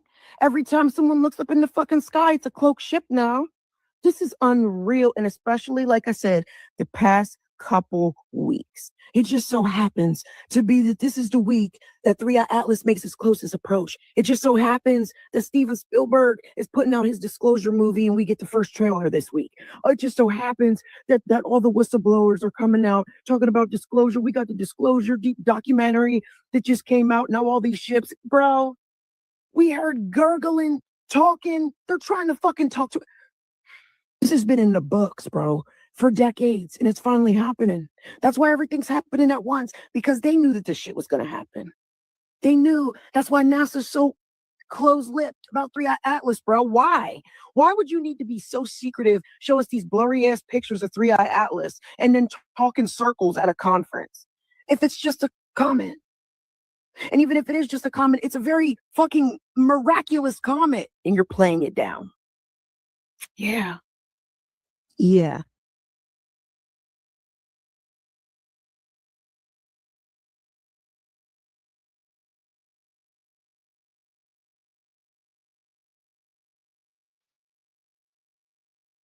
Y'all, you know, the one thing about these Gentiles, they know their time is up. They're watching everything just like we are. They know what the Bible says. They know what the Torah says. They know they were only given a set amount of time to rule this earth, and they know their time is up. That's why their birth rate is in the toilet. There's no point in having no big explosion of babies on the earth, because the time of this Gentile world is over. There's no need for a bunch of babies right now. There's not. That's why you don't see all these Gentiles having babies. But, everybody was yapping about the Latinos. You see them getting them out of here. If they are having a lot of babies, they're going to have to go back home and have them. They can't have them in this country anymore. And they already said it has been a major shift in the Latino population since all of the ICE raids that have been going on, because some have already left on their own. And some, of course, they're still getting tackled down by ICE. But they said already there has been a big shift in the Latino population in this country. And Trump plans on doing these raids his entire term. So you're talking about a shift from when he started these raids to now. Can you imagine how big of a shift it will be by the time the 4 years come? Oh, it's going to be big, especially if you're seeing a difference now. And now you see what's happening with these Somalians. And, and that's another thing, I was reading up about them last night because I was listening to one of them live streams over there on TikTok, and they had the nerve to be talking about single mothers in the Black community.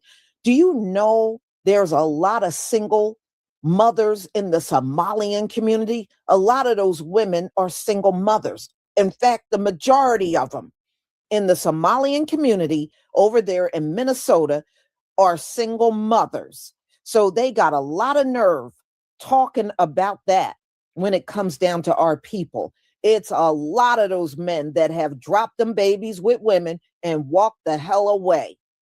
A lot of those women are with child or have children with those Somalian men, and those Somalian men have not married those women. So they really don't have they have no business trying to speak on us at all. And with all the scamming and everything, see, we had the stigma, but see, I know why they put the stigma on us. White people were just trying to take the heat off of themselves for all the things they did to us. That's why they put all the stigmas on us. Oh, you commit the crimes. Oh, you do this, you do that. No. And see, y'all, as time goes on, you're going to see we weren't committing all the crimes they claim. Look at what's happening now. Look at all the scamming that's coming out. All of the, the scamming that the Nigerians are doing with the degrees, and then all of the stealing of money that we see the Somalians, and it's a lot of violence. You got to really look at the crime statistics of these Somalians, y'all. A lot of stuff that they did in Somalia, they're doing here on the U.S. soil. They're doing more than scamming. They're doing a lot of violent crimes as well. And now you have the Haitians, and I'm also reading there's a lot of scamming going on with these Jamaicans as well. So, when you start peeling everything back, we ain't gonna look so bad after all. That's all I'm saying. We're not gonna look so bad after all, because we had gotten blamed for many things that we didn't even do. But now you're gonna really see who's problematic up in here. And it's not gonna all point to us anymore. And see, now I think they're already seeing the writing on the wall. I really do. I really do. And look at how these people are crying because of the way Donald Trump is talking about them, calling them scum. And he wants them out of here. Oh, they are so hurt. I've seen some of them crying on video, some of them Africans crying on video because of the way Donald Trump has been talking, because you know Africans got it bad. They look at them as white saviors. And their white savior is talking about them like that. Oh, they are crushed. They are deeply hurt.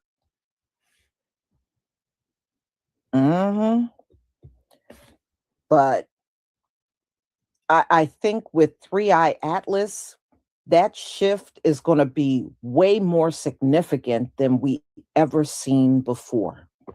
I really do. I think the shift is going to be undeniable about who is the real problem up in here. And now Africans got that stigma of scamming on them, of being thieves. They got that stigma on them now. And I think they realize it, because I'm starting to see Africans, even from other nations, speaking out, saying now they're looking at all of us funny. Well, now you know what it's like to be us. We've been dealing with that the entire time. One person in our community commit a crime and we all get blamed for the crime. We've been dealing with that forever. Y'all are just starting to feel it. This is just the beginning for you. You know? So y'all, I'm going to go ahead and conclude. I got our Bible study starting at 1:45.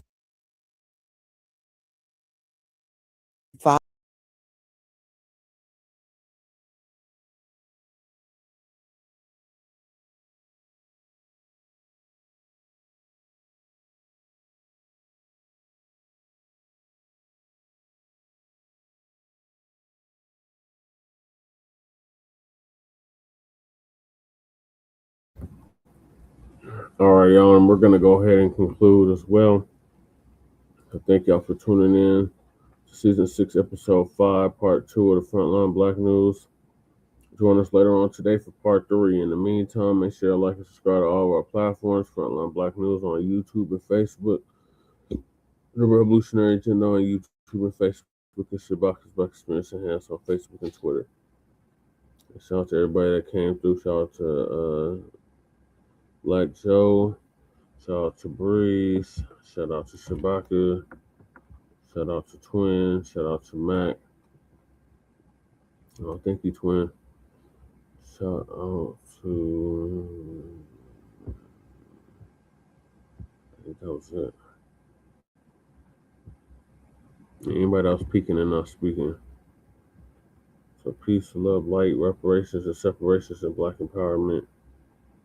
Chan Krumah and Lady Chase signing up from the Mile High Income and Illegal Migrant Flooded City. See y'all later at the City Council. Peace.